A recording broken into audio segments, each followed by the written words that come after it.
This world is broken. The science is outdated, the math is incomplete, and the people are so blinded by greed that they cannot see the way forward.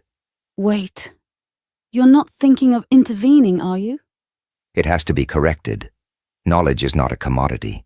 It has been and always will be their future. Standing in the shadows is no longer an option. We have to teach them to share freely without fear of retribution. There is too much to teach for just one person. I know. We will have to recruit more people who think the right way. The people who have been shunned by the mainstream. People who have the passion in their heart for the science. How do we find all of these people then? We create an open forum to discuss ideas and build ties. We let everyone have a voice, and we never let greed dictate our path. What do we call it then? Oh, I got it. The Fringe Think Tank. The Fringe Think Tank it is then. Now let's give them back their destiny and open it up to the world. Hello everyone, welcome to the Fringe Think Tank. My name is Nathan, otherwise known as Old Man Builds, and we have the benefactor with us. Hey, what's going on, guys? Good to be here. Thanks, Nathan. How you doing? Good. How you doing, everybody? So, hey, today I just want to start this off. I kind of have a question in my head, and I want everybody to kind of chime in and answer. So, we're talking about energy. So, do you see energy as atoms, that there's proton, electron, or do you see it as fields? Now, this doesn't have to be, hey, this scientist told me this, or this guy told me this, or I read this physics book. Just based on what you're seeing, are you seeing anything that would tell you that it's atoms or that it's fields? What do you think, Ben? I have to tell you, Nathan, I am really leaning toward the side of fields here on this one. I've always been skeptical of particle physics. At least some aspects of it don't seem to fit the picture that we're painting specifically with some of this new science. So I'm going to have to lean towards fields, although I do not have as bright of a picture as you on the subject. Well, I ask because you start looking at different scientists like Tesla and stuff like that. I don't think he saw atoms at all. As a matter of fact, I think he discounted it in some of his papers. So yeah. I think he saw fields. Yeah, or at least those were the relevant aspects of his studies, right? Yes. Maybe atoms do exist, but they're not what's performing the interactions that we're seeing or relevant, I don't know. Well, the reason I ask is because they always talk about, we have to have an atom, we have to have it swirling, or we have to have it moving. And what I'm starting to see is that fields produced, like, say, on high voltage lines, that the fields are interacting. It's not the atoms, it's just the fields. What's going on, Gerald? Hey, Gerald. Fucking Fletch. How's it going on with you? Everything's going great, man. We're talking a little bit of fringe science here. Do you see atoms or do you see fields when it comes to energy? I see both. Okay, please explain. So we create fields, and in those, say we were to create two crossing fields. In that interaction where they very cross, pardon me, it's the first day of my new tongue. So where the two fields cross, form a mass. And if you can continuously cross those fields like layering, kind of like building the mass up, it's almost like building a sphere in layers. And that would form your atom by the very field's interaction. Does that make sense? Did I explain that correctly? Okay, so... So think of it like this. In Ghostbusters, when they say don't cross the fields, and they cross those two fields, where those two fields cross forms a tiny sphere. Call it constructive interference. And as you get more and more constructive interference, and this is like at the Planck scale, you're not seeing this with the human eye, right? But as we get more and more constructive interference, it forms a larger sphere. therefore an atom or a particle or somewhere along those lines. That's kind of how I see it.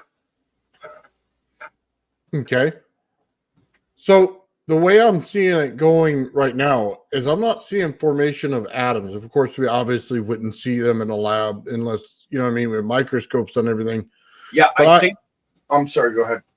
I was just going to say, but I do see fields often. Okay. And I do see particles coming off the fields. Mm-hmm. So I didn't know if the fields are producing an atom in binding it together, or if it's like just atoms or the mass and the fields are what moves it. Okay, so I'll tell you about an experiment that I did. It was one of the very first experiments I did. It was in a concrete room in my old house. It was a big house. We were very blessed. We were renting it off some people that were in another province, so we were lucky. Anyway, I did this experiment. My brother had lived in this room for about a year, and he was a smoker. And I couldn't get the tobacco smell out of the walls. There was nothing I could do.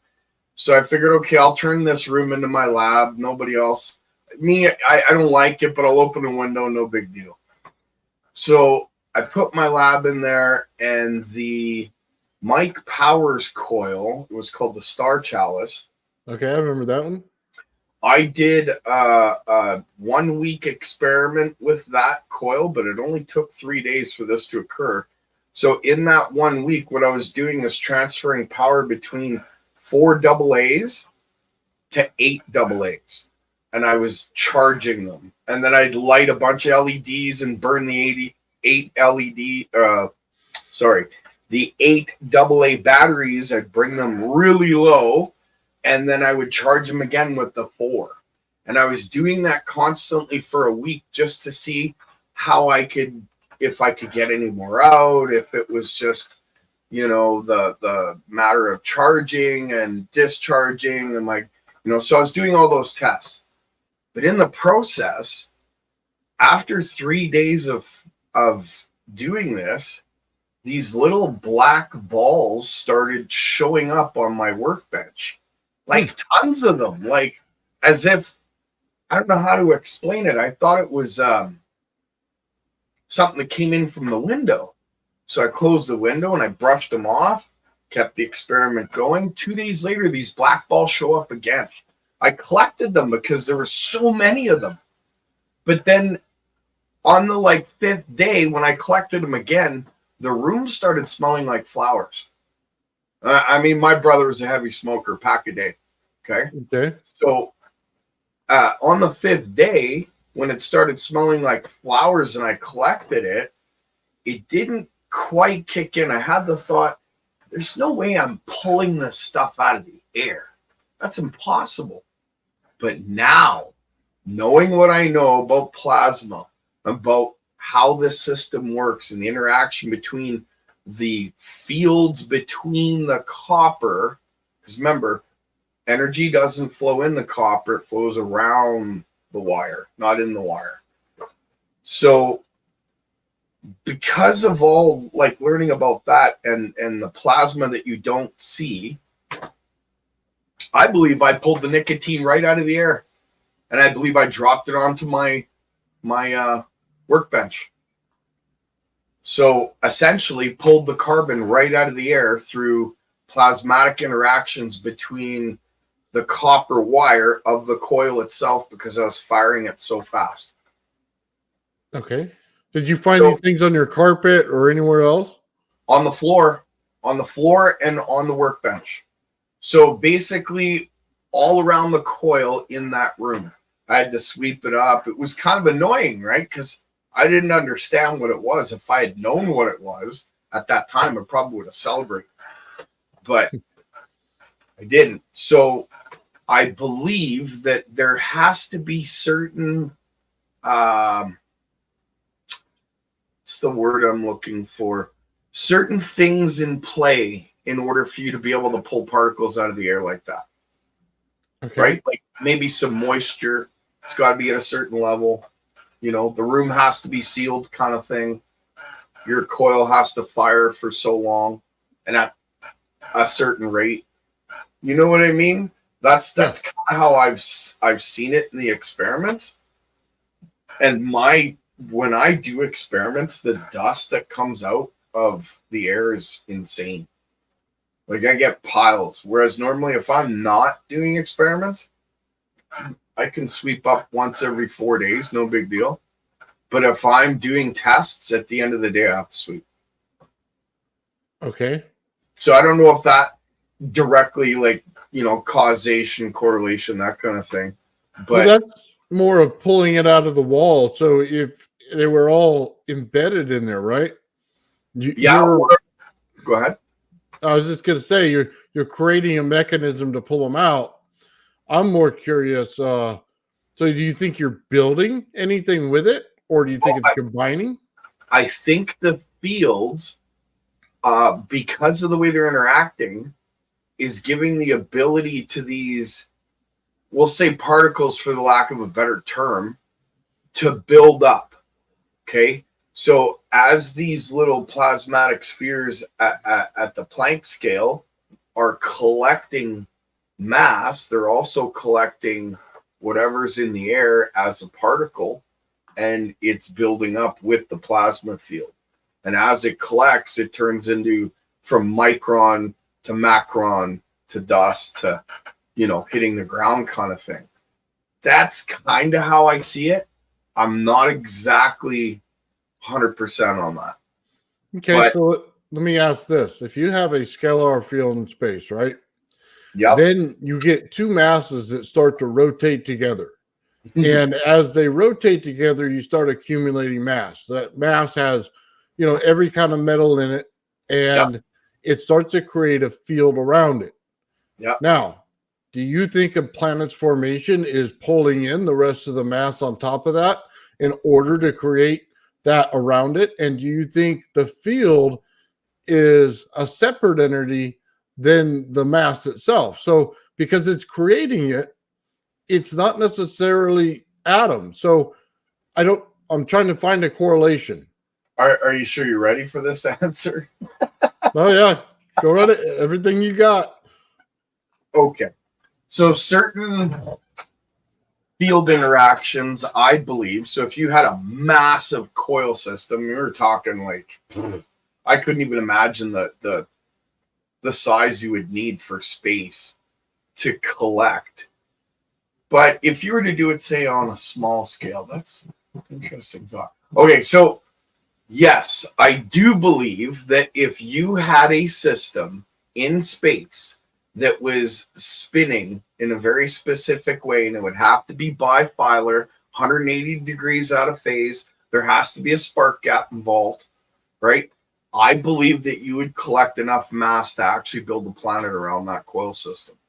Okay, but if you have a scalar field and all you have to do is ignite the plasma, right? So that's it, and that's your plasma. So you don't necessarily need the spark gap in that system. The plasma creation creates that trigger.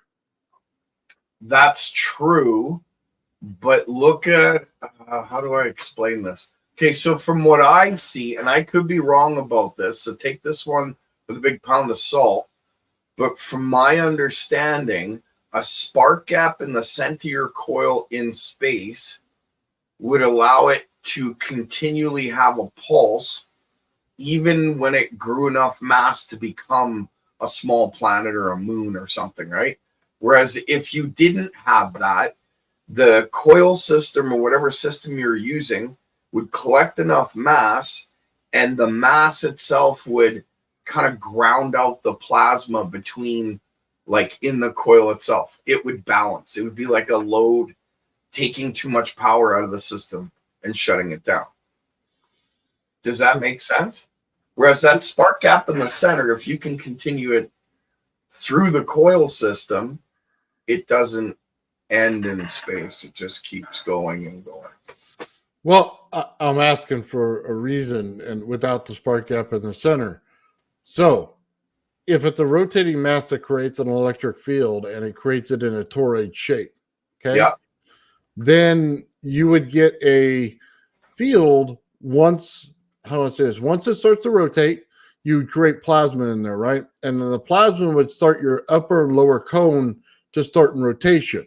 Yep. Now, my question would be, as that planet formed, would the mass coalesce around the top and bottom and form a sphere of some sort? Okay. Could be an egg shape, anything like that. But would it coalesce around there and still have objects in it? Or would it be empty as a resonance chamber, but still have the field because the field's separate than the mass? So would it be able to start combining and build a planet? That's an interesting thought. The way I see it, I believe it's possible. I don't know. Yeah, because it would start with dust. Dust is. Yeah, I believe it would. I believe that an outer shell would be created through like a static dust sort of a shell, and it would just continue to collect mass. But think of how a field pushes back, right? So like on my coil, the big coil, when you put pickup coils on the outside, sure, I'm pushing the field out to where I'm collecting the power in those coils. But if that was in space, those coils aren't going to be there. It's pushing the field out. So there's a field that goes around the coil itself and another gyroscopic field that's in the center of the coil. That's how you control your heat. So by doing that and that having that field push out from the coil system in space, along with the dust being collected, yeah, I do believe there would be a sphere on the outside like that. I do. I think it would take time to build. I think it would come in kind of like the rings of Saturn. It would start to build mass on the outsides and then build up and then slowly become a sphere through the rotation. Okay. But I think Go ahead. that sphere would have an open top and an open bottom. I do not think it would be a solid sphere. Not a solid sphere, so okay. Absolutely not. And if that's the mechanism behind planet building, it makes you wonder about Earth. Big thought, just a thought, right? Well, that's kind of what I'm getting at here. So the next thing in line when you start to deal with this stuff would be crystalline entity, form, something like that. I'm glad you brought that up because I got 10 pounds of rock quartz that I've been playing with in the last few days. And what if, big if, okay? Okay. This is some woo here, but what if there was a shape of a crystal that was cut a certain way, that was able to levitate through electromagnetic resonance and spin gyroscopically, giving off a ultrasonic sound that pushed the field out even further than the coil system itself did, allowing that sphere to be built up in layers. Does that make sense? Yes. So, go ahead. Would it be easier for the crystals to grow inside the spheres themselves? Yeah, that's possible. I picture it more like if you were to set up a system in space, you would seed the center of the coil. So you put your own crystal in there to the proper cut, and you would allow it to just do its thing. And it would pull in all the right layers magnetically, electrostatically, and it would build up like that, just kind of like Earth is. I don't know. It's just a thought, but. Do you think the motion is enough to activate the crystal once it's formed? No, I think it takes a few different things. I think there has to be the proper environment involved. Like you would have to have the crystal resonating with an electromagnetic field. In fact, two fields that are 180 degrees out of phase. Or I do not think it would have the ability to pull in particles to the point where it would start to build a mass spherically. I don't think it could. I think you need sound in there. And although the coil itself produces ultrasonic sounds, I don't think it's enough to create that gyroscopic motion. But a crystal that's resonating with the coil in space, that's a different story. Because that could resonate forever. It's just like hammering a barbecue starter, right? Right. So that's kind of what I'm getting at here. If you have a sphere on the top and a sphere on the bottom, and you created a rotating mass, you obviously have your fields created in this thing in space, right? Doesn't have to be a coil, it just has to be the masses coalescing in a way that creates the field, okay? But Yeah. you also would have a resonance chamber at the top and the bottom if inside those chambers themselves you have crystal. So that crystal would then be in a resonance chamber. Not that the crystal itself started the resonance, okay? But it's the chamber itself that causes the pressure on it from the constant motion that keeps tapping it. It's kind of like a pulse wave, okay? Is Like that possible? Yeah, you're talking about, well, see, I'm sorry, I should have clarified.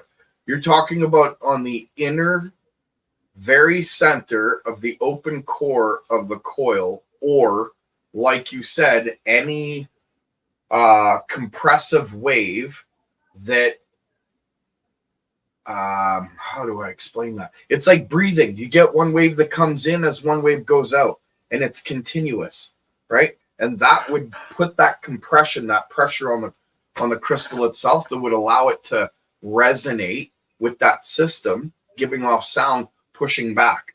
And then the electromagnetics again would push in further. So it'd be like almost like breathing, literally. You could consider the crystal the third coil of what Tesla was talking about.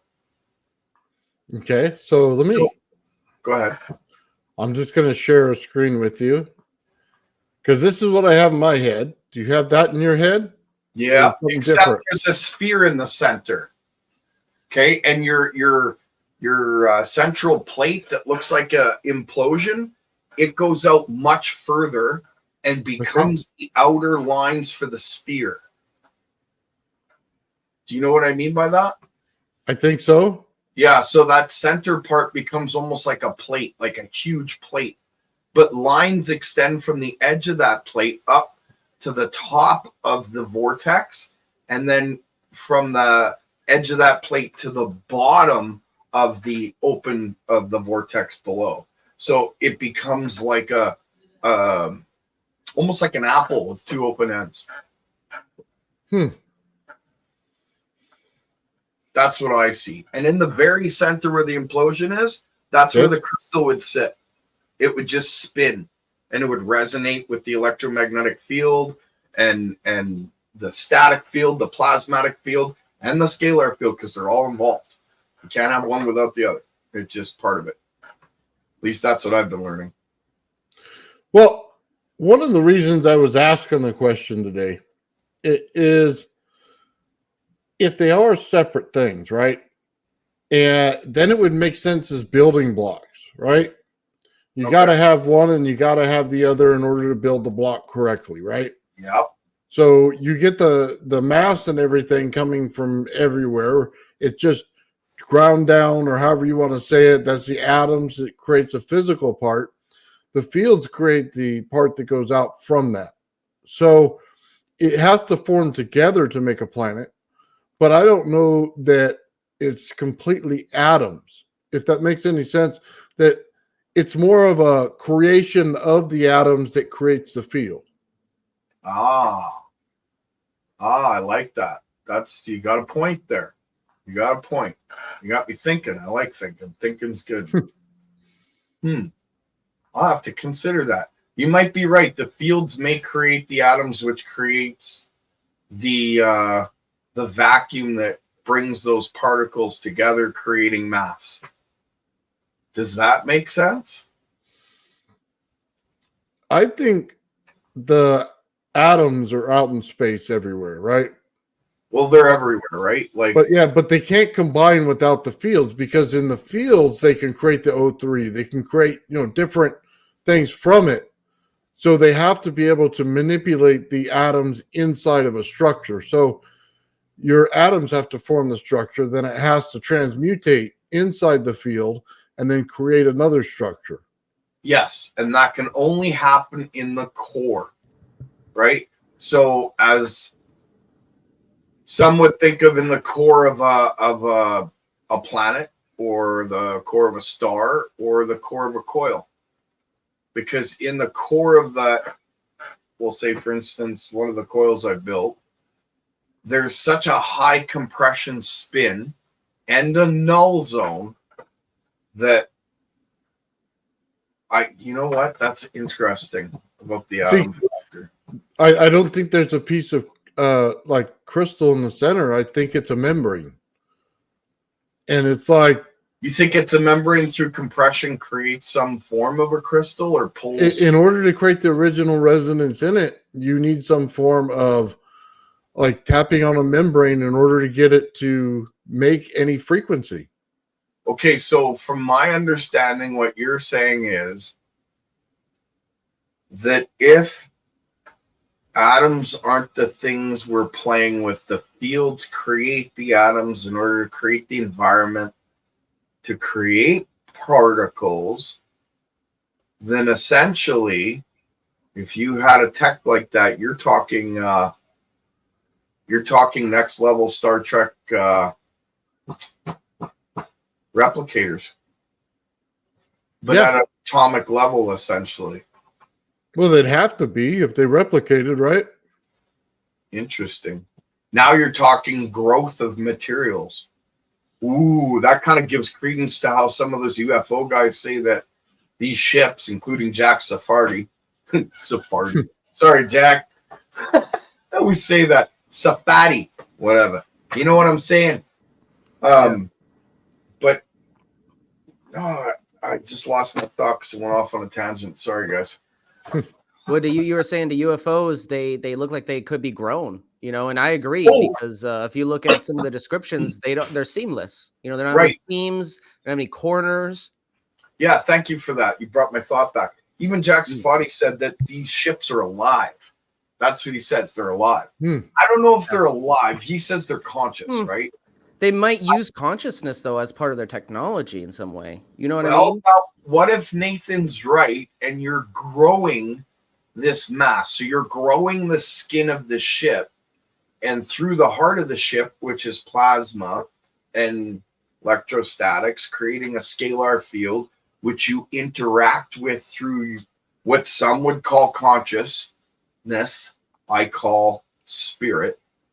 And if you were to interact with that through your spirit, it would almost seem like the ship's alive. Because if you thought to turn left, it would turn. If you thought to dodge something, you would dodge something. If any movement you felt on the outside, you would feel on the inside. Because you're part of that ship through literally. Yeah, there would be no lag time between user input or anything like that. So. Absolutely none. And you wouldn't need controls. You are the control. Your brain is the control. It's just like Go ahead. Oh, no, I was going to say, not to mention with an advanced software like that, it could actually help you, multitask and stuff like that, where you can pay attention to one thing and it's got control of something else. That's why I think we're the software. Yes. Yeah. Our brains compute faster than the computer. Yeah. Absolutely. I don't think you need a computer at all. I think what you need is to build the system to interact with the person so that when you think, it does. You're just part of the ship. It's just like driving a car at high speeds. You fart, that thing blows up, man. You're part of the car. You know what I mean? Tune it to your subconscious. That's what I'm saying. Like you could tune it to your subconscious, so you're not consciously aware of something, but it's making decisions based on your conscious, your conscious imprint. Yes. Yes. With Joe, intuition. Sorry. Okay. So with Joe, we were talking about, being on a place where you're in the middle or on equal, or, you know what I mean? You're at ease. You're at peace with yourself, right? Yeah. So that goes back to the whole thing about did you not necessarily give yourself to God, but did you come to peace with who you are in your body? Okay. Now, can you control a ship that's made organically?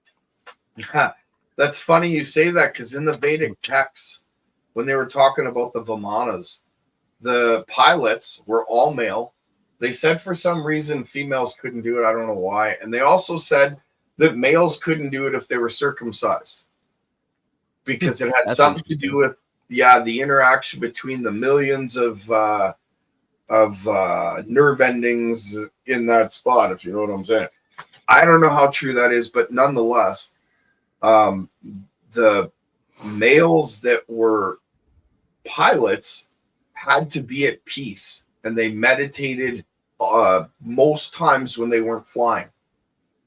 And if they were angry, then the ship would do crazy things and implode. And like, if you read the Vedic texts on the training manuals for their pilots for these things, they had to be at peace, if that's the way you want to put it. Yeah. I think we're being introduced to a new mini series, Gerald's Vedic series. Well, they couldn't have any inner conflict, right? None whatsoever. And they had to be able to forgive themselves and the people around them. Otherwise, they weren't at peace. You can't be still if the voices in your head are constantly saying, you did this wrong, you did this wrong, don't do that, do this, don't do that. How can you be at peace? How can you listen to that still thundering voice if you're constantly running your own things? Well, if you think around? about it, you're exhausting energy and resources in your own mind, and you want to utilize your mind 100%, right?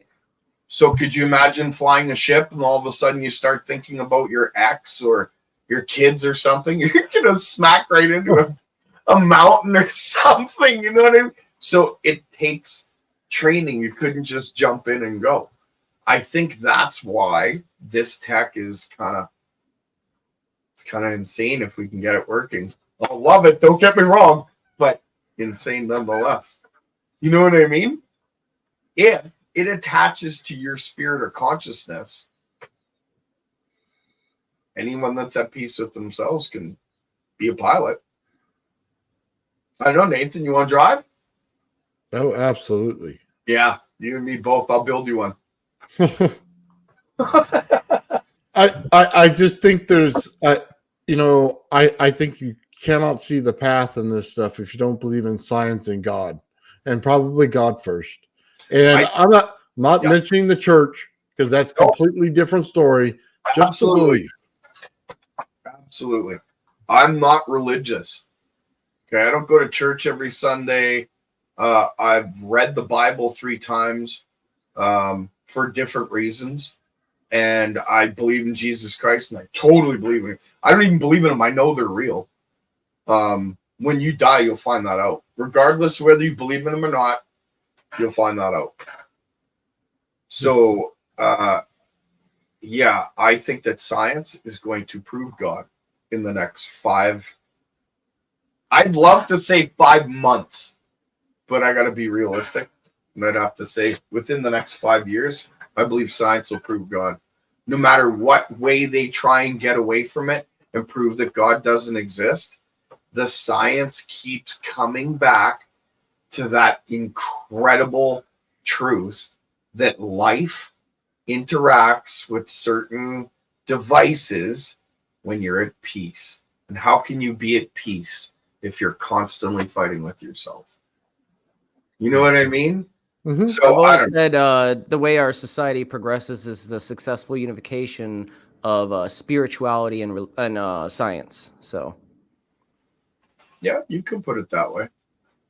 I hate the word. Well, I shouldn't say I hate the word, but spirituality and evolution and certain words have been bastardized because those that wield them through academia like to put meanings on them that most people just don't. I don't know. They don't understand.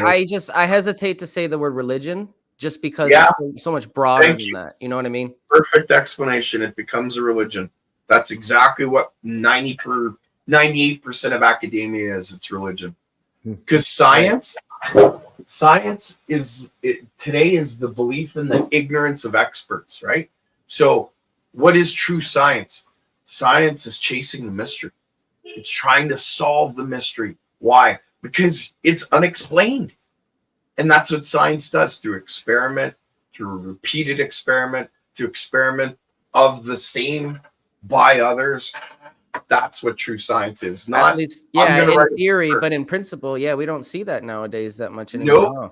It's not about that at all. Science now is a Mhm. narrative. Yeah. Well, Yeah, it's true. part of being on the fringe, like we are, we're allowed to think in these thoughts. We're allowed to think that Hmm. fields are different than atoms. We're not confined in the box. Okay. But it Absolutely. also means we're going to be the outcasts to the mainstream now. We're ahead of the curve, which means we're not on the curve yet. You know what I mean? So, I mean, we're going to fight that that little pushback, but at the end of the day, we're on, the right side, and we're trying to do the right thing here. Whereas, some of these people are just trying to protect their own butts.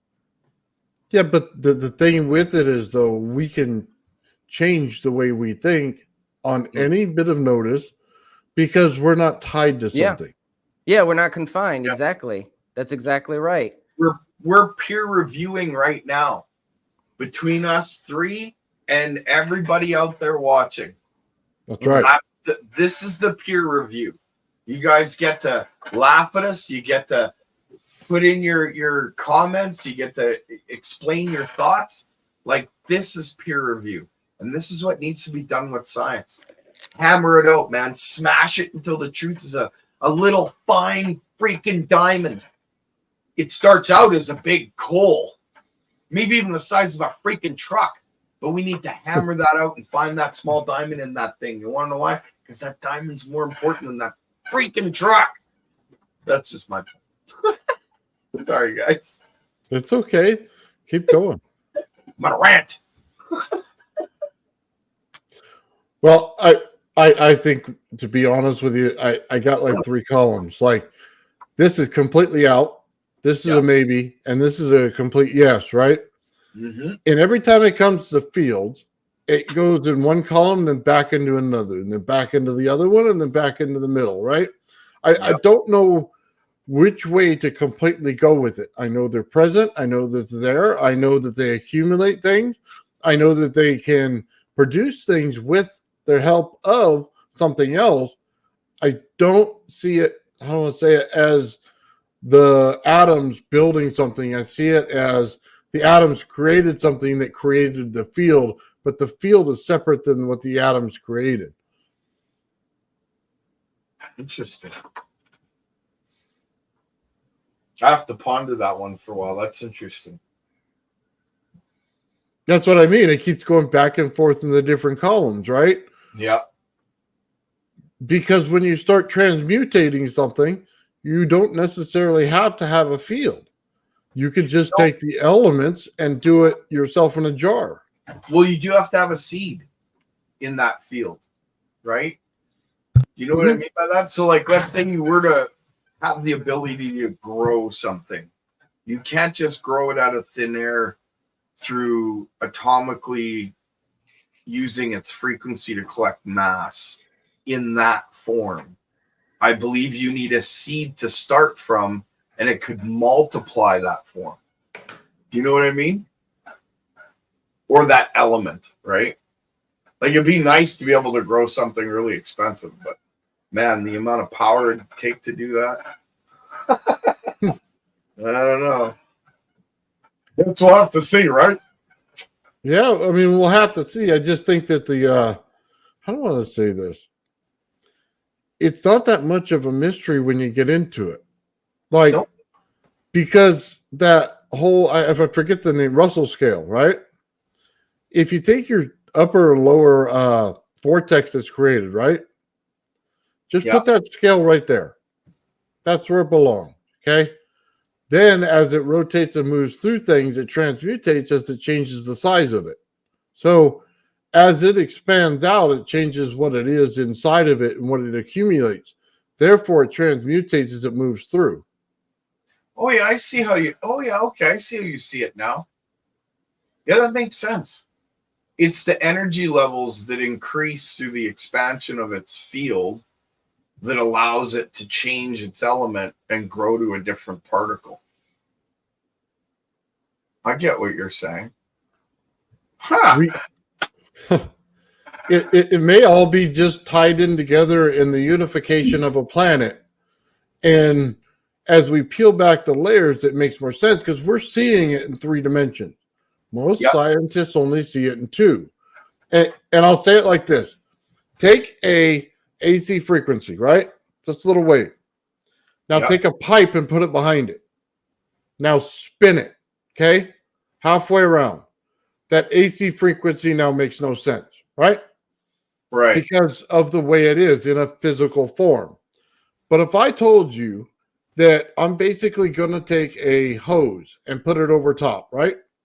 Okay. And I'm going to clamp down the top, and then the pressure comes on top, and then the pressure comes full on the bottom, right? Yeah. If I keep clamping every other one. So if I turn it like this and put the clamps in like this, now it starts to make sense to go like that. But the energy that we know is not traveling through the wire, it's on the outside of the wire. Now you have to put that in perspective. That's what they fail to do. Every time I see it, they draw it flat. They say, this is our oscilloscope, this is the way it looks, right? Well, that's not how it actually is. And because of that perception problem, we get the wrong theory. Absolutely.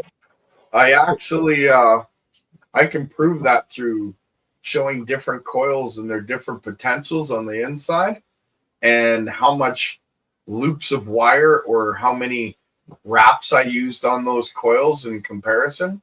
And I'm telling you, the capacitance in a coil, the more wraps there is, the higher the potential there is. I put a video on my Rumble channel today. It has to do with the UFO coil. Okay. And I get 545 volts out of the inner core like nothing. And both my neons are bright pink, and I'm getting 43 volts on the outside of the coil, and it's still building when I shut it off. So it's got a lot of potential, but that coil's for a specific reason. It's for that configuration's to take a 0 gauge DC cable and turn it into a superconducting cable. You might be right on that, Gerald, because what I'm noticing with the coil that I have, it's missing 2 wires, right? So instead of 24 wires, it's only got 22 that actually work. So I've been struggling to replicate what Michael did with the open circuit and 10 times output, but I am able to double the output. Now, I don't think 2 wires out of 24 would reduce it from 10 to 2, but maybe alter the frequency in some way, making it behave differently. I don't know. What do you think? It would alter the field, like Nathan was saying, because you got to take into account every wire adds a little bit more of a field or a little bit more of a plasma interaction between each wire, which so it could be builds the it could be behaving. Yeah, it could be behaving drastically different from that different field then. You know, well, I'll tell you this. When I was playing with pickup coils for my big coil, I went from 240 wraps down to 120. And as I was unwrapping the 240 down, because I was trying to find the right resonant number, there were points where I get nothing, 0 voltage at all. My brain's going, that doesn't even make sense. And then as soon as I got to 120 wraps, boom, through the roof. Okay, that's my resonant wrap. So yeah, it's just a matter of you have to find that perfect amount of wire in your coil that will resonate with itself. Right. You know, no, that does make sense. And the coil that I have is missing 2 wires, so I might go back and try to rebundle that, or just add a couple of wires to the bundle, you know, after the fact. It might help. But I did notice that because I didn't solder the ends because I wanted to test different, you know, connections. I wanted to, you know, maybe see what happens with 3 channels or something. So I disconnected just 1 wire and I left it asymmetrical, and it did nothing. Gerald. It did nothing until I evened it out, and I tested that all the way down.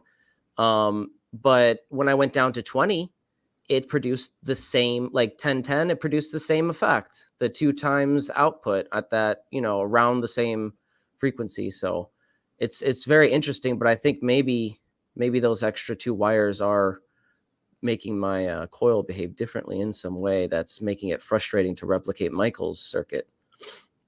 Hey guys, real quick, I want to show this to you, okay? Todd out there asked to peer review his paper. Todd, if you send it to my Facebook, just send me a link to it. I'll absolutely do it. I'll do a whole show on it, and you can come on with me and we can talk about it. I'd love to do it, okay? Not one problem whatsoever. So I just want to throw that out there because I absolutely love his work, okay, in physics. So, yes, I will absolutely do that, and we can all talk about it and do the peer review together. Yeah, that'd be awesome. It sounds like a good plan. I can't get Facebook. I tried. They canceled out whatever it was that you did and said, go pound sand. So then I tried to start a new Facebook with the same email, but like, my name and all that stuff. Nope. They said, sorry, can't help you. Because there's something going on. We're going to just make you a Facebook called Truth Book. Well, I tried. That's what the problem was. I didn't have his information to put in there in his face. You know what I mean? Yeah. Because it kept turning down the picture that I had. Yeah, they have to do the face recognition now or whatever. That's stupid. But no, I was saying we just make our own like website with forum or whatever. Well, that's probably why I don't have a Facebook then. Facial recognition. Right? Yeah, it make it really hard to get on Facebook if your account's already been disabled. You know what I mean? Yep. You're no longer a person. You've been canceled. Yeah, and what if you have businesses owners? Yeah. All right, guys, let's kind of get back on topic here if we can. Yeah, science. Sorry. Guys, go ahead. No, I'm just I kind of wonder the whole thing because I showed you guys a while back the ancient Egypt thing and how they did their cross and how they said there was crystal in there and there was something doing rotation, and the vortexes that come out of that when you actually put it in a mirrored form and make it into 3D. So I always wonder if they knew it, like not Egyptian culture, but pre-Egyptian culture. You know what I mean? Back in the day. Yep. Well, pre-dynastic, yeah. Yeah. You mean when they built the pyramid? I mean, I'm not sure Egypt built the pyramids. If they did, they could tell us how they were built. So do you think those I think there were like tablets that said some of the pharaohs were working on the pyramid? I forget which one specifically, but do you think that's like him just trying to accredit himself to something he didn't create? I think the timeline has something to do with that. If it doesn't fit the pre-dynastic, is that what you said, timeline? Yeah. Then no, he's just taking credit for something he didn't do. I believe it doesn't. Yeah, I believe it's like the more modern story. I can't remember. I'll have to get an update on that, to be honest. But yeah, definitely. I have some interesting thoughts on it. I'm not so sure. I believe that the pyramids they had a couple of purposes. One of the purposes we're gonna do a live on Rumble for, and we'll discuss it. But I think that 3 of them had to do with transmutation of metals. That's one. The other was opening a portal. And I believe that the third, like I said, we can't talk about here. But Stargate's interesting, though. Stargate is something that I thought might be a possibility with the pyramids as well. Yeah, I theorized that because at the top of the pyramid, back in the 1800s, there was a gentleman having lunch up there, and one of his stewards handed him the bottle of wine, and he got a shock. So then the guy got the idea where he wrapped the bottle in foil or some kind of metal or something, And then he was shocking his guys, and they thought he was magic, so they ran away. Whatever, right? So there's a story about that. So I thought about that, and I thought, you know what? Well, if at the apex on the outside of a pyramid, if it was operational, it would literally create this big, huge sphere of light on top. So it just makes you wonder if there was some form of a Stargate above it. And the energy, the load, it goes to what was at the base of the pyramids and what the purpose of those temples at the base of the pyramids were for. And they go into the subject we can't talk about, right? And then didn't Victor Sears say like they could switch the the capstone for different purposes? That's possible. It's definitely possible. That's interesting because I mean, all these different theories. Oh, it could be this, could be that. It could have been like an all-in-one system as well, you know, where they just switched the capstone for different effect. Perhaps. I thought that was cool. That was a cool theory. I got to look into that. And then somebody on here said that there's a channel on here that claims many of them were made to be chemical digesters of to produce fertilizer, which is something I have not heard myself. Yeah, if you go back into the study of Moses and how he was a high priest with the Pharaoh, he was one of the makers of Mifkit. And Mifkit is manna. Manna is like what some consider ormus, some consider food of the gods. There were no Would it be like maybe monatomic water? I think it was monatomic gold, silver, platinum, and who knows, maybe copper, brass. I'm not exactly sure, but all the metals I believe are represented in it. And it was like a liquid? No, it was a powder. It was a white powder, and they would mix it with their bread, unleavened bread, and honey. And they made cakes out of it, and they would eat it. Right? And they didn't need to eat anything else for 40 years in a desert because they had Mifkit, or what some call manna, or what the Freemasons call the Philosopher's Stone, gold turning into white powder. Why would you even consider turning gold into white powder? Well, in the Bible, when Moses went up and got the 10 Commandments and then came down, the people had taken all their gold and they molded it into a calf and were dancing around it and worshiping it, right? So in the Bible, it says that he took it, broke it, and fed it to them. Well, what the freak does that mean? He fed it to them. Gave them all heavy metal poison and killed them all? No. Yeah, I doubt that. Exactly. He turned it into white powder. He turned it into manna and he fed it to them. Why? To open their minds and evolve their hearts. And get them away from the greed that they were surrounded by. So, I don't know. It's an interesting story. And with all the work that David Hudson did and the fact that Jack Sephardi pissed all over it, oh, that was so beautiful. He's an idiot, he says. He doesn't know anything. That guy's a moron. It's all bullshit. I love that. That was the best. All right, hold on. I want to bring us back on topic again. I'm going to share something. It's science, but it's a little... Always on the Sephardi stuff. Okay. This is the Egyptian cross, right? No. Yeah. Okay.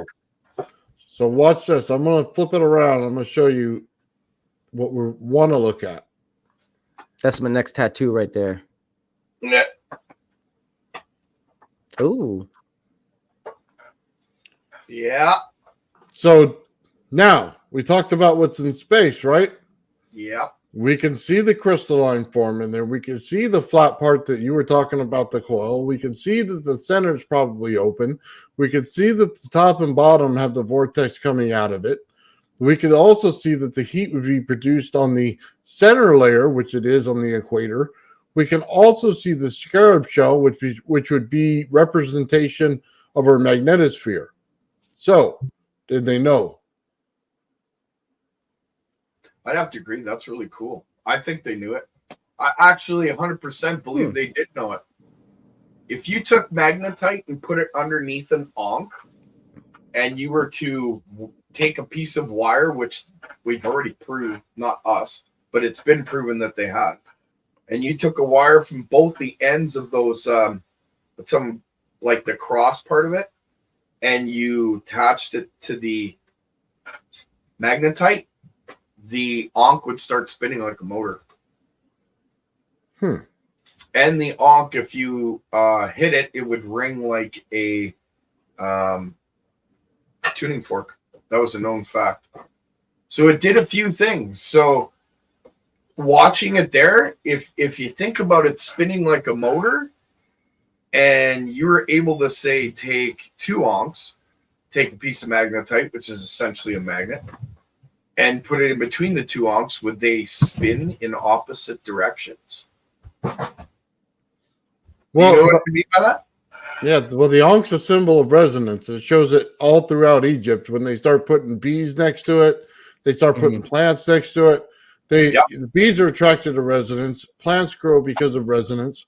Yep. It's what it is. It's a symbol of resonance in Egypt. And anytime you see it, you can even see the towers next to it that looks like Tesla coils, that they resonate so that this resonates.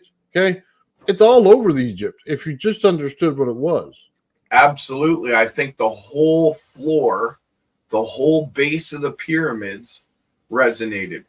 I think it was just like Tesla's experiment when he turned the bulbs into the ground and they turned on. I think all of Egypt, you could take their patah, which is like a pole with a weird angle on it, and it would attach to something else. What that something else was, I can't say. But I think that the patah was their way of interacting with that electricity. Right? Yeah, go ahead. Because they had the tuning forks there. We saw that they put 2 tuning forks together with wire, which you would only know if you resonated it to make it resonate longer. Yes. Yeah, I get what you mean by that. You only know it if you did it, right? Yep. Yeah. In fact, I've been playing with some resonances lately. There's some interesting stuff happening. Remember I said I was going to do the experiment with the hopper? I have a problem. Okay, so when I made the hopper, we talked about the bubbles, right? So on the inside core of the hopper, it was completely smooth. There was no holes. I made sure of that, okay? Made sure the pour was perfect. In fact, I pointed it out to multiple people. Look at how crazy this looks on the inside, because the paint from what I was using came off, and it made this line around the inside, so it looked kind of cool, but it was all smooth, right? It's no longer smooth. There's freaking holes in it, man. And I can't explain them other than Evos. And I was doing tests with it. I just had to. I'd do a few more tests. I just can't stop. It's just so much fun. But now I've got these holes on the inside core through the resin that weren't there before. And so what? Is it eating the resin? Well, that's why I asked you about transmutation before when it comes to your resin. Like, I have to think, 100%. I think it's transmuting the resin. What into? I have no freaking clue. Is it just making it disappear? I don't know. I have no idea either. That's why I'd love to find out. I'll put it on camera again and show it once I get my. Yeah, we definitely want to see Dennis Hopper the coil. Yeah. I'd love to see this sucker hop again. I can make it vibrate right now, but yeah, so I've got these holes that look like long grooves, almost like, I don't even know how to explain that. I wish I could show it on camera, but I know this camera won't pick it up. It's not enough. Holes like elongated holes? Yes. Like as if they're like an Evo crashed into it. How do I explain that? Yeah, kind of like a Tic Tac. They look like a Tic Tac. Came out the side like it blasted out of it. Oh, I see what you're saying. Like, huh? Okay, so I want to turn my camera on, but I'm just a mess right now. So I will definitely set this up for Wednesday to show you, because they almost look like ants ate through it, and there's like multiple elongated holes on the inside core that were not there before. So the bubbles that are inside have gotten bigger. There's more of them. And now I have elongated holes on the inside. So my theory, go ahead. Oh no, I was just gonna say when Evos travel, they go up and down. They don't go straight. So when they crash into the surface, the surface, they kind of leave a trail mark like a comet. Yep. And that's kind of where my thought process was going, because there's spin on the inside core of this coil. So when I was spinning in the last few experiments, you could call it that way, I kind of wonder if these Evos pushed their way out, and because it was spinning, the Evo itself became elongated as it came out. It could have, yeah. When they explode, they do some really weird stuff. Okay, so then that means that if that's the case, we found a way of collecting the power from those Evos when they come out. Mm-hmm. And that's using ferrite cores and copper wrapped around it. I don't know. That's just my thought. I just watched a video on Daniel Nunes, one of his videos. Some of his videos are still up on this one channel, the Abha channel. So I watched a video, and in one of his videos, he actually used an iron core in the coil to get more, he said, more pickup from it. I tried iron. I only get half to a third in comparison to ferrite. So ferrite's probably stronger then. You recommend ferrite's the way to go. Yep, 100%. Because it's definitely something I'm going to put on the list. Yeah. Yeah, I use those cores out of old television sets, old tube TVs, right? But you can order them on Amazon. They're also, you can get rods from old radio sets that are the same thing. They're made out of ferrite as well. I don't know. It's interesting. Like I said, I will do video on it and show it, because I don't get it. They weren't there before, and they shouldn't be there. So where's the material going? If it's transmuting, what's it transmuting it to? Well, is it going into a gaseous state at all? Oh, good point. What if it's transmuting into a gaseous state and it's leaving through these bubbles? Yeah, it just follows the shaft and bursts out. Yeah. All you would have left over is a residue, and you would have to crack that open to see any kind of residue. Yeah, is there residue? I don't know about that. I've got a 1,000-time digital microscope that I can do a video on these holes to show them off. Here we go again. No, Mike's not here. Just kidding, Mike. Shout out, brother. Shout out. Oh, yeah. I'm trying to keep it in. I know. I'll do a video on it for sure. For sure. Because it's a strange phenomenon, I'll say. I know it's got a lot of holes in that coil. Right? Right? So if that's the case, if it's true, then we found a way to literally control all lightning, Evos. That would be huge. And we know that your coil already produces enormous amounts of energy. So, Oh, these aren't my coils, man. These aren't my coils, but these things, remember, nothing new under the sun. This stuff was done thousands of years ago. Well, I'm specifically talking about the ones that you're working on. The ones that you're working on are producing enormous amounts of energy, compared to something like the rodent coil, which is good, but it's not like the ideal system for energy production. I don't think it's definitely a good start, but it's not the end system that we want to be at for, energy. Well, if it is actually producing Evos, and that would make them controllable in many ways, because like I said, I can now control the heat. I could put the heat where I want, the cold where I want. I could dissipate the heat. I could use the heat as a load. I could use the cold as a load. There's lots of different things that can be controlled in the system. And if Evos can be controlled in that manner with this tech, then Bob Grinier's group needs to shift gears. He needs to have an interview with you for sure. I've tried. For some reason, I think it's because of my attitude towards Freemasons. Mm.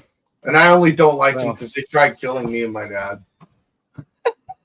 Well, I don't blame you for that, but I personally don't mingle with the Masons. Not my cup of tea. Teach your own, you know. I'm just not about that stuff. And I think because his dad was one, maybe, and I shit on them all the time. That's why. But we got to get back to science.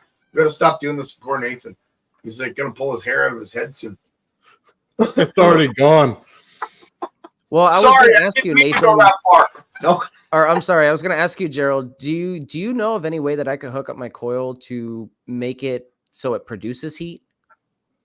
You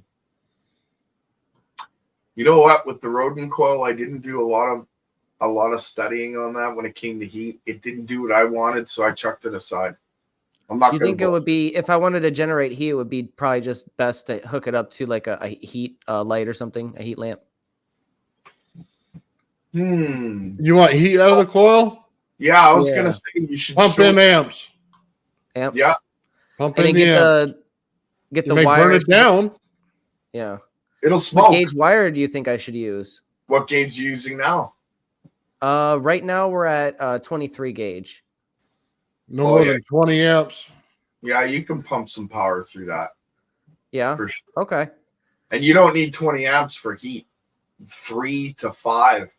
Just depends on how you have it, your wiring set up. Okay. Yeah. Yeah, maybe if I keep it out of the resonance range, it will produce heat, you know, at that amperage. Honestly, don't know what it'll do at that amperage. I've never pumped it up that much, but when I have a better power supply, I'm definitely going to try. Fry it and find out. Yep, that's what I do. That's all we can say, man. All right, guys. So check this out. So based on your coil, you're going to get different musical. Okay. And this is what Ian was talking about. Okay. Yeah. And also what Victor was talking about. Yep. So there's two different kinds of a fifth. Okay. I think he said there's a flat fifth and then there's another fifth, right? So when you create your vortex, you get the second one. When you start your actual wire to go in with the sound, you're getting the flat one. I don't use that configuration at all. Well, it's an example. So maybe a different configuration still makes the musical sound. It's just... Oh, yeah, okay. I see what you mean by that. I thought you were talking about that one being the actual representation of the fifth itself. No, that's not in your coil. No. I already know that. I'm saying... I tested that one. That's not... No. You want to play with that one. Anyway, we'll continue. Jeez. Yeah, so you're right. You're absolutely right. It makes different notes, different shapes. Okay. Yeah. So now think of the Russell scale, and if you put it in the center of your coil going out in both ways in the vortex. Now it starts to make a little bit more sense when you get sound and frequency put together, and then now you're looking at octaves, you're looking at the fifths, you're looking fourths. You get what I'm trying to say? Oh no, I know. I have a digital guitar tuner, and I had put a mic, and I stuck it in the center of my coil, and I got every tone you can imagine, all of them, A, G, E. It just kept flashing on the screen and going through all of it because I had them all in there. You know what I mean? Well, that's what makes me think you're starting to transmutate things, because you're getting all the symphony in your coil. Yeah, it's a vorchestra or vortextra. Basically, yeah. Yeah. Yeah, no, I know that. I know absolutely. And there's a way, and this comes from building all these different coils and different configurations. There's a way of building coils for certain transmutational factors that can't be done. That's not explaining it right. How do I put this? Okay, let's say, for instance, it was possible to grow iron. Okay, a certain configuration of coil would grow that iron better than others. Okay. That's my point. So each individual coil could do different elements of transmutation. Right? I haven't found those yet, like which ones does which, but I do know that it's definitely transmuting. Like there are things going on that I'm not seeing. And I know it's not detrimental to my well-being because I've been doing this since, I don't know, 2008, 2009. Right? And I shouldn't be here if that's the case. So, right? But yeah, it's definitely, there's more going on than meets the eye. And go ahead. Well, I was going to say the shell makes the hugest difference. Now, what were you going to say? Okay. So maybe that'll tie in what I'm saying, but do you think lava will actually, in the ground, not above, okay, will allow for transmutation of elements as it passes through the lava tube? Absolutely. But I think that there's more to it than that. I think around lava, you have to take into account moisture because there's moisture in the soil and in the ground around it. You have to take into account the flow of that hot iron, which actually creates a static.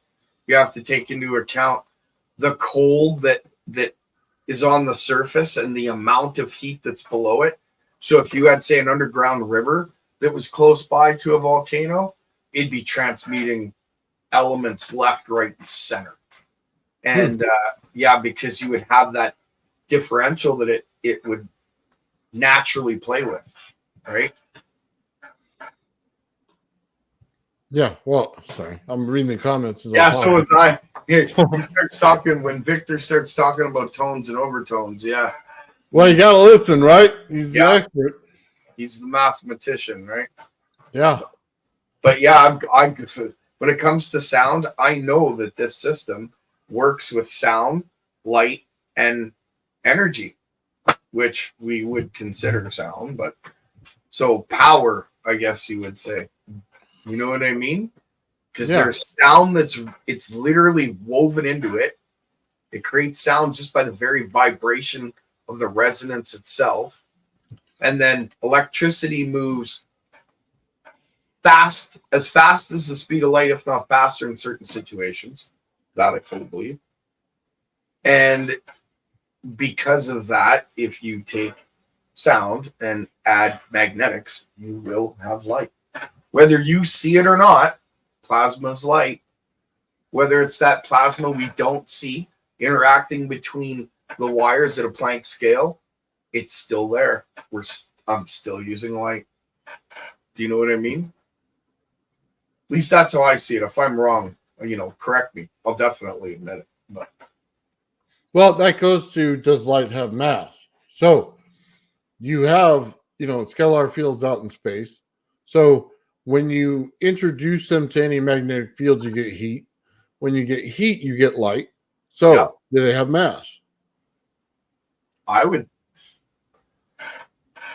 it's a precursor to mass. Could light have mass? Sure, but I think there's a little more to it than that. I think energy has to be involved, not just light. Well, that's what I'm saying. I think light is energy and then it transfers state. So I don't think it's mass, but everybody seems to think it is.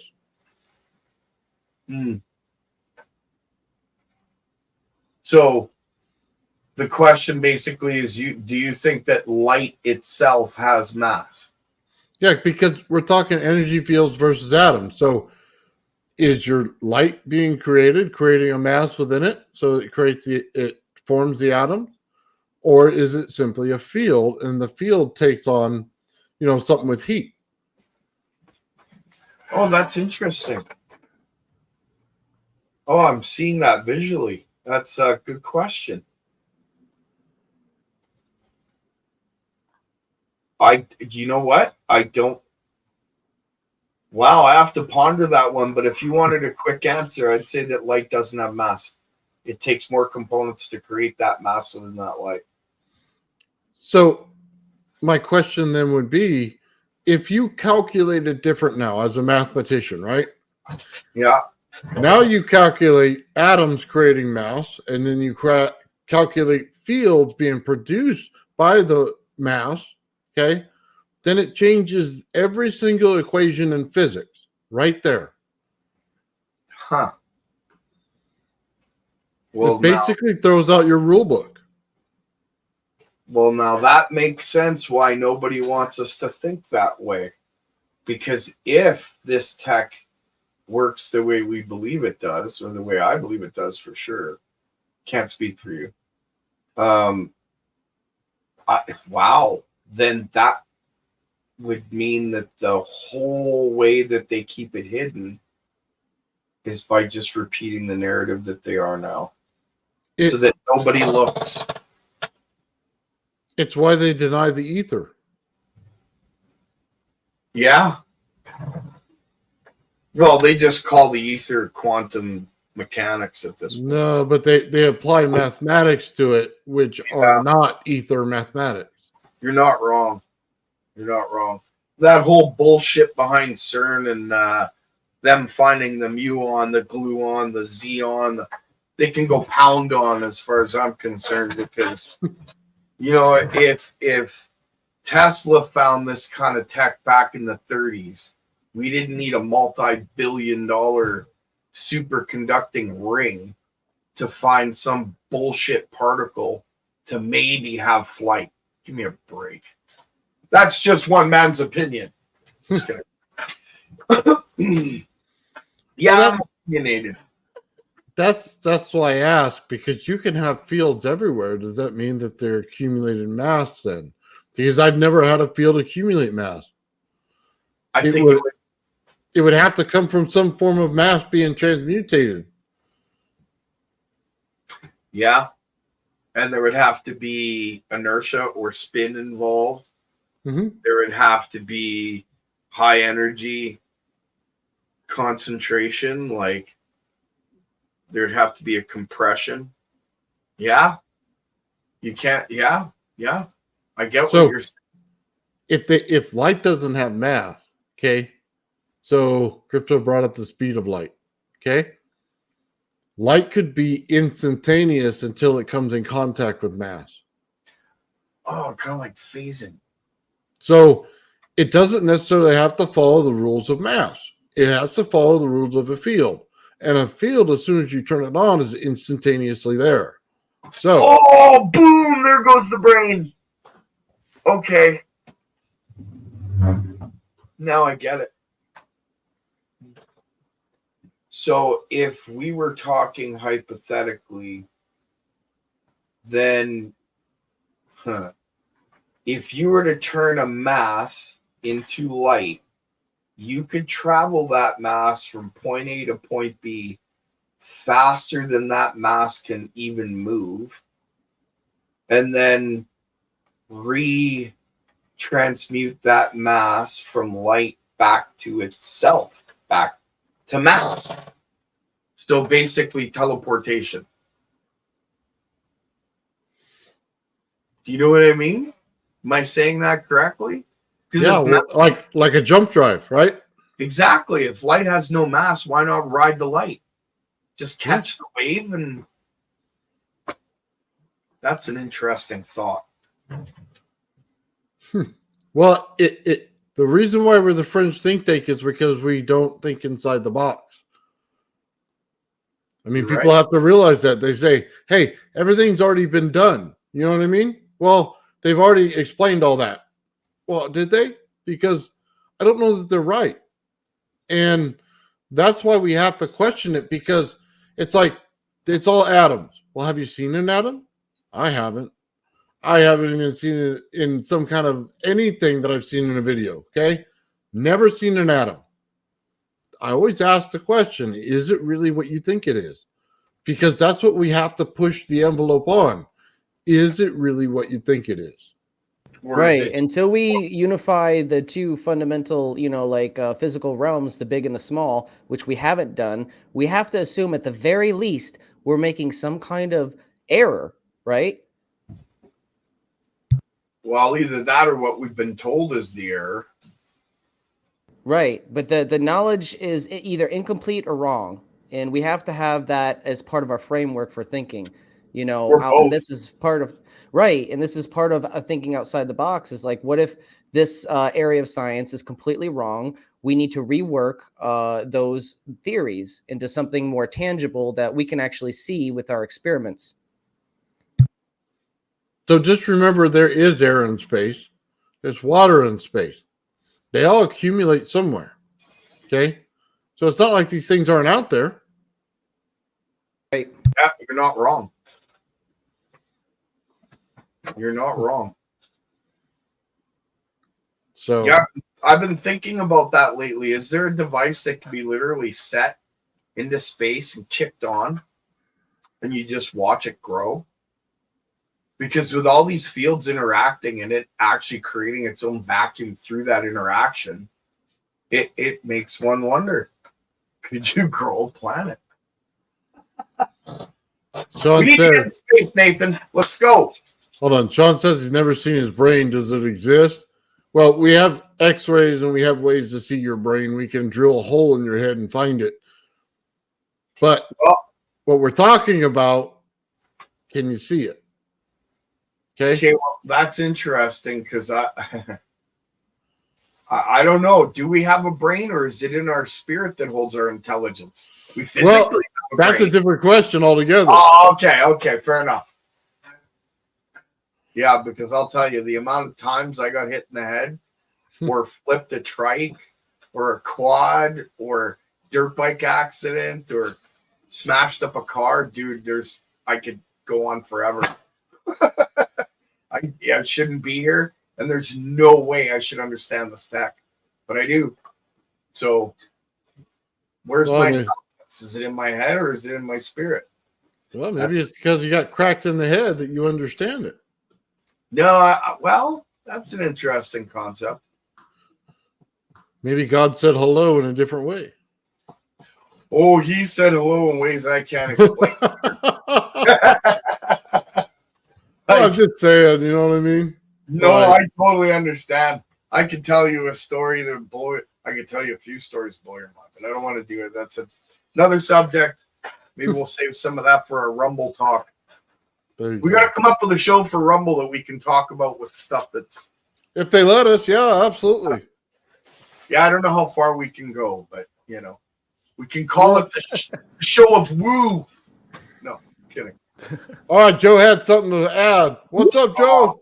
Not Joe. Oh, Hey, no, what's going on, Joe. Live from a Chevrolet pickup truck in a Walmart parking lot. Yeah. Ding, ding, ding, ding, ding, ding, ding, ding, ding. The heart of America right there. Get her done. Yeah, heart of America, right on Long Island. I love it. Anyway, so check this out.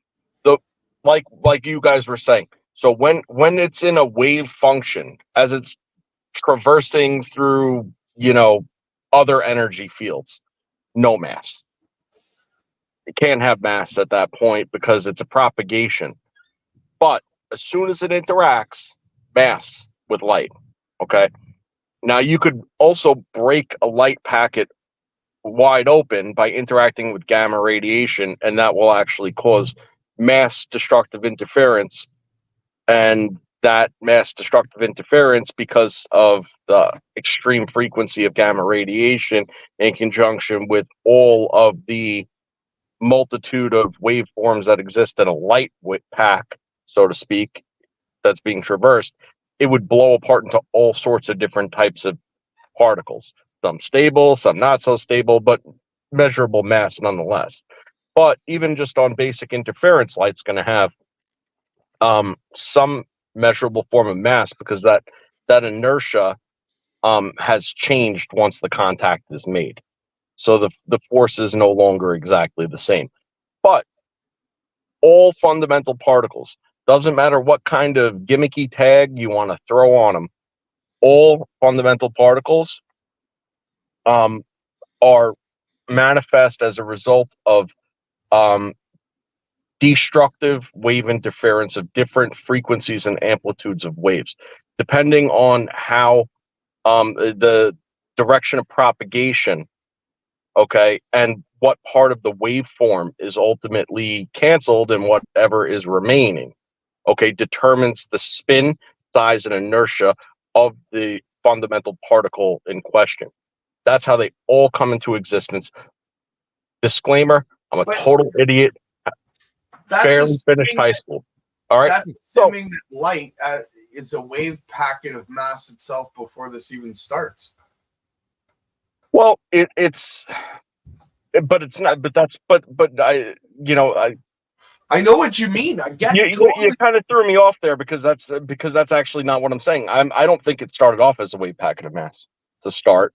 I think that it manifests as a wave packet When of it interacts. mass once it interacts. Yeah, which is the collapse of the wave function, which is consistent with quantum physics.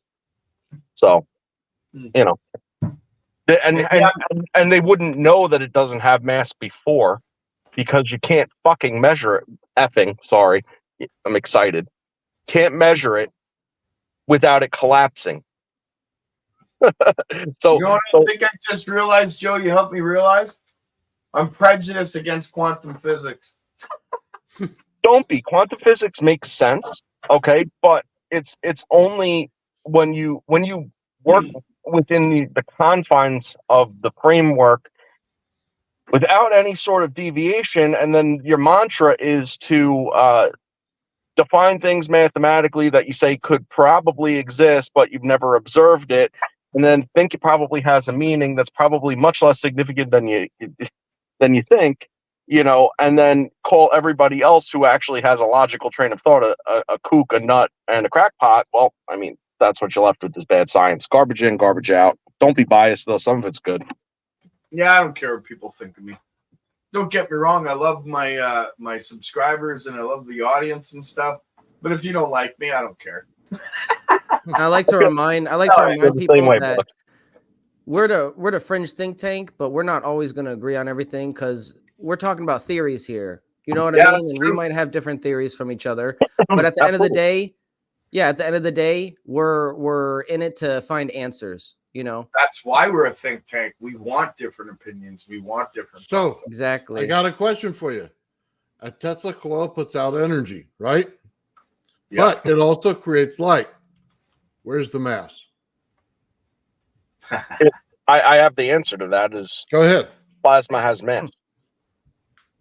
But where does it go once the Tesla coil is turned off? Well, it falls apart because it's not being created in a way that it could be atmospherically sustained because the density of the plasma is overwhelmed by the mass of the atmosphere. Okay, but if it creates mass, then it automatically destroys mass and then makes it invisible or gone. Ooh, that's a good point. Okay, so energy is only manifest in the presence of matter in a way that's observable and meaningful. Okay, so when you have a plasma field, a charge that's coming out, and it's interacting with mass to form the plasma, that's the only way it happens. When the energy source is turned off, in that case, it immediately collapses because it's in an atmosphere of matter and it is instantaneously overwhelmed by the volume of matter in the atmosphere. It's like defeated. No, I understand that, but it's still mass is still created, so it still has to go somewhere. It's and, not and that. If you're hold tight dissolving it second. in the air, is that what you're doing? It's not that mass is created in that circumstance because your power densities are not nearly high enough to create matter in that context. What it's doing is accumulating matter because the charge field is much higher ratio of energy to matter in that area. So it starts taking in matter at creating the plasma. But once the charge is gone, then it automatically is overwhelmed by virtue of being in the atmosphere. Now, if you took that same exact example into somewhere in space where suppose that there's less matter atmospherically, so to speak, even though there's no atmosphere, right? Then the paradigm would change because you're in an area that has a higher potential for energy, because everything that doesn't have matter accumulation has a higher energy potential than matter potential. So then the plasma could sustain and hold the matter within its field and sustain itself, because the density of energy to matter is much higher and sustainable at outside of atmospheric conditions. Yeah, Does but that make sense? you're circling around the point. Okay, so I'm saying that there's a field created, and the field can pull in mass. Okay, that's already created. Yep. But I don't think it's creating mass itself as the voltage coming out and then dissipating. It can pull in the air and stuff to it as the mass and create a weight to it. Okay. But I don't think that the charge itself, the field, will be able to create the mass inside of it. That's correct. In normal conditions like you're talking, yes, that's right. It's not creating mass in that circumstance, it's accumulating it. So that asks the question, if you have light in space, okay, and it's only when you come around a planet that it comes into contact that makes the light, because in space it's black. You can't see it. Mm-hmm. So is a field the atoms then to you? Is the field of what the atoms? The field of plasma? Is the field made of atoms? Is it made of charged particles that are atoms, or is it a field? No, I think it's a field of pure potential energy that is not manifest until it has some form of excitement. So if there could be energy to energy excitement, there could be matter excitement, then there could be matter creation through high levels of those interactions. But like high levels, I'm talking like catastrophic kinds of levels, like that's when mass is created, it's because the power density in the energy is so dense that it literally starts atomizing. I don't know. Okay, go ahead. Oh, I was just going to say, the sun puts off corona ejections, right? Yeah. Mm-hmm. We don't actually get the ejection. What we get is the energy traveling through the space. Now, there's still no visible light in it, but it will hit the earth as a wave, right? And it will press upon the earth and create more energy onto the earth, okay? But there's still no mass inside that wave. That's It's true. the field. I mean, that depends, because when you're talking about a coronal mass injection, there's an awful lot of helium and hydrogen interactions on the sun. So I don't know that it would be massless in that circumstance. Plus, just it being in the solar system in itself, there's an awful lot of particulate between there and here that it would accumulate during that. So I don't, even though it itself might not carry the mass, that's like saying, the wind pushing the sailboat, so the sailboat doesn't matter. The sailboat kind of does. It's there, when it crashes into shore. I don't agree with that analogy at all. It's what I'm trying to say is it's in a field that has no mass, because it's a field. Okay. There's nothing, even if it starts out with a mass ejection, there's still no mass inside the field when it gets to us, but we still feel the field. Yeah. and rightfully so. You know, that field is interacting with our atmosphere. It's like pushing the bubble. I'm trying to get you guys to think outside the box instead of inside the box, just so you know. We're trying to I don't push know the what you're trying to limits. get at, though. Huh?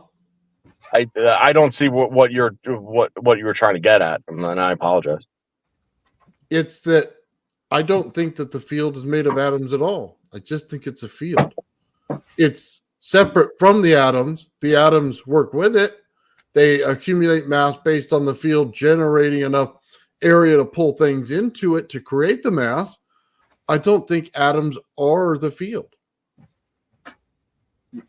I agree with you. I agree with that they're not the field, but they're part of the field, I think. In that circumstance. They're part of the field if they take on something that has mass. Right. But they're not the field itself. Yeah, right. It's no different than like a wave at a beach. You know, like when the wave crashes, it's got sand, it's got friggin' shells, it's got, you know, an angry shark or whatever, you know, in the wave. You know, but the wave crashes. But none of that stuff is the wave, but it's all in the wave. I don't know. All right, Gerald, go ahead. I'm chewing licorice. What does he say? We're doing enough now. I'm chewing licorice. Sorry. Oh, I thought Joe said something about a muffin. You were face deep in a muffin or something. I don't know what he was going at.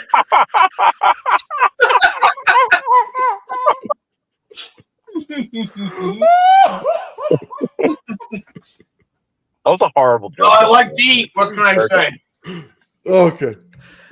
Oh, We gotta fuel up. And I understand. I was just eating earlier, so it's all good. oh, you guys got to turn your cameras on. Not fair. Okay. Huh. I'll go change my shirt and I'll turn my camera on. Okay. No, I always bring this up because I like out of the box thinking, and every time I create a field, right, boom, it's on. But I don't know if I'm exciting at them. I don't know if I'm pulling them in. You know what I mean?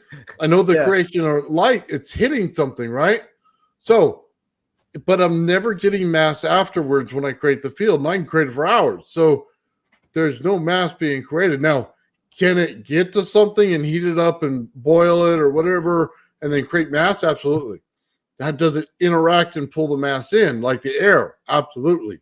When I cross fields in it, it still doesn't create mass. It doesn't even create the lining that I'd love to see on the outside of a bubble. So it simply produces a field. I would love to see something look like a water bubble on the outside of the fields that I create.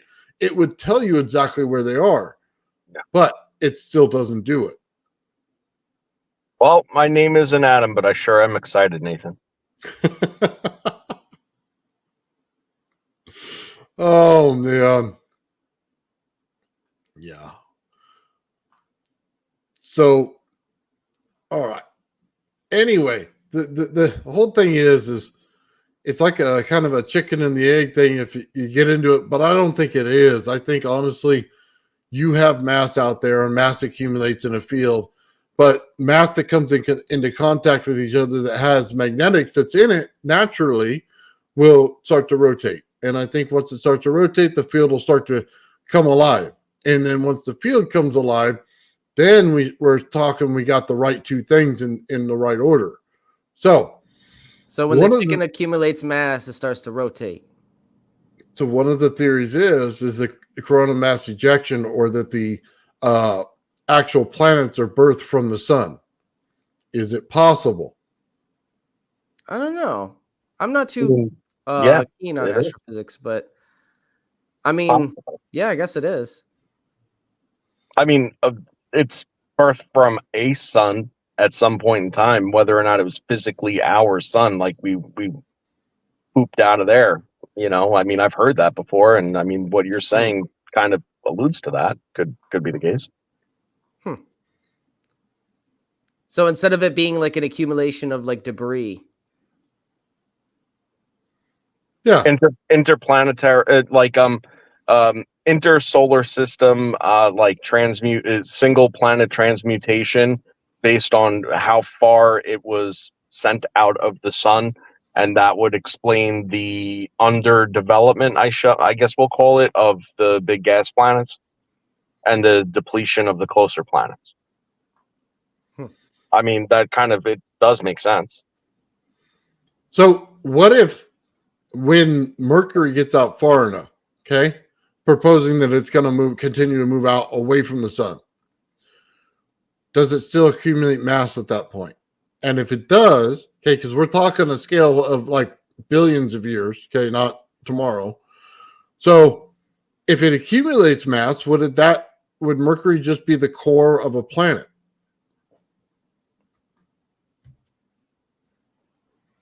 Accumulates mass from Mercury, core of a planet. That was kind of what we were talking about. When we talked about the planets. Yeah, basically the core of a planet, like a depleted, Yeah. a hydrogen depleted mass, more or less. So that's what we get at. Is the core of Saturn or Jupiter the same way?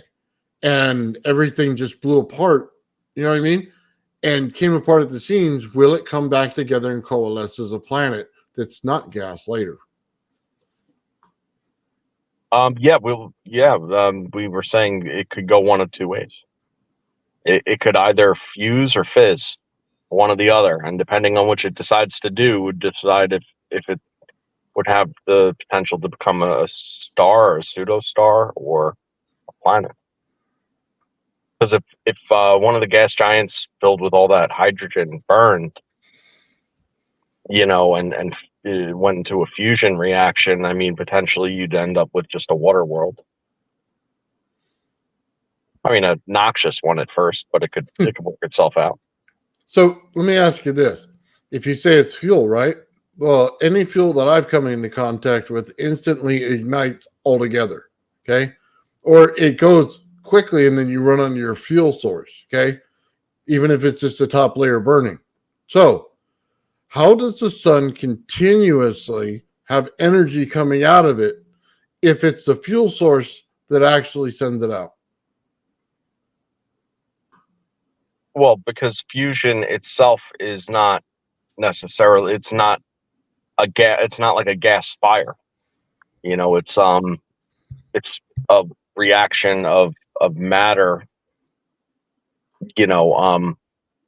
turning into matter and throwing off energy. That's so it's the hydrogen is becoming a more complex version of itself, and through that process of it's losing pieces of its energy potential because as helium is less volatile than hydrogen. So when you're talking, you're losing energy potential off of the initial, and the result is energy. So it's not necessarily like a burn. It's a transmutation process. Okay. That sounds better than it burning. What do you Because think, if Ben? it was burn, I mean, it couldn't burn. There's no oxygen. Well, everybody always says the sun's on fire, so I always ask the question, okay, how?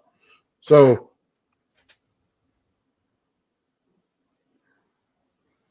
is everybody's mic on? Yep. It's not on fire.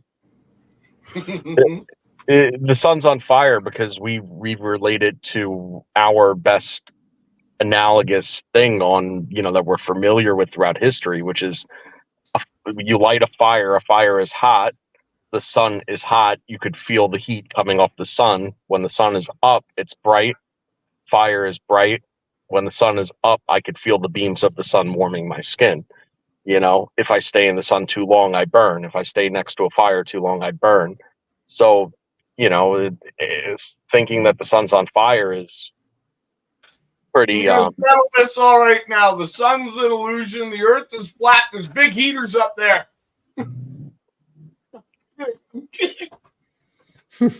Cheryl. Flat Earth.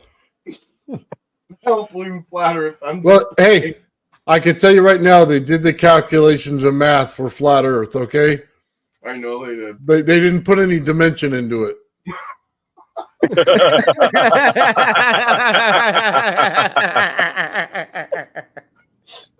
That's not nice. That was good. It's absolutely true. Yeah, Well, if man. you think about it, okay, so all the celestial bodies in our solar system and universe are all, round or circular, but we're the exception? That doesn't make any sense. I don't know. Well, accumulation of mass would make sense if it's rotating. Then rotation accumulation of mass would be easy when everything pulled towards it. So that makes sense for a planet. Like the centrifugal force, or is that centripetal force? I forget which one is Both. which. I think it Both? would take both to pull it in. Oh, So, okay. Just on the inside, it's gonna take both. Like a torsion field then. Yeah. That's my thought process anyway. That makes sense. I mean, it's all fractals of the same phenomenon that we see, Yeah.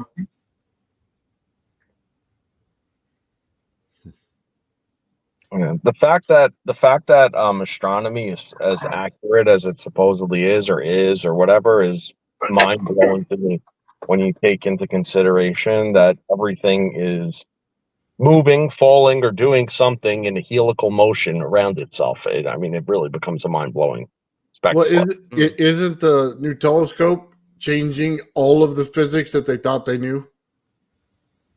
Yeah, that seems to be the case. Still, stubborn minds prevail because, it just astounds me that all these people talk about, how incredible, like ancient cultures were in their knowledge. They couldn't know certain things about our solar system, but they were dead on. Like the Mayans had advanced mathematics beyond their, and then we just call them savages. We don't see like the potential that their societies actually had. You know what I mean? What if they weren't savages? What if one point that those races were actually highly intelligent and they went through a polar shift? I believe the magnet went. Think about a magnet going over a hard drive for a computer. It wipes memory, right? Right. Well, I believe the Mayans specifically, they weren't savages, but during the end of their reign, they were faced with dire situations regarding agriculture. They were struggling to get food. They couldn't grow their crops. They were in a great drought. And when people are struggling like that, they turn to sometimes violence. And maybe they were, struggling to come to terms with that in some way. And that was the end of their civilization. Who knows? But I believe they were very, very sophisticated. Oh, absolutely, man. Without a doubt. Mm-hmm. What is advanced anyway? Like, is advanced your LED TV and being able to and being able to watch some liar basically pretend to be somebody else on it? Like, is that what advanced to be? I guess in this context would be the understanding of our reality. Right, exactly. So there's a very good chance that they were highly advanced. But, we got but maybe not. But the technology that they had out of being highly advanced just doesn't look like what we have, and therefore it becomes unrecognizable because you're looking at it through a perspective of, oh yeah, they were so advanced. Well, where's their DC car batteries then? It's just a bad lens. Look at the crystal skulls, man. And the DC batteries, it's called the Baghdad battery. There's lots of evidence of it. Yeah, I know. But I'd like to do an episode just on the crystal skulls alone because there's a lot to unpack. The crystal skulls could be like solid state, like hard drives, essentially, like holding information. And Just that's why people taking everything in, conscious connections to them. Very well so. Yeah, there's some amazing stories that they were fake though. So I it's so hard to know what to believe with this stuff sometimes, There was a couple of them that were fake, but I believe analysis determined that there was a few authentic ones as well, and they didn't know how they were made. They're incredible nonetheless. I'd like to have one. Mm-hmm. Yeah, no kidding. Yeah, and then all the ones still being pulled out of the ground, apparently. Like videos of them being dug up.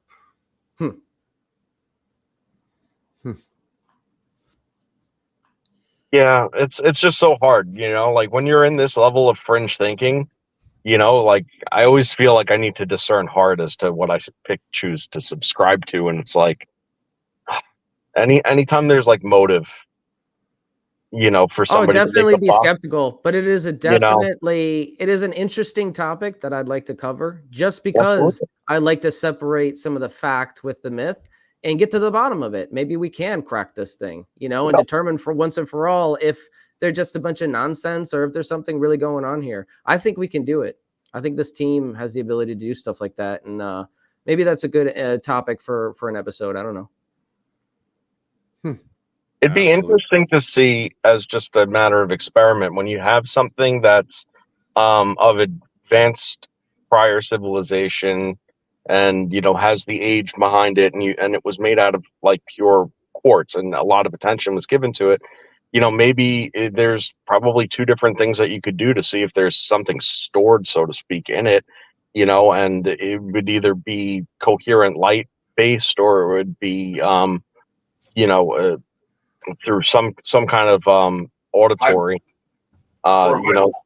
Right. I agree with the coherent light theory. That definitely makes sense. Yeah, I mean, if you shine coherent light through it and you see if there's a variation or a certain, you know, internal structure difference, as you know, in refraction or something like that.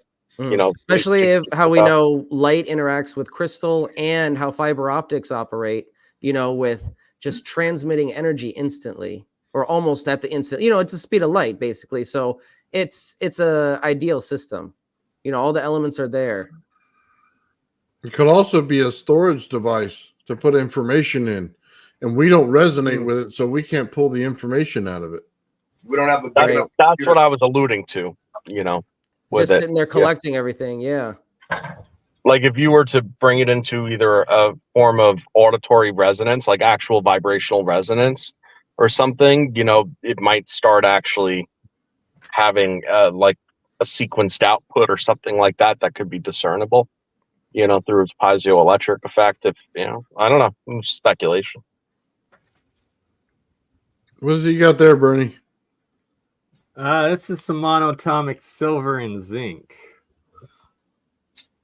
Woohoo! Looks cool. You lose it. Does. You using it as cologne or you drinking it? This stuff, no, this one's a sample. Gonna be sending off to Michael Perrone. He had asked for. Yeah, V says it's 100 proof. Right? He's like, go easy on it. The girlfriend learned a long time ago not alcohol in Bernie's bottles. Hey, listen, I'm not going to say what physiological effect consuming that might give you. Oh, yeah. But if it's done right, if it's done wrong. It doesn't look all that different coming out, I don't think. Oh, wow. Zinc will do that. Water sometimes. Can you smoke it? Maybe. I wouldn't recommend it. You're smoking pure metal. Oh, wow. That was good. My joint in it. So no, the white stuff will not turn you blue. This is monoatomic. The diatomic already is blue, and that's what's oxidized, and that's what will start accumulating and give you the heavy metal poisoning. Ooh, that's not good. No thanks. Not today. I mean, listen, I took a colloidal silver supplement, like a good quality one, for a while, and man, I didn't get sick ever. I haven't really been sick in like 8 or 9 years since I started drinking the colloidal waters from it. Okay, we're going too far into it. Oh, no health. This is not health advice. Definitely don't try it because Oh, well, you yeah. could do it wrong, and then you could turn blue, and then you will die. So don't. I poison apologize. I yourself. was walking the line. I didn't realize. Yeah. Walk alive. We'll call it Smurf juice. Don't chug Smurf juice. Unless you got it for 3 apples high. Oh man.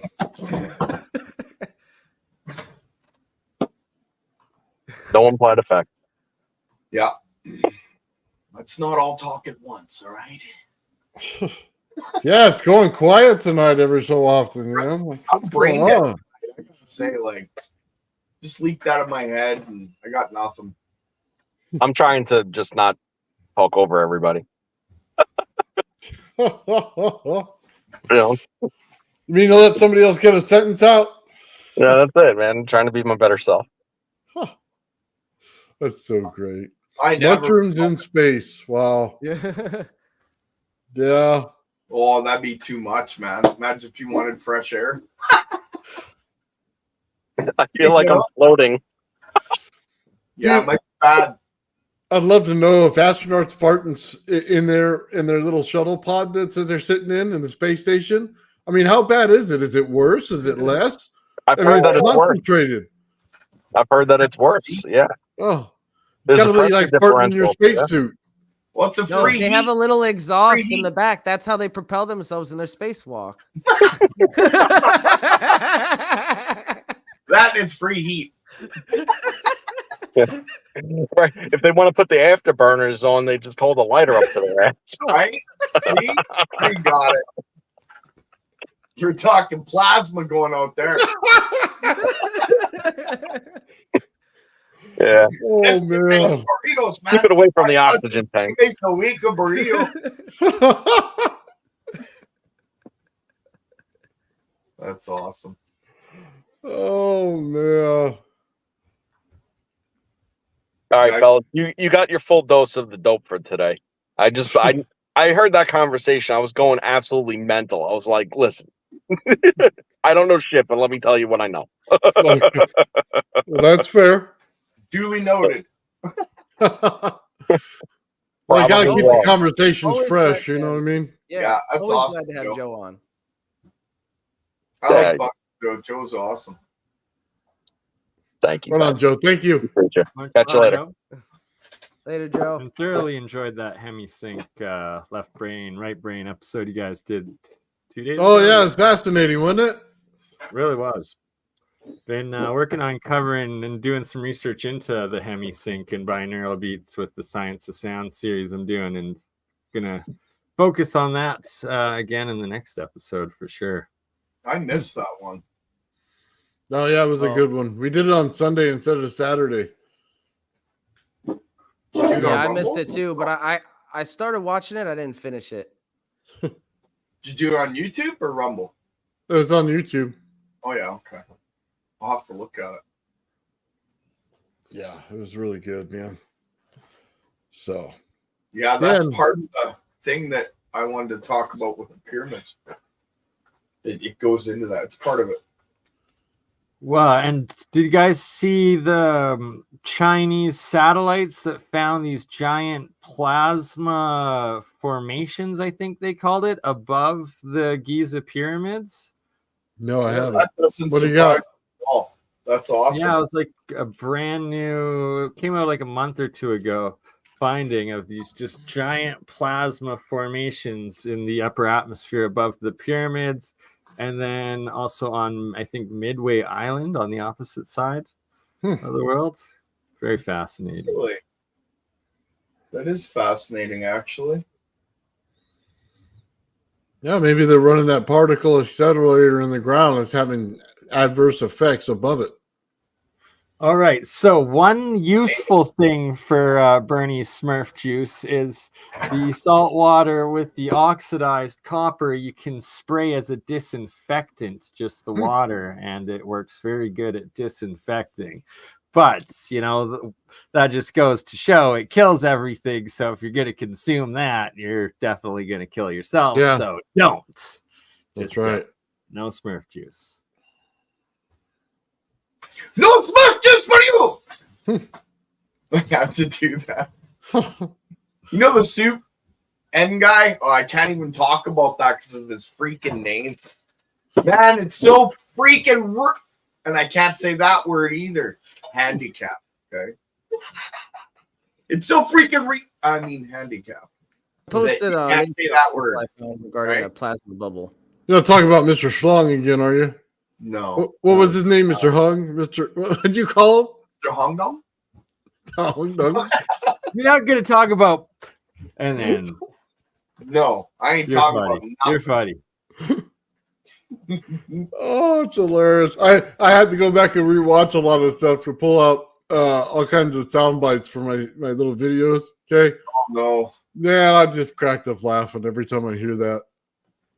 Yeah, there was some fun. You have some material sitting in the background that you haven't used yet. Just wait to see how you put it together. Oh my God. Did you see the one I did on Jeremiah today? Yeah, I was laughing at it. I was laughing. I hope he has a good sense of humor because I found it absolutely hilarious when I made it. He's usually pretty good. Me and him have howled a few times. Right? It's all about being able to laugh at oneself. Yeah, absolutely. I laugh at myself all the time. I wake up in the morning, look in the mirror. Fuck, I can't help but laugh. Sorry, I shouldn't. Angus Wengus. Angus Wengus. Yeah, I do that all the time in my old age. She's just like, you're nuts. And I'm just like, yeah, well, gotta have fun with life. It's short. You never know when's your next day. Could be your last, right? Oh man, it's so Check funny. that guy out, Angus Wengus. I know it sounds funny, but his name's Mr. Angus Wengus. He actually is a Tesla coil junkie. It sounds like Benny Hill or something, man. Or there's that British show that always has that on there. My son watches it all the time. There's a few. You talking about the one with the hotel? No, that's old. No, there's some guys that go around and they have this jokester channel. It's British, and they talk about I don't know. The guy wrote the word dick wrong on the side of the building in, you know what I mean, in Greek. So the guard comes over and helps him write it the right way, even though he wasn't supposed to write it at all. He gives him a spelling lesson. Yeah, I just can't put my freaking tongue won't say the damn title of the show. You're not talking about Family Guy, are you? No. No. It's 1980s. There you go. So different altogether. But I watch a lot of shows, man. I'm just brain dead. I just can't think of it. Like Fall Guy. You ever watch Fall Guy? Oh, absolutely watch Fall Guy. I got the series. That's a really good movie. I just watched it actually the other night. Oh, I didn't watch the movie. I watched the series back in the 80s. Yeah, the old show with the old guy and the blonde and yeah. I have the series sitting down there. I was watching it the other day. It just made me think I was thinking, yeah, he could be the Fall Guy himself. I watched what was it, The $1 Million Man or whatever it was called? Oh yeah, Steve Austin. Yeah, they could put them back together. Yeah. What did they call him? Yeah, the $1 Million Man, I think it was. Yeah. They had like little action figures of Steve Austin, right? Yeah. The Bionic Man, they called him. You can move his arms and stretch him and stuff. Hilarious. Oh, Benny Hill. Yeah, Benny. Yeah, I watched remember that show. Yeah, when I was younger, I watched that show a little bit. That was a 3:00 in the morning show because they couldn't put it on at any other time. Absolutely Some of the crazy hilarious stuff he did, right? Yeah. That's what we need. We need a Barney Hill show. You hear Barney that, Hill. Bernie? Bernie Hill show. Oh yeah. Wouldn't be the first time Bernie's been a Barney. That's funny. I might have an inner purple dinosaur within me somewhere. There you go. You're wearing a purple sweater, aren't you? Or is that just the color of the light? That's just the reflection. It's actually black and white. Oh, that's cool. That's cool. And matching pants. Oh, there you go. He's Nice. styled. Full suit. Full track suit. Gotta There you go. keep it G. The wife bought it for me. I'd wear a full tracksuit, but they don't have anything in my fat ass size. I'm kidding. I really gotta stop swearing. Nathan's gonna have me for lunch. I'm gonna be in trouble. That's all right. Let's Go ahead. let's just share a video then, since we're all cussing now and it's already we've already lost the point. Okay, there's no going back to it now. We've already been down that road. There was a point. Yeah, it was. At one point there was a point. At one point, yeah. It's true. All right. Speaking, can I please have Ben, Gerald, and Victor in holodeck 1? I'm all excited. Jeremiah from Planet Convoluted will be giving us a special presentation today. That's interesting. That's very interesting. Mike, can you please transport Jeremiah directly into holodeck 1?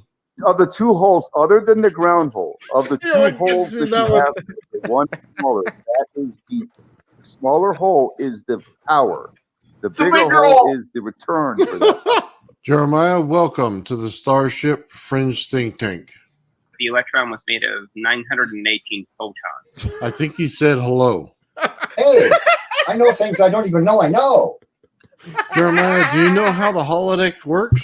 Take 918 photons, and he gives out the wavelength and the basic energy density of those photons that equal the total mass energy density of the electron.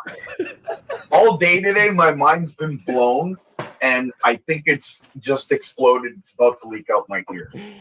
So amazing work. All right, Jeremiah, go ahead and give your presentation when you're ready. The holodeck is all yours. A high precision scale, and we measure them out to be 10.0000 grams each. So the two samples are identical in terms of their gravitational weight when they are not accelerating. Hold on a minute. Was he just measuring shit? But now we both drop them in a gravitational field. The isotope will rise up in an enclosed box compared to the non-isotope, which will fall at the same rate as the steel box.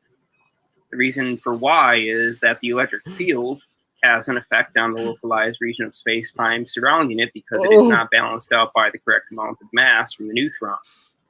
And so you end up with, in this case, what Brown calls an inertial isotope. I can't believe I'm watching this. Now he's dropping shit in a box. There's been tests to show that there's purity violation and equilibrium violation using different elements that have different isotope ratios. Oh, dude, thank you. Because of the, I wiped it out, darn it. Because they're falling at like a different potential in the sense where they have different potential in time because they are different elements decaying at different time rates. No, basically what you're saying is, yeah, if they're decaying, then they have a dispersion or, there's basically a damping factor. Yeah, you could smell it at a certain threshold, but it could be putting out a low level without notice. I mean, I did start to smell something off of the green coil. Oh my God. The holodeck is literally covered in shit. All right, Jeremiah, I think that's pretty much enough for this presentation. Yeah, regardless, this idea that there's this damping factor. I'm sorry, man. There's no dampening this. It smells like shit in here. And you turn that gradient of energy into a dispersed field. You end up with two very different forces in terms of your field vectors. Yeah, I can't breathe in here either. You have literally exploded the holodeck with crap. So your gradient of energy has a trajectory moving from one direction to the other. Oh my God. He's just not stopping. When it splits apart, that gradient that was pointing straight upwards. Mike, emergency beam out. Oh man, look, let's have a little fun. Evac. Oh, it's just so funny because so serious when he comes on, and it comes out so fast. It's like,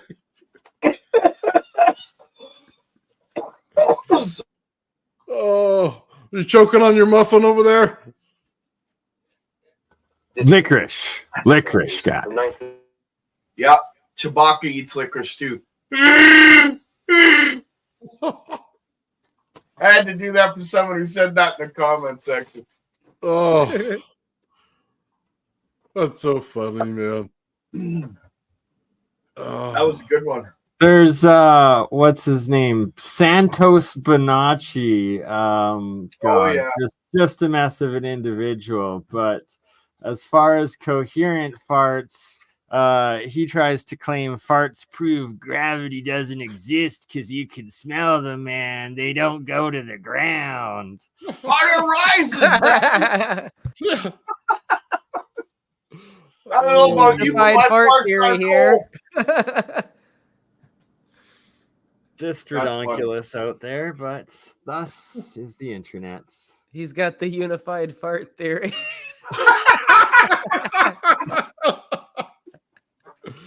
Oh, good. It's universal. wow. Oh man, that's just too fun to make. I had somebody ask me, they gave me a thumbs down saying they're here for the science, not for this. Why do you make them? Well, because it makes us all laugh. You gotta have fun. This science is serious shit. Pardon the pun. It's so you gotta have fun with it. Otherwise, your brain gets stuck. Yeah, you can't be serious with everything all the time, or else you won't take anything right. Mhm. Life is about having fun. Yeah, and it's too short not to. You never know when you're gonna walk off a curb or have too big of a fart and stroke out. Hey, you seen my stuff? I make fun of myself all the time. Oh man. When Ben said the smell, man, it was the best. You can pick up the smell in here. There's a certain threshold, and I smell. It's a gradient. It's a gradient.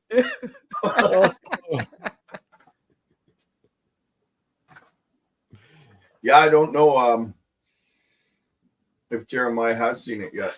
He's got a pretty good sense of humor, though. Oh, well, if he dislikes it, I'll take it down. I just think it's funny. I hear you. Yeah, exactly. I just think it's funnier, though, too, that he was in that suit. Because I gave him the bad guy suit from the Star Wars show. Yeah. Ren? Yeah. So he would look more proper when he was sitting there instead of a Star Trek suit. Yeah, absolutely. There. I thought it was awesome. Have you seen him in his magic hat with his wand and his long coat and stuff? Yeah. You probably like what you put on him. I got a hat for him. I still have Gas to send and plasma define gravity, and it has to do with buoyancy, I suspect. Hmm. As well as electrogravitic. That's part of buoyancy. Yeah, somebody mentioned the electric universe theory. Mhm. Well, it would be different than that.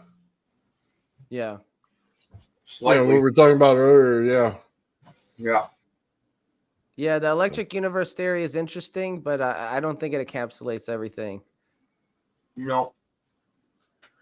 Otherwise, it would define anti-gravity or gravity itself. Mm-hmm. I don't think they do that in their theory. Walter Thornhill was a smart man, though. Welcome, Sean, Taryn Earthling. What's going on, Taryn? Yeah, Sean. Yo. So I have Speaking in third person only tonight, are we? I'm in a many persons. Time's not linear. Circular. Well, that's yeah. Well, anyways, I found a really cool document. You guys can hear me, right? Yes, sir. Okay, so yeah, I found a really cool document from the early 1900s about how radiant light has mass, or sorry, has weight. Let me see if I'm going to click the present button, so just give me a sec here.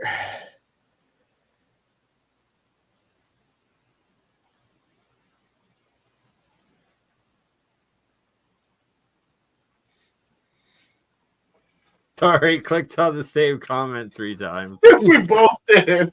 That's Okay, funny. there we go. So it talks about how radiant light possesses weight. So this is from the Electrical Experimenters magazine from this was sponsored and made by what was it, the United States Patent Office, I believe, for grooming, because it Not was sure if during it's the showing Electrical Experimenters era, right, of the early 1900s. Sean, I'm not sure if it's sharing it. Are you It's guys not? seeing it? I'm just seeing a black screen. Oh, of course. Yeah, of course they want a black screen. Why would they want? Well, let me get back to see if I can No do worries, this again. brother. Good thing I. Oh, it says No. I have 2 monitors. That must mean someone's watching me. Which way is it? Oh, really? What? That's Wow. weird. Hold That's on. Give me a that's second really here. The entire strange. screen. I'll just do the entire screen. Okay, there. Does that work? Yeah, okay. Yes. All right. So yeah, this is from the Electrical Experimenters magazine. This is what I'm just giving you a little taste of what I plan to share with you and Jeremy Rees, and possibly Jeremiah and Nathan, depending on the day and what happens. But anyways, so this is from the early, like I said, the early 1900s, from 1917. And they explain exactly what we're talking about. So like I always keep saying, like, we keep reinventing the wheel. This wheel has been invented years ago. It's just we just keep bringing it up because it's all classified now. But the idea, so like okay, this is wild. I didn't realize Professor TJJC is on here, because he actually explains how planets are connected through scalar waves. And he was also noted by Thomas Townsend Brown many of times in his journals. That makes So sense. yeah, I haven't really read into this much. I should say I read it years ago, but I've forgotten most of it because I read so much shit. That's stuff. I mean, so anyways, yeah. So this is like as you see, is light a material substance? You have the magnetic poles here, and this is like something that, like, I believe actually this is being done today recently to prove quantum. But what is quantum? Many of what? Ether. Oh, I thought it was Right. many The of term itself is physics, many convoluted. of whatever, many of chemistry or whatever, many of motion, many of mechanics. But anyways, so see, sorry, I'm an engineer at heart. I understand engineering. I don't really like. I sometimes I find the matchings of, like, what engineering would match what quantum is explaining, but realistically, it's, if you can't engineer it, it's not fact. Right. But yeah, this is one of the cool documents I got on the drive there. I clipped a bunch of these Electrical Experimenters magazines. Let's see what else I got. I might as well go through some fun stuff. What are you guys into right now? The Fringe. So I pretty much have everything you want to think of, dream of on this thing. What do you guys so what's your focus right now? Right now, I'm working on the rodent coil, if you've got anything on that. Well, the rodent coil, the only thing I got on that was the Charles Hall was a guy that claimed he was a ufologist, and he wrote books about how he was allowed to he was on Area 51. He was the guy that met the tall whites, and he saw the propulsion system, and he claimed that the when they took apart, because there was a hole in the hull, he saw 2 rodent coils stacked on top of each other. Wow. In order to create a Z pinch with Birkeland currents, right? So that it creates like what's like a galaxy. And like that's the problem with fusion nowadays, is it doesn't have the infinity loop that contains fusion, right? Because all motion can be repeated at the macro scale to the micro, because we're within its field antenna, and the field antenna dictates the motion of all fields, or particles, or atoms, or whatever. That makes Perturbations. sense, because we now know the rodent coil acts as a pickup too to itself. You can have one on top of the other, and they pick up energy. Michael proved that as well. He put one on top of his, and it didn't disrupt the input power at all.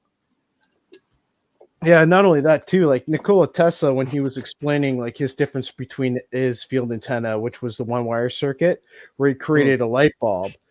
And I've explained this before, whereas the light bulb would create this one wire circuit where it would hit a target, become capacitance to the target, but it would travel back through the light wave as a circuit, like as a wire, and go back into the circuit and back into its ground, instead of having say a closed loop X-ray vacuum tube. It would hit you, go through you into the ground, and through the ground and back into the system, which was killing people when they first created. I read about that. Tesla had a harmless X-ray system somehow. Yeah, it was a cold neutrino system. Cold That's neutrino, what he called it. Well, he didn't call it that. He said it was producing faster than light, which is what we call neutrinos. And neutrino light. But actually, it was a cool thing. I was actually watching Star Trek, and Star Trek was talking about Deep Space Nine, where this guy at Quark's, he was pestering Quark because he went and rented another building with this device that would control. It was like a gambling device but what it did was it controlled the neutrino spins for was it probability? I believe it was. And what happened is that it could control luck that way. That's interesting. So it could control the luck in the vicinity by neutrino spins.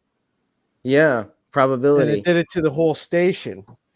And probably I don't know, it's controlling but probability down to the quantum level or whatever, right? The waveform collapse. I just believe that the devices controlled the neutrino spins in the area, and due to probability, it gave everyone bad luck. Like people just tripping over themselves, and weird stuff was happening. But due to the fact that they're controlling probability. But anyways, so let's get back to this radiant light. So has anyone ever heard of Frank Zadarsik? I haven't. Okay, so a long time ago, Jeremy Reese talked to Frank Zadarsik, and he explained how through a spring constant, he could get Bose-Einstein condensates to take place. But the only way that could happen was in exactly what Nikola Tesla was doing, was a one-wire field antenna. Because what would happen is that it was acting as a spring constant within that field antenna. Like it was a form of resonance type of so it's just bouncing back and forth between the wire cavity or whatever. Yeah, because the cavity acted as like a trampoline that bounced the signal back through the filament, then through the machine, or through and back into the ground, right? And the neat thing is actually, let's go to I'm going to go and show you Nikola Tesla's stuff on his circuit here real quick. Oh, wrong one. Let's go Experimenters Magazine and Scientific Inventions. Let's see. What, like the Wardenclyffe circuit? Well, the Wardenclyffe circuit actually was best described by some guy on YouTube right now. He builds Tesla turbines. He explained it perfectly. It was a swirl system, but he's also missing one part, that it was also connected to the ionosphere through light. Actually, I could actually show you that right now. So where are how come you're not in here? There it is, Hedinger. Okay. So in Hedinger was explaining how he was creating circuits with light. Ooh, that's a mess. All right. Anyways, so how he was creating circuits with light. So you see how this craft here is beaming energy down to the ground, but to the ionosphere. Wow. Here's the generator, right? That created ultraviolet light that shot it into the ionosphere, so that when it beams it there, it could create a circuit because it's going to follow light, and it's just creating a circuit, and it's charging it's giving itself a ground in a sense, right? A double Essential ground. technology. Well, not in this case because this is not Tesla's system. Okay. Tesla's system had it figured out where he would have the light distributing from the lens here, like, or it's from the a corona hood, which was a hemisphere, and what would happen is like it act as a lightning disruptor where like it would not allow discharge, it would only allow it to corona. Right? So it wouldn't give off lightning, it would just corona. That's what you want. Yeah. And what he did though was like through his one wire light, I'll show you that in a minute, but I'm going to show you the other pictures first on this. Yeah. So here's another one. So everyone, I'm sure a lot of people said, oh, this is Tesla's system. It's not Tesla's system. This is from some guy in Britain. But you see, as he has a screen mesh here, it goes into the ground through the coil, right? The secondary is wrapped around here. And then, of course, you have the step-up transformer and blah, blah, blah. But Tesla did it with pancake coils because he realized. Oh, and also these lights that he claims that are here that don't require a vacuum, what they are, in essence, the bulb is what it's doing. Excuse me. What it's doing is it's separating. Actually, the proper way to put it would be that it's acting as an ion vacuum pump, and it's creating a small vacuum around the bulb that allows it to glow. And that light gets focused up through there. Well, the claim was that these were just made out of aluminum and they didn't need bulbs, like they didn't need glass that to produce light. But that could also be through discharge through the electrode in the ground here, or the cathode, or whatever, you know what I mean. But anyways, so let's get to the one wire light. Let's go to good old Tesla. Oh, I also too, I've clipped out all the stuff in Tesla's stuff on electrostatic force, which all follows. So the electrostatic force was when he was discovering his one-wire telecommunication system. So it ended up being the telecommuting force system. In essence, he was going to use electrostatic force to create a field antenna that would send these craft from one location to another at signal speed. Yeah, he called it the teleforce, didn't he? Yeah, the teleforce. He broke it down. But what he was doing, if you actually follow through with every single step in history, you understand that he first found electrostatic force through his one-wire light bulb. Then he realized, oh, my one-wire light bulb, I could. Sorry, I'm. Let's see if I can just zoom this up. How come? Oh, geez. Oh, that's why I'm not in the right spot. Okay, here it is. One-wire light bulb. So here in the one-wire light bulb, as you can see here, he has his system, right? And what happened was he put an electromagnet up here, and the beam of light would follow the electromagnet. Okay. So the only person I believe that has actually done this, but hasn't showed it on his YouTube, was the guy who works with Eric Dollard, that younger fella. Oh, Murakami. No, not him. The other one, Griffin. Oh yeah. Griffin made the vacuum tube. Is this in any way similar to Phil's experiment with the light and how he got the pole to follow and be attracted to his light? Well, Griffin showed that that he made the bulb swirl, and what Tesla's showing here is if you put an electromagnet, the beam of light will follow the electromagnet. So the idea is that this beam of light. So this, just picture this as the Wardenclyffe Tower, and this is all light being distributed all across the Wardenclyffe Tower. And then you had these electromagnets on board your craft, and this beam of light would beam to you, and it would act. It would take the energy from the high frequency alternator. Oh, I see what you're saying. Instead of it going in all act directions, as its ground in order to get a full circuit charge linearly. So, but what you're saying is instead of it going in all directions, it's being attracted to the electromagnet. Yeah, exactly. Oh, okay. No, that's very interesting. That's not at all what Phil's device is doing. He's doing something else. Okay. Another thing too with the bowl magnets. I don't know if I'm allowed to show this because it could be actually copyright. Maybe I shouldn't show that.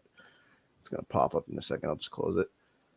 So there's a guy who created the bowl coils, the pancake coils. Yep. So what the guy did was he had the bottom of the cup, so like where it bowls in, he put it up to a rotating magnets and it slowed the magnets down, which meant like it had a maximum lens force onto the magnets. But when he flipped it around proportionately, it didn't slow the magnets down on the hemisphere top part of the coil. So I believe this has a lot to do with what Sean Calderon does. But anyways, like I said, I have to actually go through with a bunch of you guys to figure out what is a copyright and what isn't, so I don't give you guys any strikes. So I'll go to the Nicole. Yeah. So here is the. So I have, like I said, in here I have the electrostatic force where, like, in his light bulb. Actually, a lot of cool stuff on here. But anyways, in his light bulb, scroll down.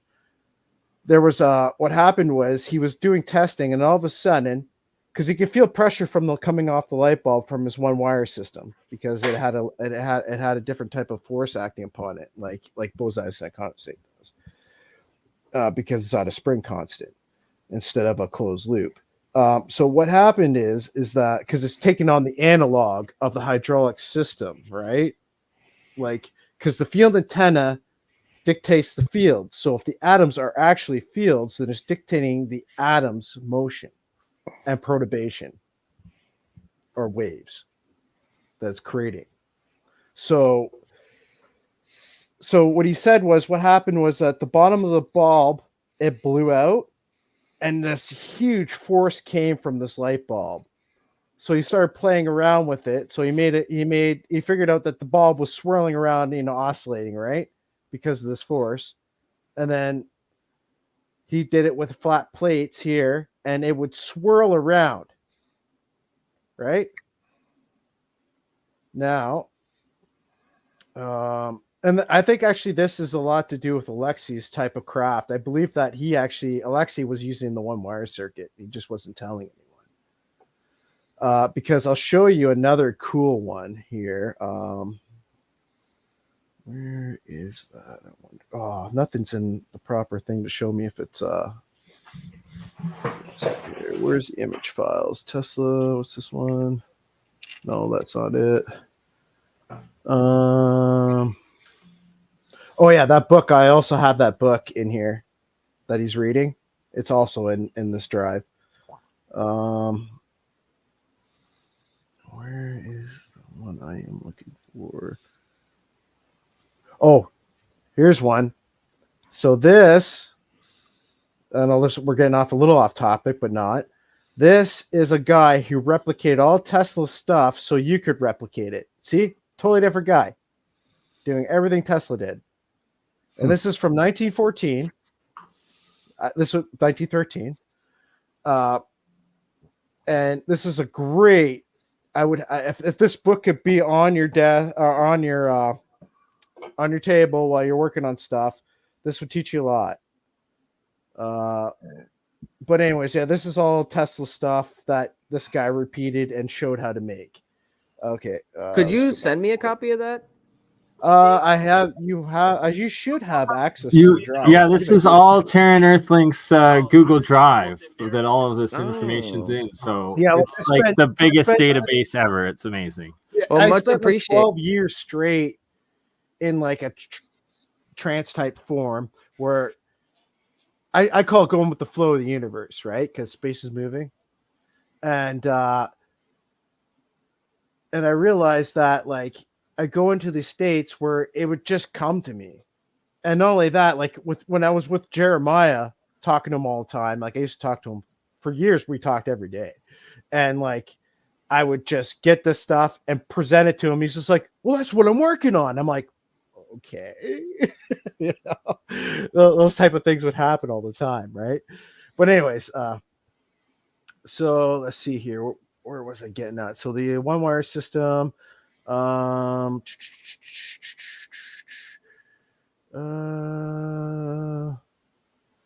Actually, you know what? I'll do the true wireless one because that is going to explain how the analog works. So here's the closed loop system and how the analog system works within that field antenna. Because every circuit is practically a field antenna alternator. I like that. So realistically, it is. That's how like even like if everyone thinks, oh yeah, you know, everything's safe, you know, my computer, blah blah blah. No, nothing is safe because anything can be picked up by a field antenna and read, especially when it comes to RAM, because then RAM can be read as well. So here he is with the one wire circuit. So how he explains it is that, like I said, it goes from the ground into the armature through a friction device, which is the filament, right, to create light, and hits a capacity, bounces back into the friction device and back into the alternator and back into the ground. So if you were using, say this light, sorry, let's go back up here. So if this light beams out and hits you and acts as a capacitance, it'd beam back into the system. This capacity would shove it down and back into the ground. Whereas in a closed loop light system, the beam of light would hit you, drag into the ground, and try to reach this ground from wherever it is hits you from, and go back into the alternator. So it's going to go through your entire body instead of you acting as a capacitor and bouncing off of you. You understand what I'm saying? Like, this is the difference between X-rays in a closed loop and then the X-rays in an open loop. And that picture I showed you before of the Tesla light bulb, all it is the Tesla coil with an evacuated bulb on the top, or the pancake coil one, right? It's pancake coil system. If you create an evacuated bulb on the top of that antenna, it would act as the filament. And whatever else is out there would act as capacity and bounce back in. That's why sometimes he has a flat plate in some of his stuff. Okay, so let's get back. You got Sean inspired here. All right, so let's see. One wire. I got the system, electrostatic force. What's this one? Okay, so this is his writings. Yeah, so this is hundreds of pages of his writings from his alternator right to the one wire system, to one wire light bulbs and on. Like, it's actually very good. Where is? I want to show you the one wire solenoid coil. It is the most fascinating thing ever, and I think that is what's happening with the Cherkov device. Well, coil me intrigued. That's it, right there. Let's see if I can blow that up for you guys. All right. Is it transformer? I'll have to shrink it down just a little bit more. Oh, son of a gun. Oh. Okay, guess not. All right. So in his transformer, so this isn't quite the one wire circuit because he transformed. So what he did, actually, if you go on to Tesla Tech, there's a bunch of guys on there that explain in detail how he actually created systems. And this transformer is a coil, 2-coil. Actually, I really can't explain it because I don't want to mess it up. But anyways, so this is his 1-wire system coming out, and he's wrapping it around the coil, and then he has a suspended plate. So you could do this with his 1-wire circuit that he uses for radiant energy or transmitting signals. So if you took it right off that and you wrapped it around this coil on an iron core and had a plate, you would see this disc would rotate, right? But if you turn the disc the other way, wouldn't it push the disc? So I think that on the arms of the Graviflyer, where the bolts are, I think he wrapped coils, like just 1 wire wrapped around each bottom and end, like the Rhoda system, right? So let's go to Rhoda real quick here. Okay, EHD, Rhoda. Oh, was that an MHD? Shouldn't be an MHD. It is an MHD. Why would it be an MHD? Okay, sorry. Don't mean to chirp to myself here. MHD. Rhoda. That's just thinking out loud. Yeah, all right. So, okay. So this right here, I have the patent for it, but you can't get it from the patent office. And it's in Italian. So we need someone like Jack Serfati to translate it. So anyway. Hear that, Jack? We need you, Jack. We need you, Jack. If he's done bitching yet. Jack and the giant. Jack, you're our only hope. Anyways, so in here you see in the actually Italian patent, it is the exact thing that is inside that article, whereas the French one is a little different. Help me, Jack Safardi. You're our only hope. Oh, that one Twitter redo, like meme video, was just so good. Sorry. No worries. All right. So here's the French one. Okay. So what he claimed is that the middle's negative and the top and bottom are positive.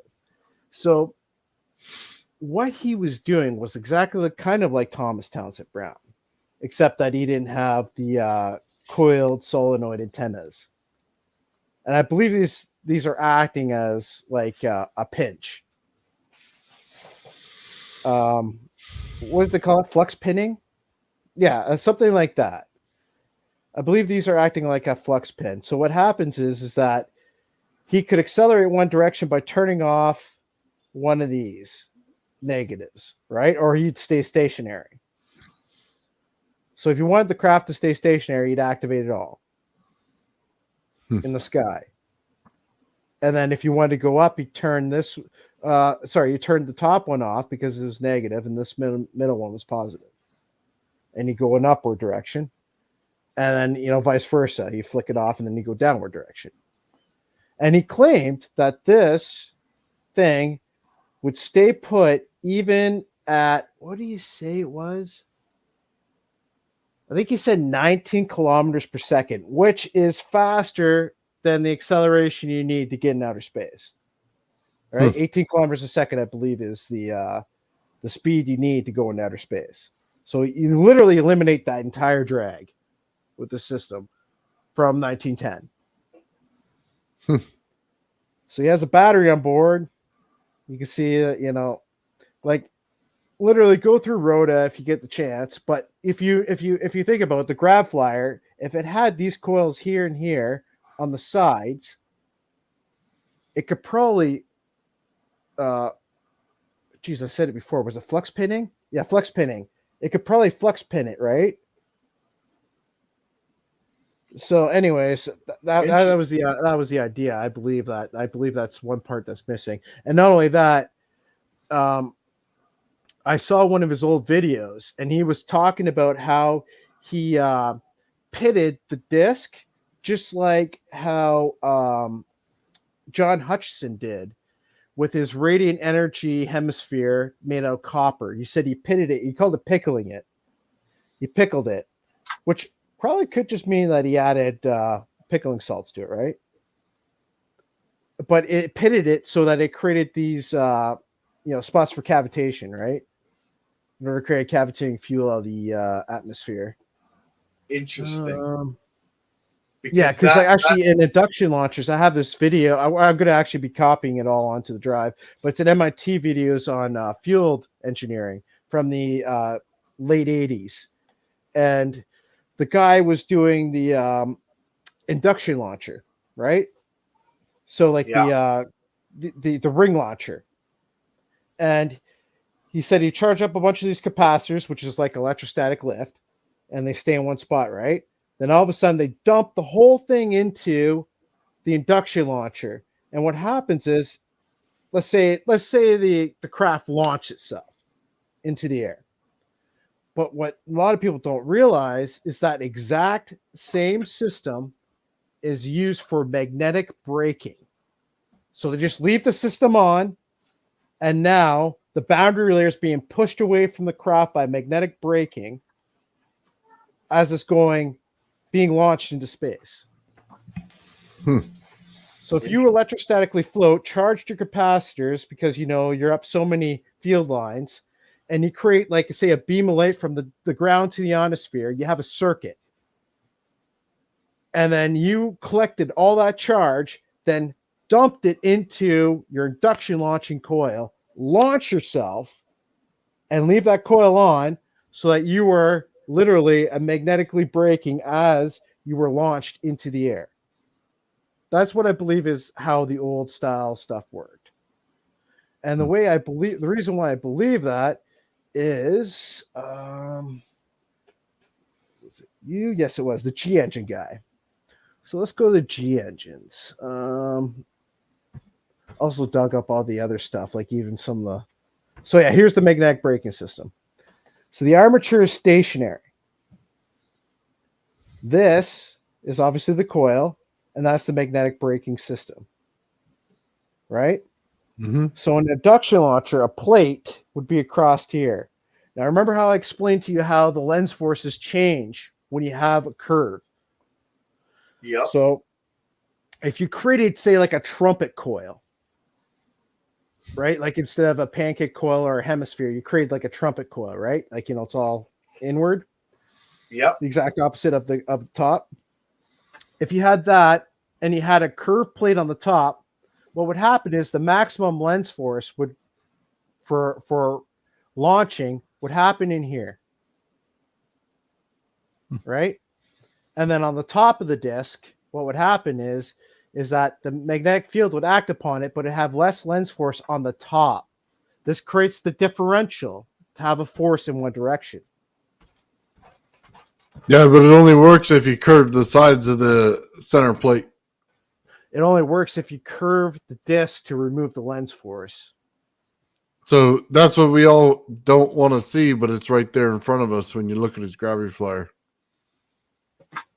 Well, I think he went wrong when he went flat. I think that's why it's a struggle for that thing to lift off. Believe so it or much not. easier when it's that's bent. just a belief, though. I don't know if that's a fact. Well, you could take a positive in the center of say you build it into a lifter, right? Put the center, your positive wire, use earth ground as a bottom, and it'll lift. So as you see, the G engines are coming as good old Mark said, or what's it, Mark? What's his name again? Michael Schratt. Thanks to him, I actually found this. And I actually found out eventually, digging enough, that this guy actually made a video in England of this working. So it's actually somewhere in some, I don't know, archive somewhere. There is an old black and white video of this working. And what's this called? This is the G engine stuff. So this is Oh, the 1956. G engine. Okay. Yeah. You had the full Right? article. That's interesting. So he I'll have to shows read the that. induction ring launcher right here. but I don't know if you've noticed. I don't know if this goes back inside and goes through, or this is acting just like something like Sean's coils working. But anyways, he was talking about making the craft like a giant induction launcher. So there's the induction launcher there, and that's what keeps this thing lifting. So like literally, he's probably just pulsing it, right? Just pop, pop, pop, pop, pop, pop, pop, so it stays in one spot. Because if you leave it on, it'll just fall back down to the ground. But not only that, it'll create a magnetic braking system around it. That's interesting. So like if you were able to charge up enough energy into it, you would launch the craft, but then it would create, like I explained, like I showed you before, magnetic braking, right? Which creates the plasma sheath around. You see there's the bow shock, and it's creating that plasma sheath right here around the craft. Like I'm just taking you back through the days because like some of the stuff, like I still have to share with Jeremy because Jeremy Reese is the one that got me. Absolutely. It's usually, seriously, like I was going right into permaculture, old school tech. That's where I was going before Jeremy like talked me into coming in and doing this. Like I learned how to like literally live off the land and start right from beginning. You know what I mean? Like right from extracting build from the ground up. rock. Like, you know what I mean? Turn rocks. Actually, here's one of my favorite quotes from Star Trek: "Turn rocks into replicators."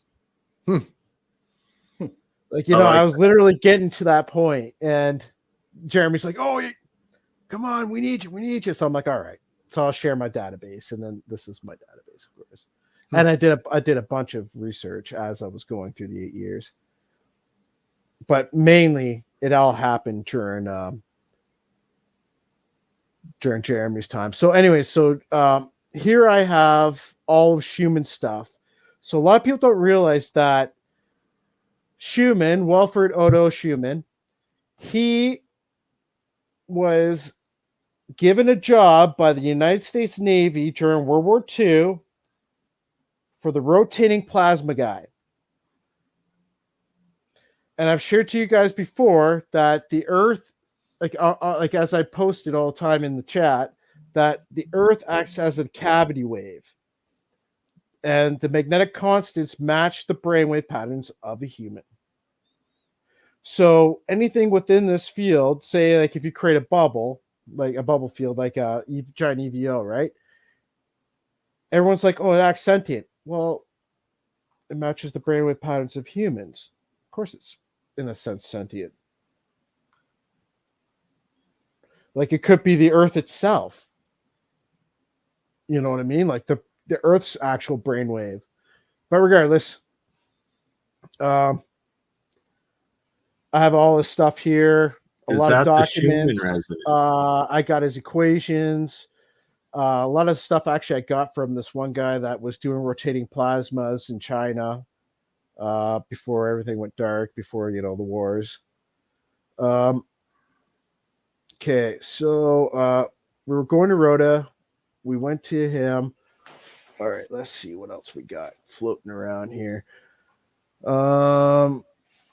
Anything you guys really want to cover really quickly?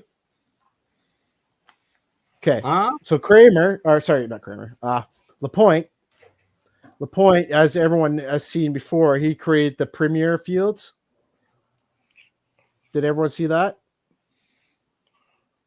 David Lapointe, the primer field. Yeah, David Lapointe. Yeah, he created premier fields and controlling and shaping of ionic flow.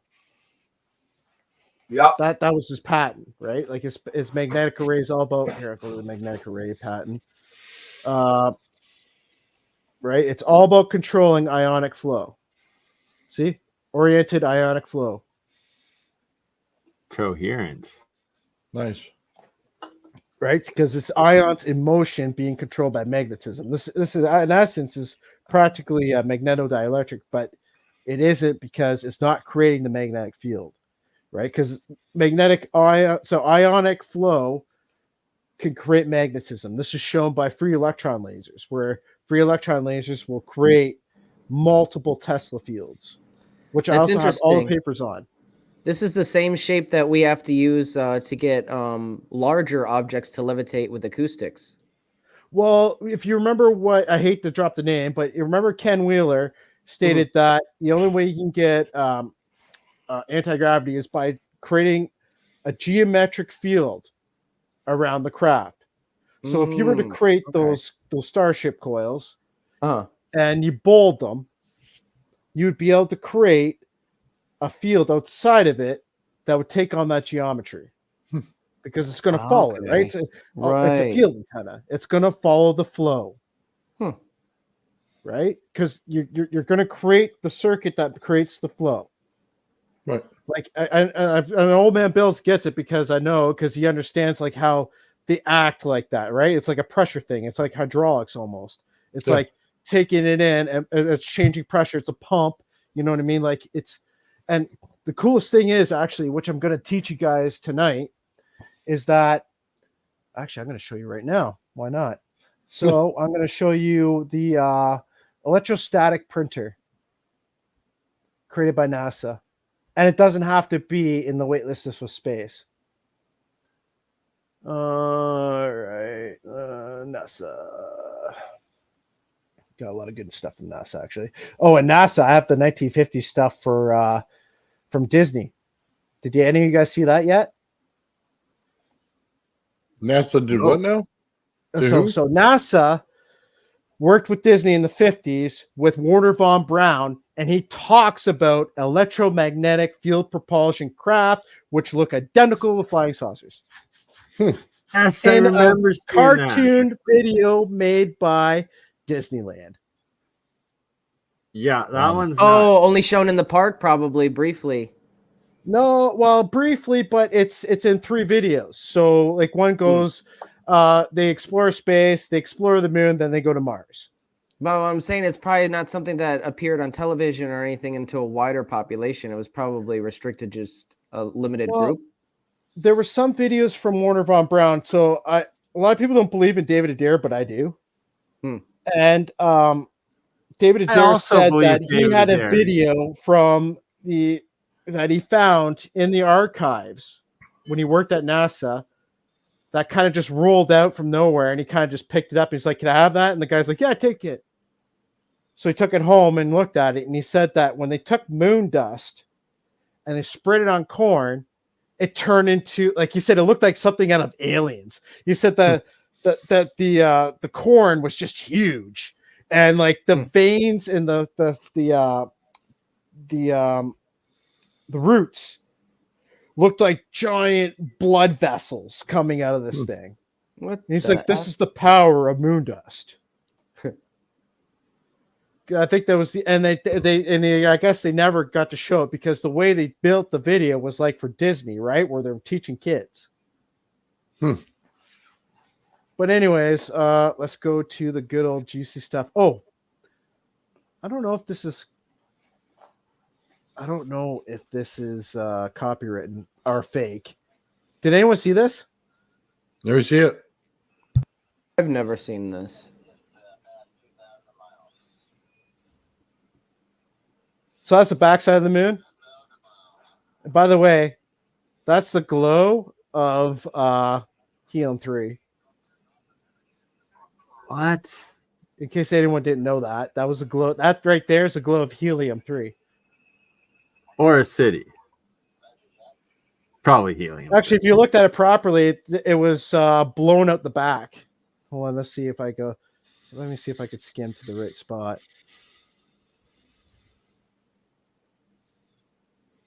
Let's see if I can get to the spot where it looks like you can see the back of the moon and it looks like it's blown apart. And that's the inside of the moon. What?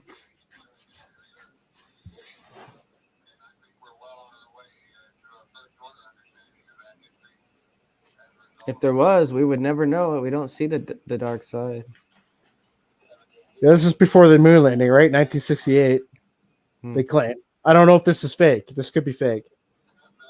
Could be. Could be fake. Always throw that out there. You never know, right? Yeah, specifically the camera movement looks weird to me, but I don't know. You know, it will require some analysis. Yeah, like if you're a guy in the panning around inside a small window, it kind of looks like that, but you don't know, right? Oh yeah, Oh, no, if you you're look right. carefully, that almost looked like it was blown out. Yeah, see, look there. That looks Oh, like there we go. the back of the moon is blown right out. Wow. You know what I mean? And that's the inside of the moon. What? That's so weird. Yeah. It's like this dark, just black hole.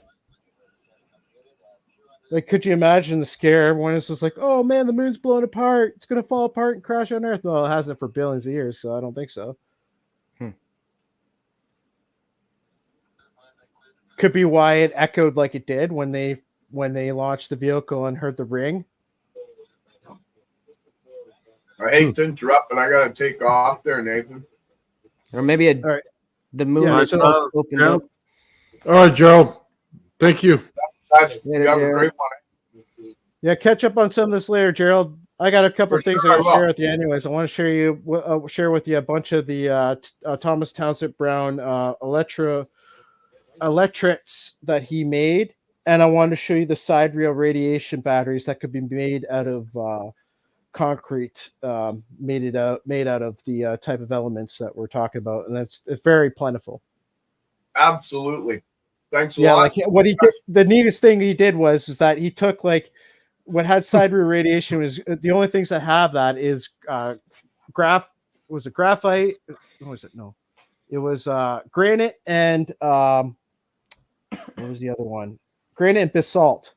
They're the only two elements that I'll keep that in he mind. found had side rear radiation. And how he did that was he took the rock up to electrodes and he stuck it in inside a telescope, and then he pointed it and he found the center of the galaxy, because side rear radiation comes from the center of the galaxy, and those are the only two elements that he found that did that. But yeah, I'll talk with you that later.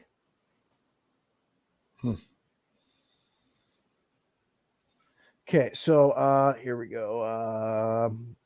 I'll get to the other part. Where is that one? Was it here? I want to show you the microwave beaming to Earth. I just gotta find it. Where's the video?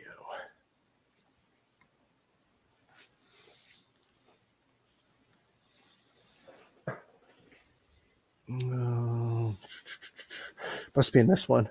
Yeah, all right. I found it. Should be in here somewhere. There it is. Hold on, I gotta. I'll be right back. I'll run this up. All right. Infinity loop.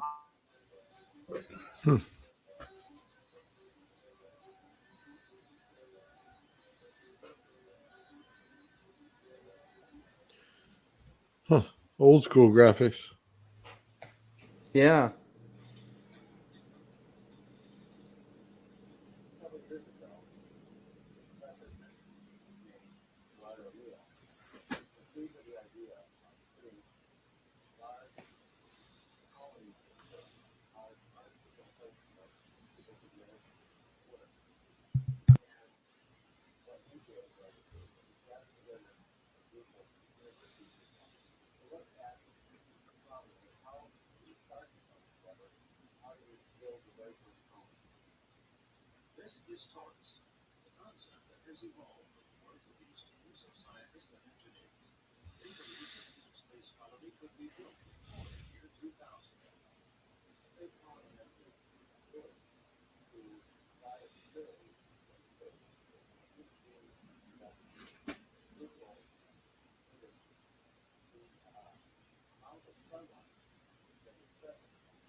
So this is used for the propulsion systems that beaming the energy to Earth.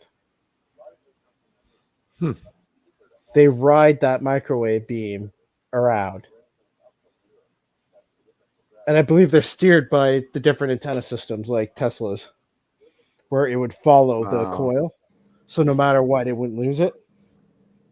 And we have engineers like Christopher Dunn talking about how the pyramids might have transmitted microwave energy. That's fascinating. Oh, I have the microwave stuff. I have videos of it too. That's so cool. Yeah, I'm going to have to give this archive a once over. Oh, yeah. You got to skim this. Like I keep telling you guys, all you guys, you got to download this and skim the shit out of it. Like, just skimming it would open your mind. You know what I mean? Like, yeah, if you got videos, like I'm a sucker for anything moon related. Like if you got videos of the moon, I don't care if it's fake, I'll watch it. It's fascinating to me. So you have to understand the universities in the United States did all this. And then what happened was it got silenced by the military. Why? Because they picked it up and made it. Yeah. And they made it proprietary and hushed it up so nobody could infringe on their technology. No, because they're not allowed to copyright anything. So what they did was they classified it.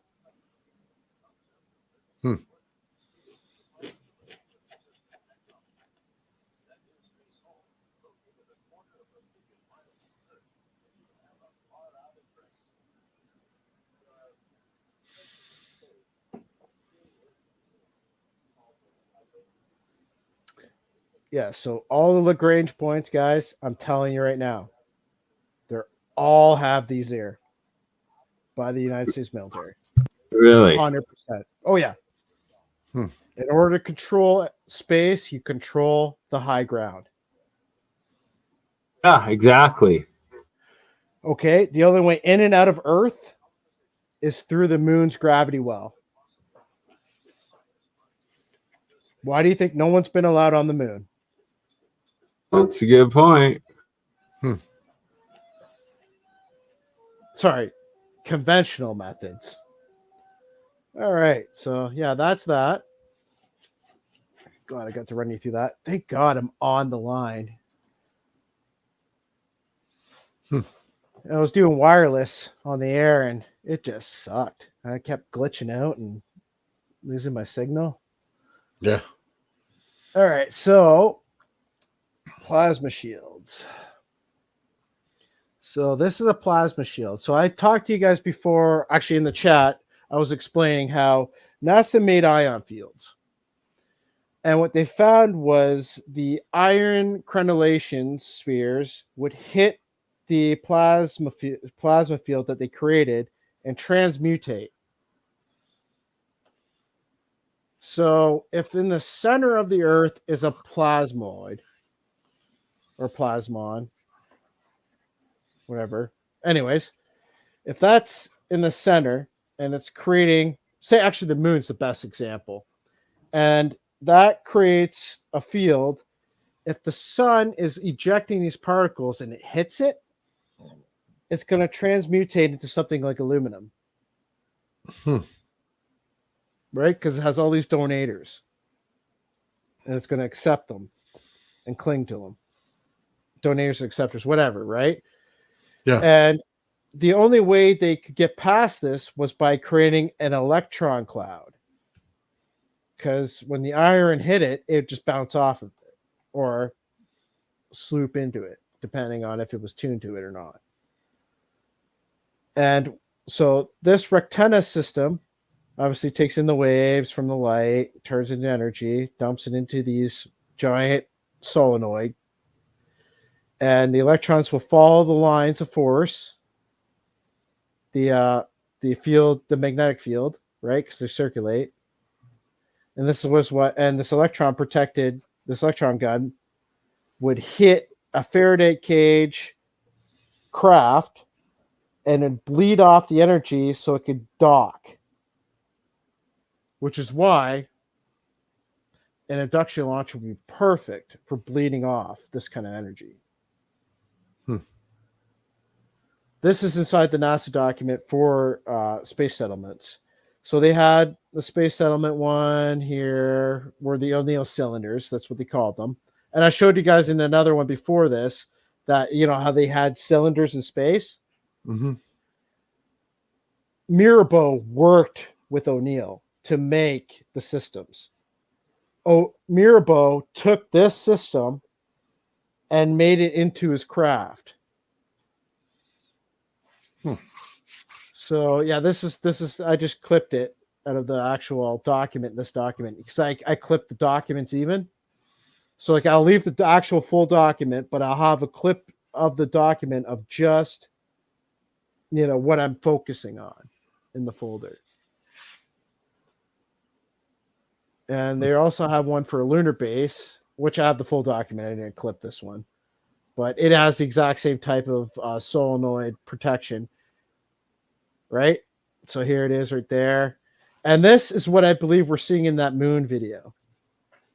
I believe they had a bunch of these already made.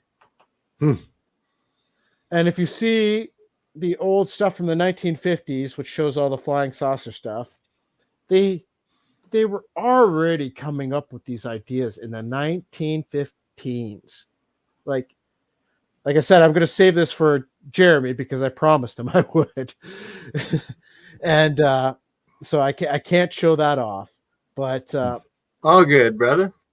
Yeah. I'll share it with Nate. I'll make sure when I do this with Bernie and Jeremy that you're part of it too, because I told you I would. Well, a lot of this stuff sounds like stuff that we were talking about earlier today. It is. That's why I'm always constantly trying to get on here, but no one's sending me invites. I make sure when I see you. All right. So this is a newer document where they use electrets for Lorentz actuated orbits. So what they do is they used electrets in order to stationary orbit stuff, and because Thomas Townsend Brown teaches with electrets, you can actually store the energy. So inside the two plates with the electret and the heavy metal particles in it, what you do is in the middle of the circuit, you add the energy, but you have to have it hooked up to the load. If you don't have it hooked up to the load, it will never hold the potential. So what he did was he gave the energy that it needed for the load, and then as soon as the thing cured and hardened or solidified, he would take the energy source off, and then it had permanent potential inside the electret with high K dielectrics and heavy metals. That's the secret. I'm spitting this stuff out so people can scribble it down and make it happen. All right. Anyways, so let's see here. Solid P. Okay. We already seen that one, I think. Which one's this one? Oh, this is MHD. Okay. This is using microwaves. Yeah. This is a wave rider. Okay. My bad.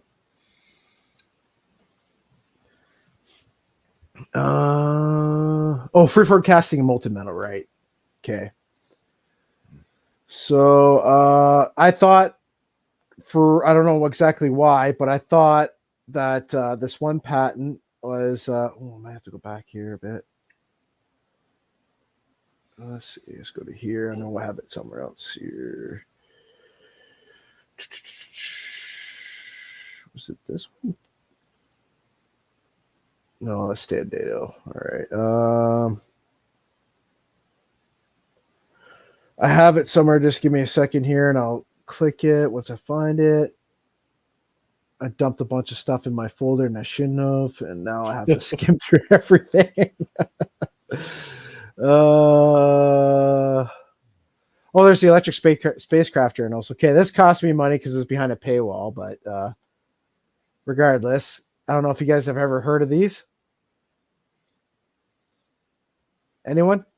No, what is that? The electric spacecraft journals. So this was John Hutchison kept spitting this out because he was actually put in one of these journals. And he just like, oh, you got to go check this out. You got to go check this out. So I did and found it behind a paywall. It cost me $300. But I have all the journals. And they have every single patent that you could think of for flying craft using field propulsion. So I guess I'll have to send you an invite to that sometime, maybe. I got all Eric Dollage stuff, most of it, I should say. I got like over $400 worth of that stuff. Oh my God. It's ridiculous. Totally took me to school. Where is the stuff I had? Projects. Okay, that might be it. And where's the printers? Printers. Oh, this is old, by the way. This is when I was just figuring stuff out, so it's not all legit. Because it's a learning experience. You think you know all the answers, then you find out later you know nothing. Yeah. When the more you read, right? It's just like, what the heck? Anyways, there it is. Yeah, gravity printer. I think that might be it. Yeah, this is it right here. So I thought this was in the waitlist list of space. Oh, come here, double click. Okay, so I thought this was from the waitlist list of space. So, and from what I understand, it's not. So what this is an induction melter. Then you electrostatically charge the droplets that are coming out. And then you charge these plates here, and it hits this one over here and builds a standing sound wave of the object you're creating. So you see how the guy has the standing sound wave on the computer? You can see it's shooting out all these droplets and hitting it and 3D printing everything in a standing sound wave. But nowhere in the patent have I saw it where it said it had to be in space. So I think it can be made on Earth, even though this is made by NASA. That's interesting. Yeah, this is what I was trying to get Tom Anderson into, because if this does work on Earth, this is exactly what Tom Anderson wants to make his replicator. We can see he's using laser energy in order to help form and shape, and I'm assuming it's creating like a metallic glass type of effect. There's circuit boards, because obviously this doesn't have to be just metals. Yeah. Because it's electrostatics. The only thing that isn't electrostatics is the induction melter. So yeah, anyways, that's a fancy Dan. Let's go back to so let's see what I got in here. Okay, I got that. All right, this is old. Which this was like just before I talked to Jeremiah. And then Jeremiah took me to school. Yeah. Here's a good one. Yeah, I like this one. Cyanized boundary layer fluid pumping systems. So here's a fancy Dan that I talked with Jeremiah about, and he loved it. So as you can see here, there's sawtooth waves. Right? Okay. And this is actually discussed in the movies with Warner von Braun on how they were using sawtooth wave forms to send what was it? They were ejecting cesium ions in order to get to Mars real quick. And they needed sawtooth waves in order to create the propulsion, right? So here, as you can see, the Kawanda effect is taking place here, right? He's taking it in and he's circling it around. That's the Kawanda effect. Right. And you can see these waveforms. So let's go back here. Yeah, so you can see here, positive, negative, negative, positive, negative, positive. So what he's doing is he's creating repulsion and attraction. Yeah. And you find this with a lot of electrostatic systems. In order to get a force in one direction, you have to have repulsion, then attraction. Yeah, but you have to get to a stage where it's not exactly static electricity. You don't. It's kind of destructive to have that. You want charge. Well, in my brain, I see expansion and contraction like buoyancy. No, I understand exactly what you're saying. I'm just saying the state that the energy has to be in. If it's too much of a, how do I say this? Has too much charge in it, like too much static, it becomes destructive to the system, and you won't amplify it as well. Oh, I never thought of that. That's fascinating. Because it's using the energy for the static. Yeah. You want it to be more like scalar so that you aren't using the energy yet. You know what I mean? Until you want to. Mm-hmm. Because that gravity flare, it has that wave in the center. It absolutely has positive on top and negative on bottom, just like a sine wave.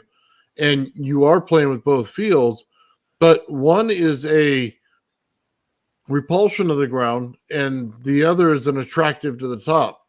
There's two different fields going on simultaneously at all times. I didn't realize this right here, but he has a delta wane, but within delta on the inside of the wane. That is, sorry, delta outside of the wane. But I mean, that's fascinating right there, because delta systems, they can't have EMP attacks attack them, right? Like if you learn from Eric Dollard, they're an antenna that won't allow in EMP. So by having delta and wane, you could use both of those systems like that. That's actually fascinating. I didn't realize that in this patent. I probably did, but I just don't remember. So I remember explaining to you guys before when I saw my giant flying saucer, and it swooped up on a 45-degree angle and created this lightning wave. And this is kind of what it looked like right here. And then it swooped into it and rode it, right? And then the back plates went invisible. Yeah, but this is more like what a sine wave should look like. It's got the field around it because we know the energy doesn't travel in the wire; it travels on the outside. So this makes more sense. If you ever watch the magnetohydrodynamics by Eric Lathwaite, where he had the three-phase linear motor and he laid it out and made it linear, right? He cut the top of it and kind of like flattened it out, right? So if you were to create a tube of that wave, you could ride it, right? If you got inside of it. Okay. Now, if you were an flying antenna and you were able to have a radio somewhere else, you could send it to that location in that field, because it's just a packet of information now, to that location at signal speed. As long as it was like a diamagnetic material that could float in it and be anchored or pin fluxed into it, it should be able to just ride within that to another location at signal speed. Just like a linear motor, but it'd be like a non-linear motor. Be like an unwrapped non-linear motor, linear motor, because it'd be both. As odd as that sounds. But anyway, so here he explains, this one shows here, right? Two negatives, so you have a repulsion, but you have the two positives, which is also a repulsion, but it's attracting that field, right? Attracting the particles or whatever you want to call them. Yeah, but when you push those two fields together, one of them will change into a temporary either negative or positive. It'll take it on once you force them together. Yeah, I think they flip, don't they? Yeah. So like the particle flips like we learned from Lapointe. You know, like you could take the ion and flip it from a positive to a negative. It just has to go through that one spot where the flip zone, the flip side. But that's the whole key to the gravity flyer is that flip that there's two forces working, and then you force one down upon the other, and then it creates a bouncing effect. You're twerking the fields. So here's another fascinating thing I didn't actually realize is that this one right here is just a wire in a sense, but this one right here is a wire with picks, so it creates ions, right? Mm-hmm. But that's still negative and negative. So like, see, look at that, right? So negative here, but it's just a wire. But negative here, there's a point, Right. and it goes over. But I didn't realize. It matters where you position the point on the negative Right, to the positive. Let's go back to the waveforms. There's a whole geometry going on there. Yeah, because he has a square wave with, you see this square wave with the sawtooth. So you see a square wave generator here, pulse, the phase adjuster, which is the square with it, which is the sawtooth, but he has it going in together, and this is what it creates. It creates the sawtooth. Oh, wow, square that's wave. cool. Right, yeah, and you can see that here with his electrode system and his switches. I love old patents because it's all switches and stuff. Like it's old school. It teaches you the actual what the heck is going on. Well, that's what Alexi's mimicking with the piezo disc. That spike right there, it's an amplification of the wave. Yeah, that's cool. That's what he's doing. Yeah, but like that's also another great thing I've been trying to teach everyone is so everyone knows about the Kawanda effect, right? Yeah. Okay, so the Kawanda effect, in case people don't really understand, is literally it's the elasticity of a fluid, but in convection. So like here, this is the Kawanda effect, right? So he's recirculating the effect, and not only that, he's able with this system to recirculate the ions. So he doesn't have to keep generating massive amounts of ions. He's saving his energy by recycling the ions.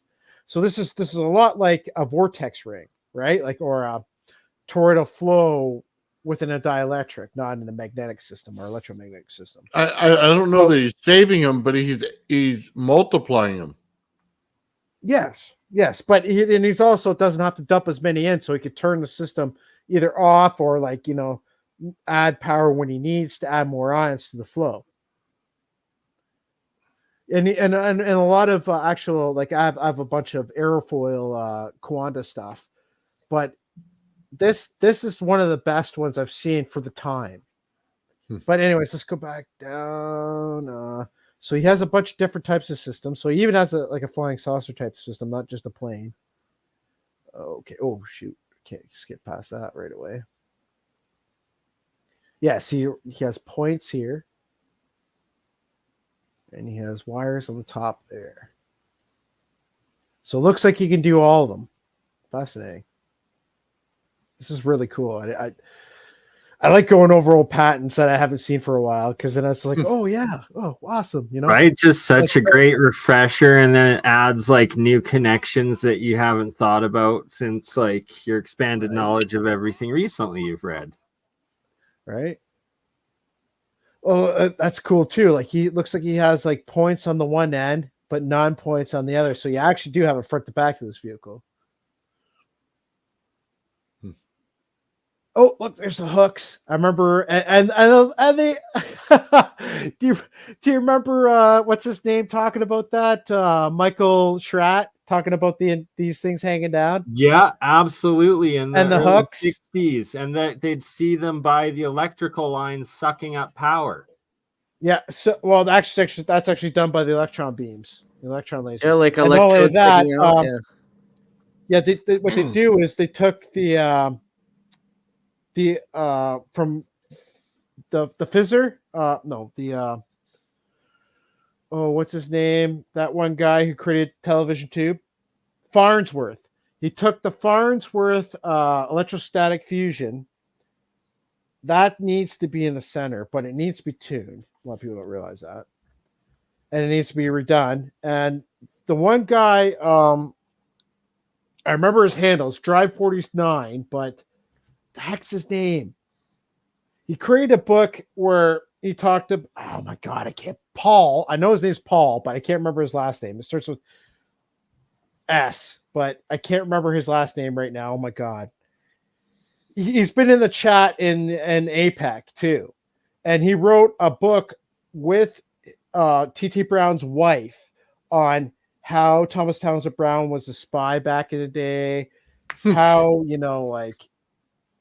how his lab notes were his lab notes, and they weren't really made to confuse the people to not find Thomas Townsend Brown's secrets because he was a counterintelligence agent. Right? Like, how do you learn from a counterintelligence agent? You really can't. Well, he just recreated his experiments to find out what he did. That's why you go through his lab notes, because in the articles, he talks about certain things, but he says, oh, certain things got classified. But if you go through his lab notes, you actually find out what was classified. Yeah, well, I can tell you right now. So hold on.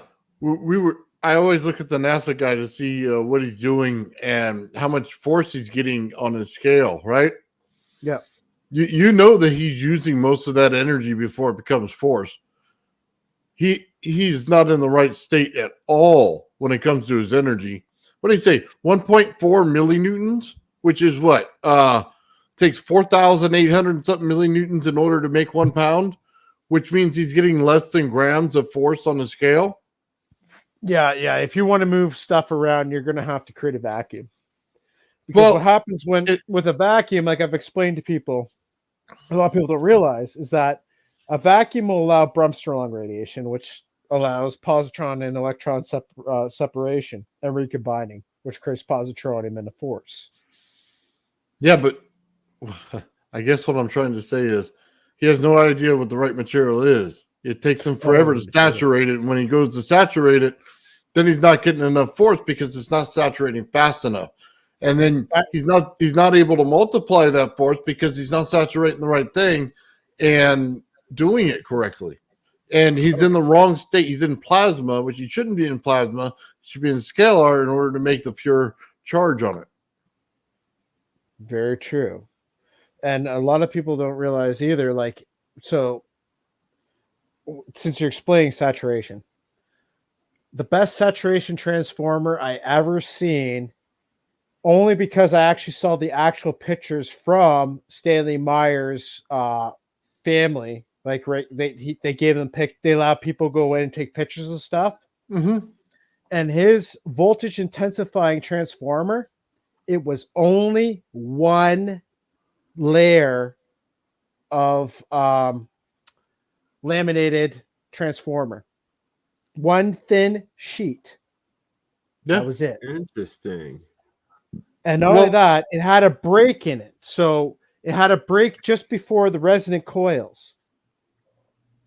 Okay, so like you have the input, then it would have a break, then it had the resonance coil. So like, the flux would take form in there. But what would happen was, it had the resonance, goes to a capacitor, then the other part goes back to the resonant coil that attaches back to the transformer.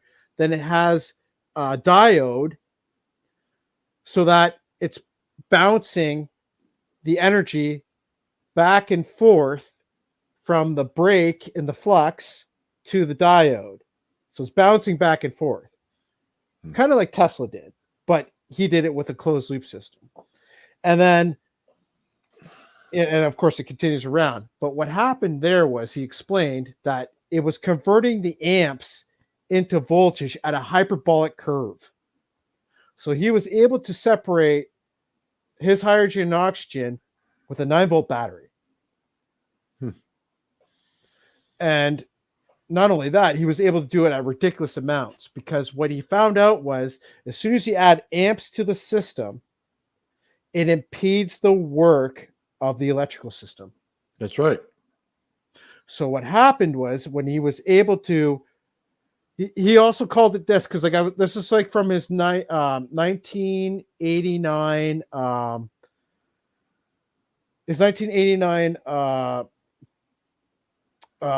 interviews where he was inside someone's basement, and he also did one in New Zealand at an actual conference.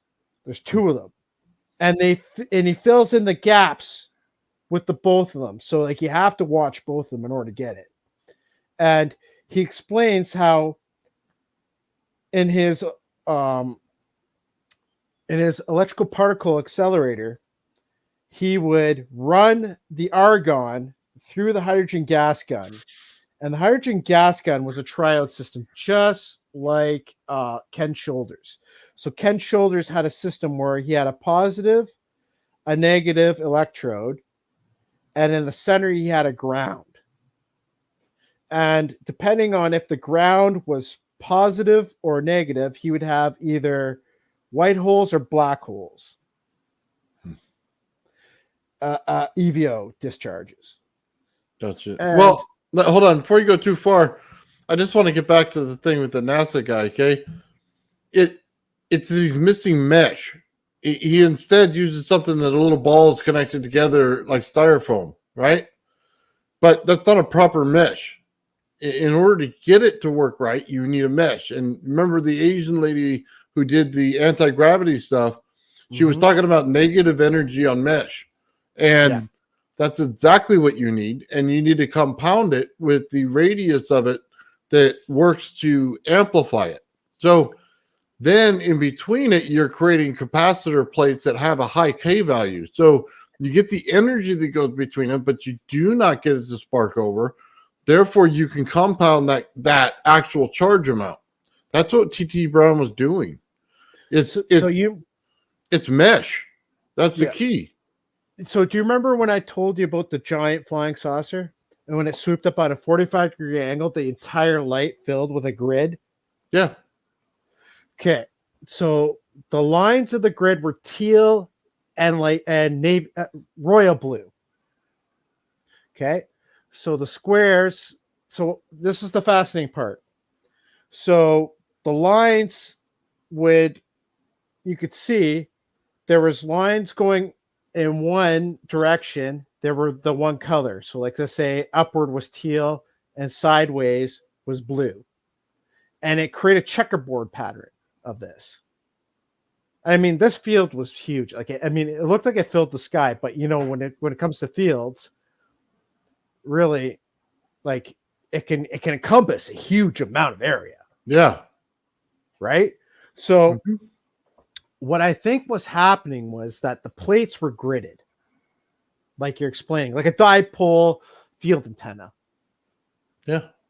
Right. Because like they're gridded like that, right? Like that's and I believe that they did something similar to this, right? Because like if you look here, kind of has a similar effect, right? Like, you know what I mean? Like, but it was kind of in it was in a circuit similar to what would you call it?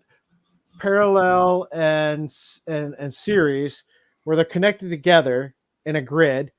So like, you know, like when you have a battery and you hook them up in parallel and series properly, any ion lost is gained.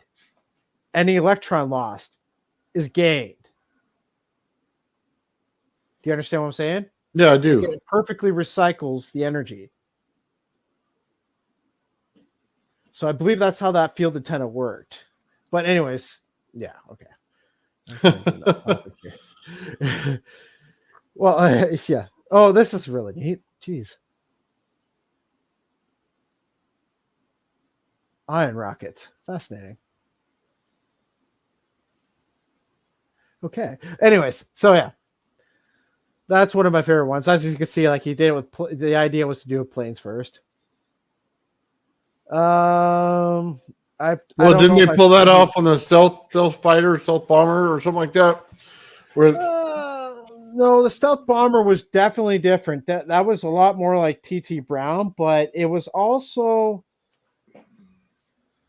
like it was creating helium so that the craft, no matter what, like as a byproduct, it was creating helium so that the exhaust wouldn't make any noise. Because I don't know if you ever watched. Actually, there's a lot of guys on this drive that are YouTube guys. Like it's unbelievable. Like Plasma Channel's on here. Think Ideas, I believe that's the guy. He's on here. Hacksmith is on here. I tried to get Electro Boom on here, but he wouldn't do it. Who else was on here that's definitely used it because he stated from it and actually shown pictures from it. Who else was that? Well, the plasma channel guy definitely, Jason, definitely used this. I don't know if he still does because what happened was actually when Apex shut down for a bit, someone deleted the drive. Really? Yeah, and the worst part about that is that everything that everyone uploaded was deleted. So I was able to bring everything back except for the stuff that people uploaded. Really? Which is a ball kicker. Oh yeah. It was a ball kicker. And so I was an like, infiltration agent from APEC. Not only that, someone went through it and deleted a lot of the stuff. Like, okay, here's actually one big thing that I told Jeremiah and it got deleted right away. So I'm going to actually show that to you. So you can't delete it. All right. Anyways, Tesla, where are you, Tess? There you are. One wire patents. So these were all deleted. Let's see which one I want. Not that one. Not that one. Was it this one? No, not that one. So these are all one wire circuits for. Oh, okay. I'll share this just before I share the other one. Microfab Van de Graafs. Microfabricated Van de Graaf generators. Okay. Van de Graaf generators from one person's perspective that shared it. And I do believe the guy because he shows all the different examples of levitation in videos from like the early, I would say actually no, from the late 20th century, the 1990s. I believe that's when he did the videos, or maybe it could have been the early 2000s. But he's from Australia and he released patents, but he claimed that from the spark gap Tesla coils gave off gamma emissions. And he claimed also that Van de Graaff generators to the ground, that energy that goes all the way to the ground, is gamma radiation. Really?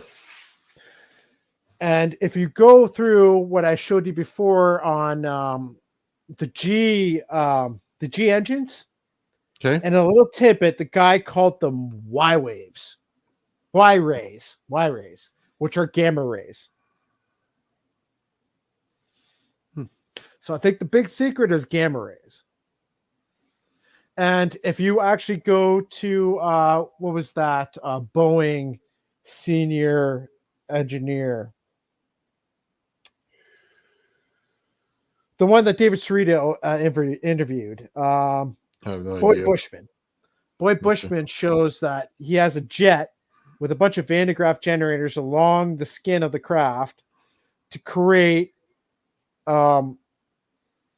that go to the like what look like missiles on the side of the wings, these points, and they create a Van de Graaff generator energy that goes all the way to the ground of it, right?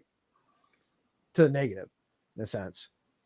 And what happened is that I'm assuming he realized that gamma rays is a trick. So by putting Van de Graaff generators all along the skin of the jet or in certain spots, it would create that gamma rays from that point to the ground. So it's a field around the craft. Okay. So I believe with this, you could probably be able to make tiny ones, like little lifters. Because it's electrostatics, right? Because magnetohydrodynamics is, I don't know if you understand this, but magnetohydrodynamics, the bigger it is, the more you can do with it. Yeah. So, like, the bigger the craft is, the easier it is, the more efficient it is. But when you get down to small stuff, you can make small magnetic motors with. But when it comes to electrostatics like this, if you could create microfabricated Van de Graafs and you align them all along the skin of the craft and then have grounds out the side, where they're positive or negative grounds, depending on what you're looking for, which is easy as putting a diode on the ground. and flipping it for whatever you want, because that's what they did in the tractors. So long in Europe, the ground is positive because they put a diode in it and make it a positive ground. A lot of people don't realize that. In the United States, it's always a negative ground. Little food for thought. But anyways, so here it is. Here, a little micro generator, little micro Van de Graaff generators. And that also, like I said, the gamma rays is part of it. Okay, let's go to the stuff before I squirrel myself right out here. Was it this one? This is it. Okay. All right. Here it is. So here's the high voltage input. This is a computer, high voltage input computer. Okay. It goes in, and the diodes make it circulate. Right? And it goes back to the ground, which is that AC input. Well, this right here, if you're talking about a field antenna, if these were moles, like moles of atmosphere that were affected and ionized by the field antenna, they would take on a resistance because resistance would come with the field antenna effect. That'd be a Schwinger limit. Yeah. It doesn't have to. How do I want to say this? That right there, if you turned it where the resistor was at the top, how do I say this? It's like the gravity flow, right? It goes up, it goes into the center plate, it hits the a resistor can also cause oscillation in what you're doing if you're going from positive to negative. Okay. So you do that, and then the gravity flyer being on the ground acts as the second ground until it releases from the ground. Then you go over to a one ground system. So it takes the double ground in the beginning in order to build the field enough to get anywhere. If you do not do that, you'll never build the field. I believe that Nikola Tesla, when he was trying to create his craft, I believe that he turned the craft and created a vacuum around it, which turned it into a light bulb, and that the Schwinger limit was taking place as a byproduct of the moles of the atmosphere. Oh my God, it's so funny that you mentioned that. The guy that I work with the high voltage on said the same thing. Well, dude, this is what's showing me. That's all light bulb. Well, you know what? Been. Yeah, and you know what? Like because they're flying light, but it's all about the field antenna and the circuits pumping it, right? Because it's going to take on that analog. No matter what, it will take on the analog. So when it's a closed loop, it'll hit you, drive down into the ground and back in through the ground and back into the ground of the generator. Whereas this, it would bounce, you'd act as capacitance, and it would bounce back into the generator and into the ground. Well, the ground creates capacitance for all of it. So if you don't have it in the ground, you're wasting your time. Well, do you remember what I was telling you about how Eric Dollard said that the sun is a transformer and the planets were capacitors or transducers? Yeah.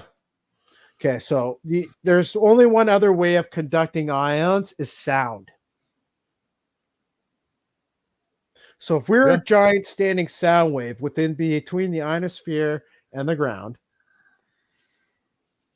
that's what we are. Yeah, well, I can tell you that double grounding takes the amplification up fast, and you have trouble inside of a house because of the concrete and everything on it, and the outside is 10 times better for double grounding when you're in that type of a system. So you could run 2 Tesla coils like that. And the cool thing is after it rains. So put the Tesla coils in the ground when it rains.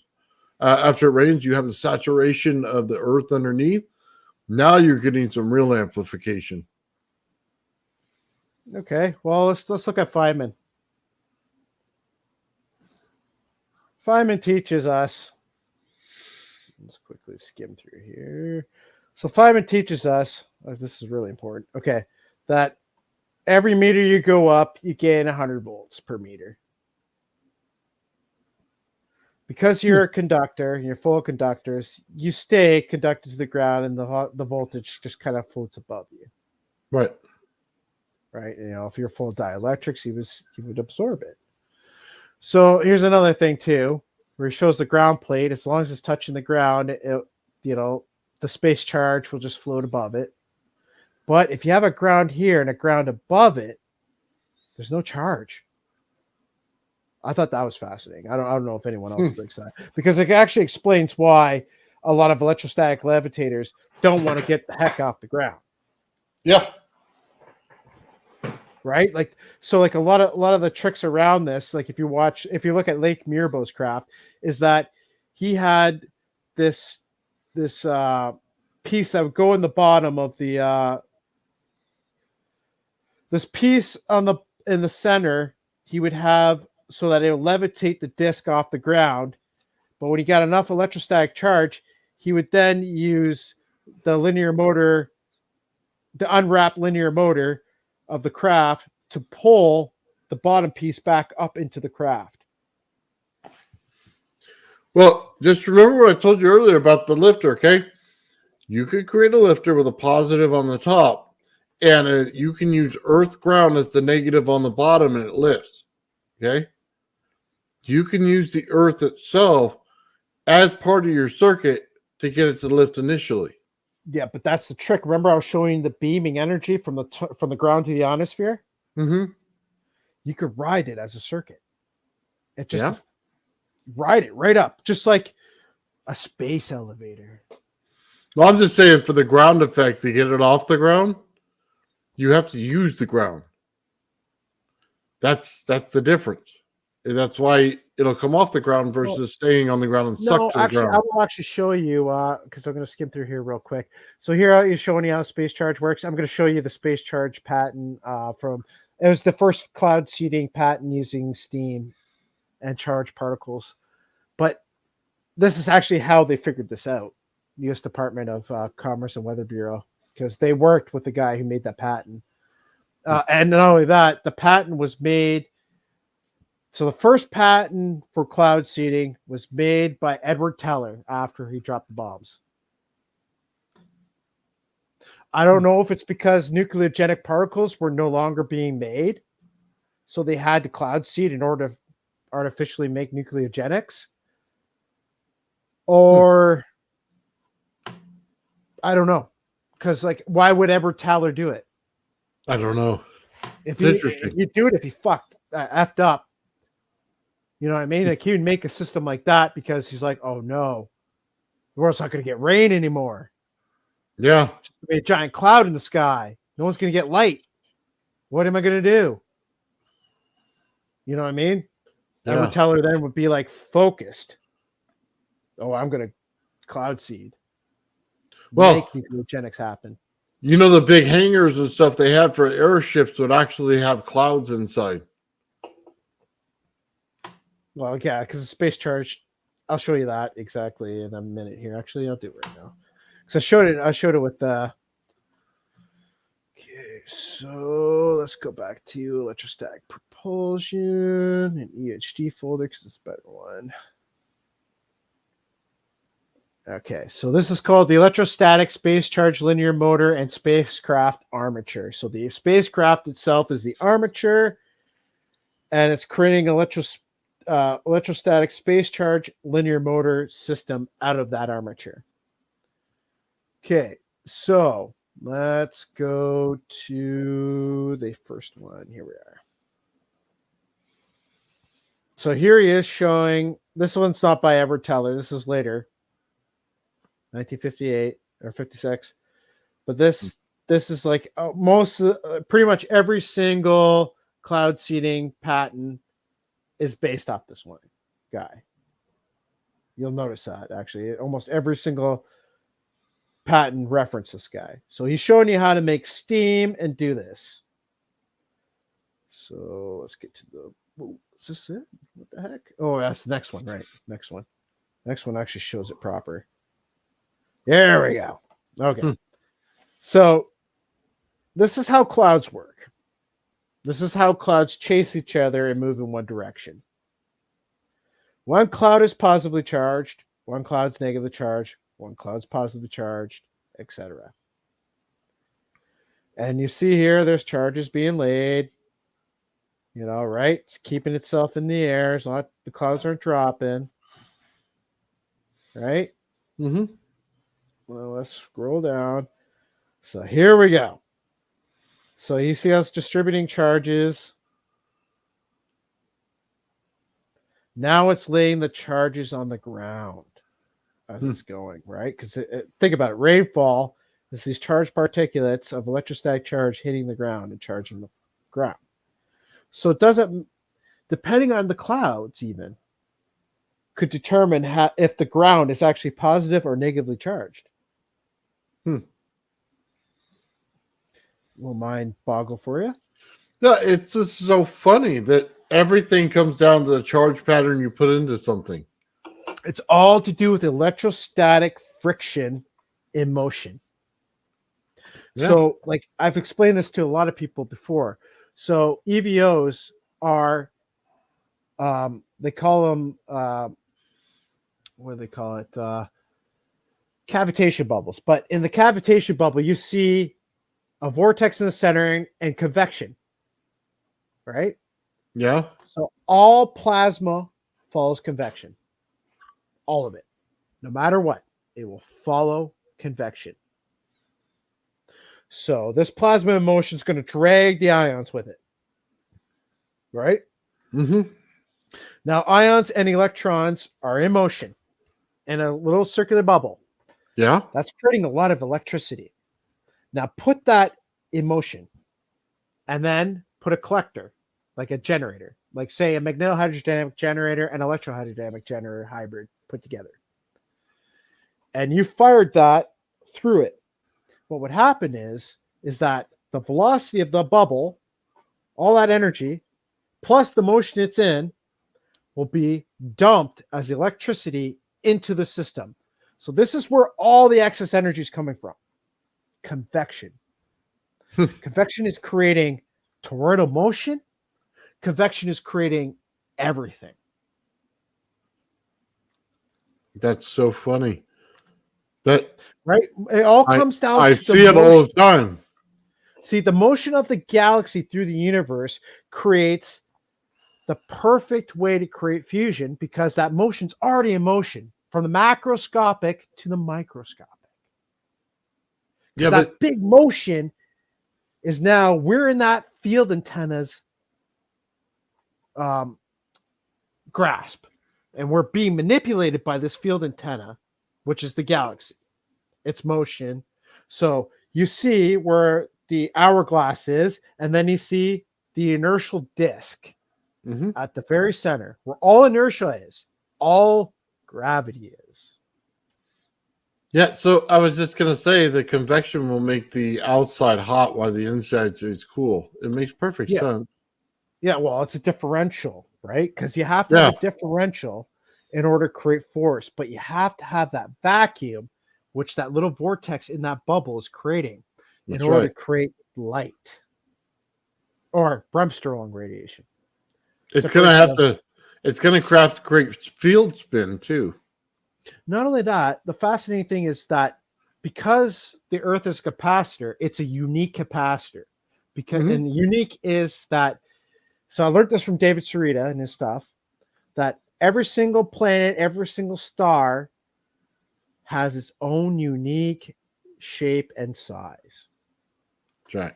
So what you do is, if you were to use force resonance, you would point to the planet visually with the light, dump it into your sensor, and then I would use a sideward radiation. Like if you could have a galactic crystal, you'd be laughing. But I mean, like the only crystals we have on Earth that deal with sideward radiation, as I told you before, was basalt and granite. But regardless, you like. I will show you exactly how Thomas Townsend Brown's battery that he made out of a cement system using that as aggregates and stuff. But I'll have to show you that later. But so Darn, I'm starting to get a brain fart. Okay, so the Bremsstrahlung radiation, the side radiation, we were getting to, what were we talking about just before that? Sorry, I scrolled myself.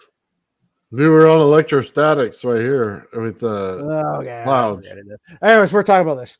All right, so anyways, the space charge here. I'll get to the craft stuff because that's more exciting. So we're going to get to Angel's patents. I'll be going over this with Jeremy because Jeremy hasn't seen this yet. Is this it? All right, everybody. Past my bedtime, so I'm going to get going. I appreciate everything from everybody. Thank you, Taryn. Thank you, Crypto. Thank you, Nathan. I really appreciate everything from Gerald as well. And I did some updates to the Apple coil. As you can see, before I leave, I wanted to show you guys I added a potentiometer and a capacitor. Right on. You can tell I'm starting to get tired, so I'm gonna. Yes, sorry, bro. I didn't mean to steal the show on you. No. I get tired around this time, simply because I didn't get a lot of sleep last night to begin with. But usually I could go a couple more hours. But yeah, well, I'm starting to. I'll see if I can get when I do this with Jeremy and stuff and Nate. I'll see if I can get you on there too, because I'll be going through Birdie. So. Absolutely. I was just talking with Jeremy right now. He just ended his stream there, and I was telling him how also simultaneously doing this stream and that you were holding back a whole bunch of stuff to do with him. So we got oh, dude, if it wasn't for him, man, I'm telling you, if it wasn't for him, I would not be here. Bernie's over there rubbing it in. Right? Like that's how I met you. That's how we got APEC. Jeremy's awesome. Oh yeah, Jeremy did it, man. Jeremy, seriously, I like I said, I would be a permaculture. I'd probably be on a farm right now if it wasn't for that. Instead, I'm in my mother's basement. But anyways, all right, guys, have a good night. I appreciate it. All right, Ben, have a great night. Oh, Ben. Yeah, take care, Brad. Thanks, Victor. So this guy named Angels, he's from Germany. He did this flying body stuff. It was through electrostatics. And I believe he might have been a Nazi. I'm not too sure. But he explains here how this works. So obviously the ground's negative. Positive charge vehicle. I don't know exactly how this is working because you would think you'd be attracted to the ground. Okay, this isn't the best one. Let's go to the next one. That's his first one. So yeah, obviously these were made in Germany and in Britain because he patented them in both. I think because he might have been picked up by the Brits when the war ended. So he shows here how his craft is negative, the ground's positive and negative, and of course the ionosphere is negative. And he's spraying out through his electron or proton gun charge. And you see here too how he's showing how this is done. He has better ones later, but this is fascinating because here, if you see in figure 9, this is what Michael Schratt talked about with the one vehicle in United States that radiated this poor lady and her daughter in the 60s, right? That's it right there. But it also used, it also had what was called an ion beam propulsion, which was pretty much like a fancy rocket that used nitrogen and accelerators. Electrohydrodynamic accelerators and magnetohydrodynamic accelerators. And in order to deaccelerate the craft, they would just activate generators in order to extract the power they needed to use for the craft. So, as you can see, there's a flying saucer shape that we've seen many, many, many times before. Yeah. There it is there. Oh, do you want me to show that field propulsion? The field antenna video from 1947? If you got it. Oh, darn. Okay, hold on. I have to put my dog outside. She has to go. she's 15, so I have to nurse her outside and stuff. Okay, hold on. Let me go to that first, though. So I was talking about the. Actually, I'll go to this first. Oh, is that it? Oh, okay. Hold on. Well, you know what? You guys talk for a bit. I'll be right back. Hold on. I'll show you a picture quick of Jeremiah's little setup that he showed me years back. Check that out. Ah. That's cool. Do you see it?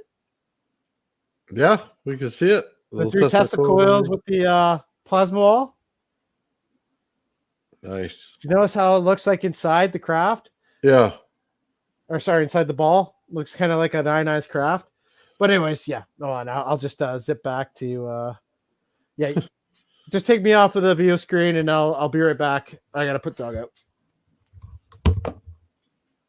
Oh. Crypto, you there?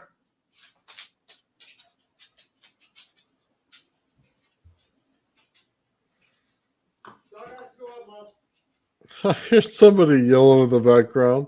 So funny.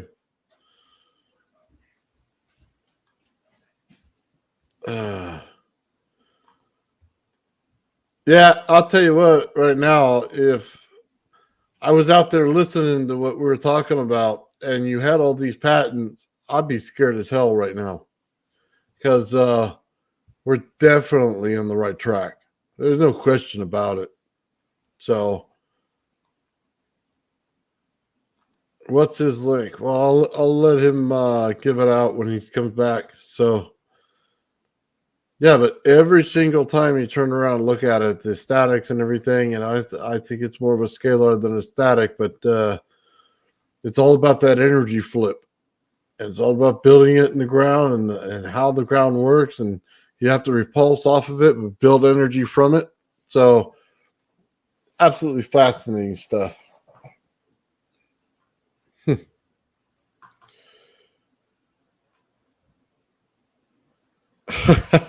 Crypto's getting on cloud 9, maybe.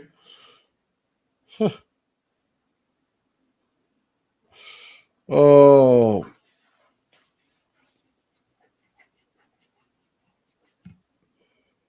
I don't want to sell anything. I'll be very honest with you. I'm not in it for that. Let's just I just wanted to get out there what we're doing. Yep. Every single one of them has the same point over and over and over again. If you guys didn't notice that, I love patterns, and there's definitely a definite pattern here. It's not changing. So everything's about the charge, and if you're over there creating plasma, you're going to make a nice, thing to clean out some of the stuff in your air, but you're not going to do a whole lot better than that.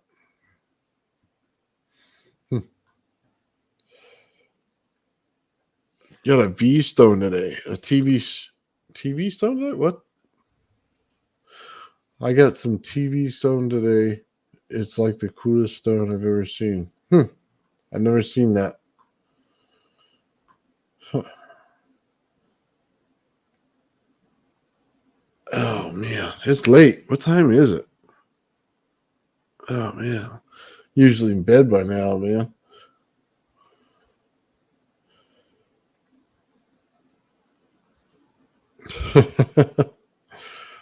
I'll tell you what, there's a reason they put that Tesla car on the ground.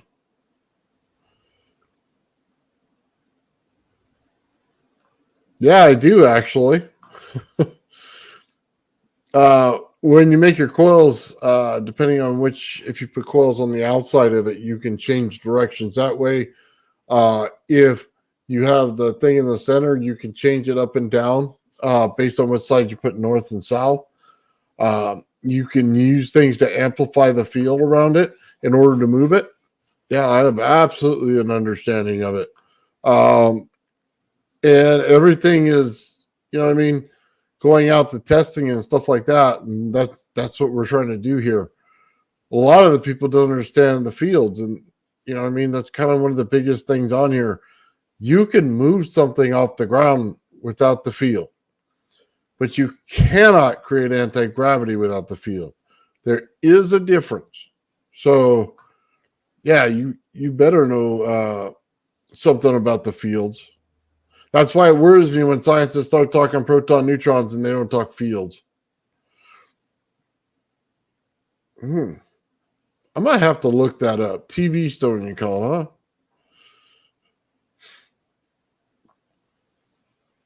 Yeah, the heat. Oh, man.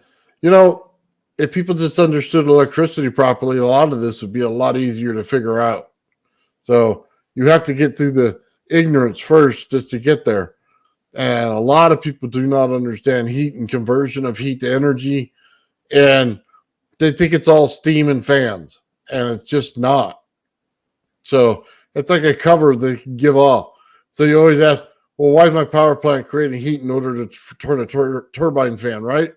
Because it's not. They just say that. They're telling you the big lie so that you can suck it down and believe it.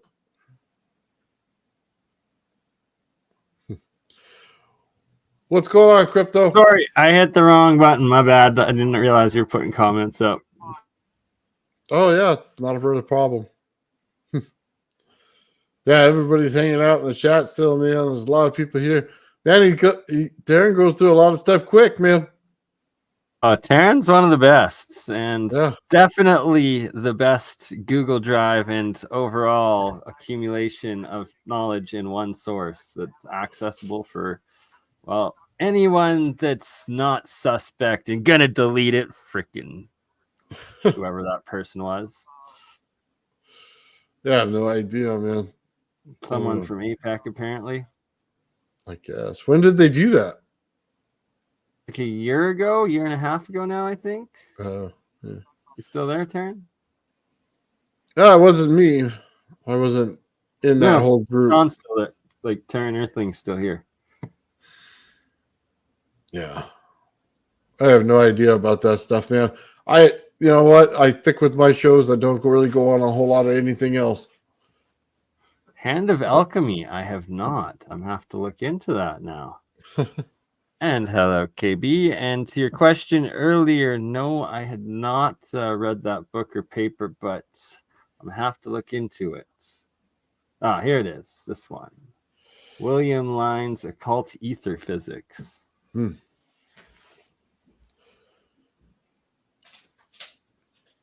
Right, CI APEC deleted it. Yeah, it's like half the people in APEC absolutely amazing, and then it's filled with like spooks and government ops for sure. Are you guys live right now? Are you guys watching me right now? Yeah, we're still here. Live, okay. Yeah. So this is no longer published. I don't know if it's copyright. Actually, you know what? I'm not gonna show it off because it's copyrighted. I'm gonna have to find let's find something else here. So yeah, space charge, right? So Bernie, remember how I was talking about how space charge works and how that works with electroculture? Yeah, big time. So do you remember the Pleiadians that like in the one sweet guy that ended up talking to them? He was claiming that they had these onboard what do they call arboretums? Yeah. That's because they had an electroculture set up in there with the craft. Ooh, that would make perfect sense. Because it's all space charge. The proper craft, anyways. So the other cool thing is from the Polarian thing, I'm just going to tidbit drop because I have the video on the guy who did the spectrometry and the microscopes, a look at all the metals, and it was made of a heavy metal that what the heck was it called again? It starts with T. It's TH, but it's not thulium. It's the other one. real heavy one. But anyways, so when I Thorium. went and looked it up on Thorium? Wikipedia, what they use it for is high temperature superconductance and solid state lasers. And what they did, what the Plarians claim they did, was they took, because they work with space charge. They flew over a planet that destroyed itself. The population destroyed itself because I believe we were all seeded on many planets, and we're all unique. So, a certain planet died before us, and I believe that the asteroid and belt. when they went there, they said that there was, because of the satellites and everything, there's a bunch of lead in the atmosphere, right? Because uranium transmutes into lead over time, right? So they went in and they claimed that they took it and they oscillated it. So you remember when Bob Greener talked about how they oscillated that one patent from Russians, they oscillated this material in a closed loop with cavitation and it kept mutating. Well, I think the crop was doing this in space. And what it did was it would transmute the lead into that element that they were talking about through, they said they had to do it a bunch of times in order for it to just finally transmutate into this. Okay, so they say there's tungsten, titanium, technetium, and tantalum. It started with TH. TH is thorium. Thorium. No, not No? thorium. The other one. Thorium. Not thorium. THORIUM. No. Hold on. I'll go not look that here. one. Table. Hold on. See, there's no TH, there's TECH. Oh, what's going on here? Am I not typing? There it is. Wikipedia. Well, where's it? Periodic.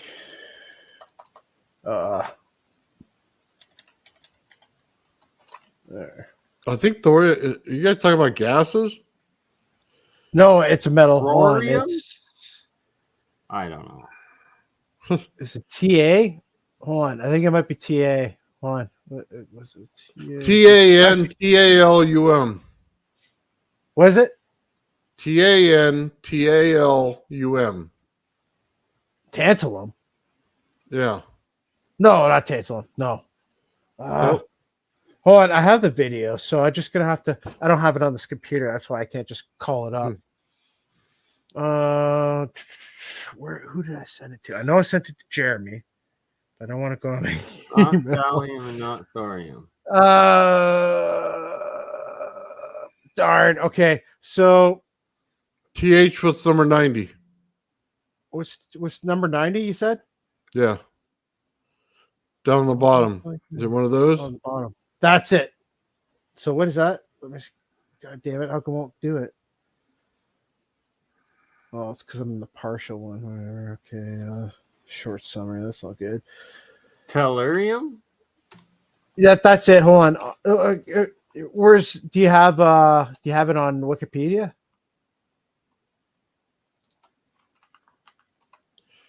Yeah, because on Wikipedia it tells you right there that it was used for high temperature superconductors and solid state lasers, and that's what the military uses it for.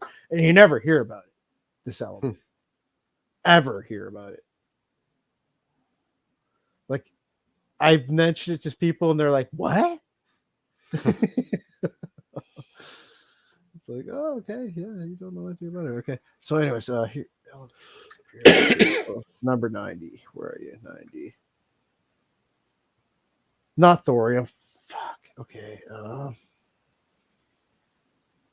Is it tiberium?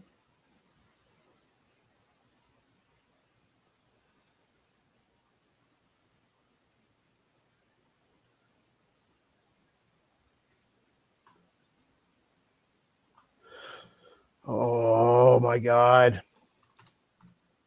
Starts with a T. I know that for sure. It has to be that. What else would it be? Currently, it sounds like unatamium. Yeah, it did, dude. Seriously, when I read it, I was like, no. And not only that, like the guy on the show was talking about it. Oh shoot. TH number 90 is thorium. Yeah, I'm not no, that's on it. I have the video and hold on. Who had it? Was that UFO show? YouTube.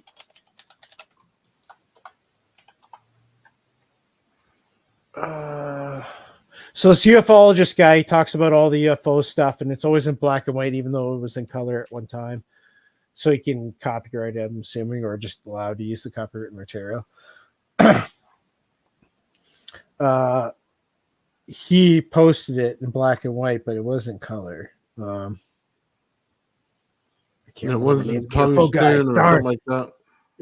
It's to do with the Swede guy. Remember the guy from Sweden that lost his arm, and the Polarans went and visited him in the 70s.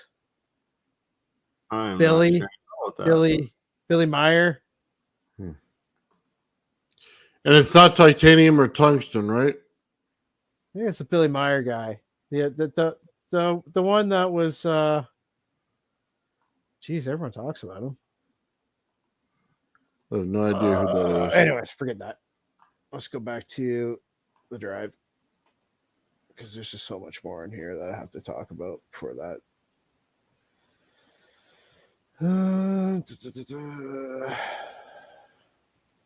Yeah, like I got all the I love it. I have a bunch of material science for Jeremy, so he can like that. There's a bunch of stuff I have to talk to him about and figure out as well, which will be exciting. Bassard, by the way, someone has to talk to oh Jesus, sorry, my brain's going right now. It's getting close to the end of the night. No worries, brother. We can what the heck's his name? Tim Ventura. Someone needs to talk to Tim Ventura about getting a hold of Bassard again, because he had an interview with Bassard. Okay. And Bassard said he was releasing a patent on a method of creating electrostatic fusion without any losses. Really? And do you know what Apex excited. that was, or which Tim interviews that was? Yeah, the last person to do an interview with him was Tim Ventura. You know, the guy who created everyone based the Bassard collector off of for Star Trek, like legitimately, okay. Robert Bassard. Like, but that was all based off of Farnsworth, the guy who created the Electron gun for television. Before RC stole it from him. So that's why Simpsons made their nerd's name Farnsworth. Yeah, this is a Bassard, Robert Bassard. Bassard collector, right? Electro confinement fusion. Let's see here. I just want to click on anything that's copywritten.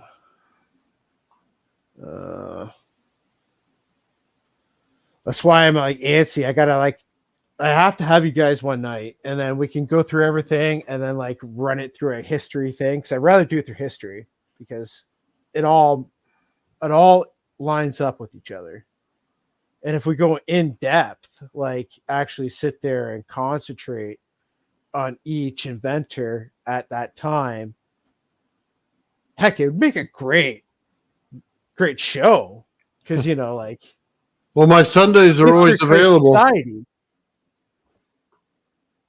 Sorry? I said my Sundays are always available. You can come on all day if you want. Well, I think we should. It depends on my other predicaments, but yeah, okay. Electrostatic cooling. One of my favorites. Okay, so this is not the one with the where's electrostatic cooling right here? I have to put it all back in the one folder because I didn't realize it was all his son. So there's a father and son that does this. They teach about electrostatic heating and cooling stuff by Blomgren. Oh, that's the wrong guy. This is the one I'm waiting for. So, O.C. Blomgren, senior and junior. So here's he's able to contain heat inside a cylinder, right, and control the heat of the device just through sheer electrostatics.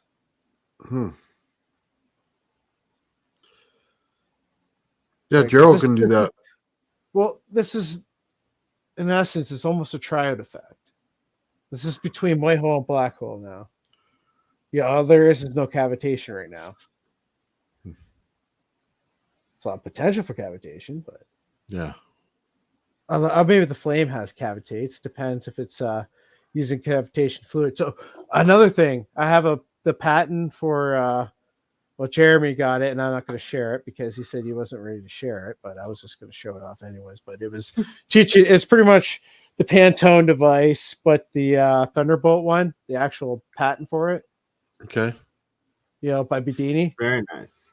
Yeah. So I was going to show that one off, but what he called it was coherent fuels, like coherent matter. Coherent matter is what it's all about. No, but that's the thing. So the whole device is designed to create a coherent matter. Well, coherent fuel that is then detonated into a plasma flame. Oh, I see what you're saying with this. Okay. Right? So the whole trick is cavitation. You create the cavitation bubbles. So a lot of the guys, the best guys so far, which Murray King talked about, was who explained how plasma, these EVOs are ionic sound crystals, right? Acoustic crystals. Because we're in a standing sound wave being conducted into our shit. So this cavitation is giving off, like, how do I explain this? It turns so anyways, water like a crystal. You know, we're cavitating. We have cavitation bubbles within us. We're, you know, and stuff like that, and they're taking on the convection. We're capable of being coherent, right? So, like, these fuels are working in a similar manner where they're like creating this convection current, and not only that, like if you look at Pantone's device, you know where there's a cusp on his rod, and there's a cusp on the bottom, or sorry, on the top of it, but it's on the bottom in Australia, and that bowl creates convection.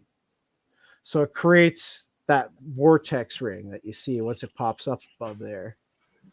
And then that vortex ring allows the cavitated ions to cluster into it and create a microscopic, macroscopic, synchronistic, coherent vortex ring, right? Do you know what I'm talking about? Like, because like in Pantone, he explained with his glass reactor that if you had, like, if you looked at it, you saw the ball of lightning in it, and there was a vortex ring inside the cusp. I don't know if I've ever seen one of Paul Pantone's Geet reactors, actually, the video of it working. Oh, you ever seen the glass one? He shows it in his book. He shows it in his book. There's a picture of it. And not only that, like in the Pantone device, he puts an amp meter on one end, and on the other end of the tube there. And because he put in 12 volts, what was it, 12 volts? I think it was 12 volts, 15 amps. I'm not too sure. But anyways, he put that in, and he ended up getting 120 volts and like 200 amps coming out of it on the other end. So like if you ever seen like fuel cells, right? Fuel cell technology using ammonium crackers and other types of metals that break apart the ammonia into hydrogen and oxygen, and they send it through a fuel cell and collect the electricity from it. This could be done with that. That's fascinating. Because you could literally pump those amps because the amps are trapped within the convection of the molecules, and if you could vent them off and burn some off, though, because you have to burn some off and recycle them in order to make the fuel burn at the same temperature as methane. You have to have steam. Okay, I see what you're saying with that, and that's kind Yeah, of like how, that. Like how yeah, that's how Stanley Meyer did it. Yeah. But anyways, that's the trick behind the coherence is that bubbler, and then the one guy Eric I think it was Jenkins. I think that's his name. Anyways, he created this where he put a pond fogger in water to create the cavitation. Yeah, and he said I've heard that. make a little bit of gas, mix a little bit of gas with it or an oil, because what would happen is the oil would go around the convection bubble, right? Because it wants to sit on top of the water, and then what happens is when it ignites, when it's electrostatically charged and ignites, it creates plasma, which then ignites the water, like separates and ignites the water at the same time. That's how he got his patent to go through, because he did it without it and they wouldn't take it. So he said, "Oh, mix a little bit of gasoline in it." Jeez. But anyways, that's the trick between coherent fuels. That's huge, and that's what we gotta make. That's what we gotta start experimenting with right there. Yeah, actually, oh man, Bills, if you want, just hop on the drive for a bit and skim through some of the stuff, because my dog's acting weird. I gotta go put her out again, I'm assuming. Yeah, no worries. I gotta get going here too and just grab a meal, eat dinner and stuff. So let's plan to do the full one. I'll talk to Jeremy here. We'll just do a group email or something and set it up. Yeah, I got to play by ear, but yeah, we'll definitely try to make it happen. Sounds good, brother. Appreciate it. Yeah, I sent you an email explaining some stuff, and yeah, just awesome. I'm sure you understand. For sure. Right on. Much love. All right, guys, we're all signing out for the night. Yeah, might as well share it out. Sounds good. All right, Jared, thank you for coming on, man. I appreciate it.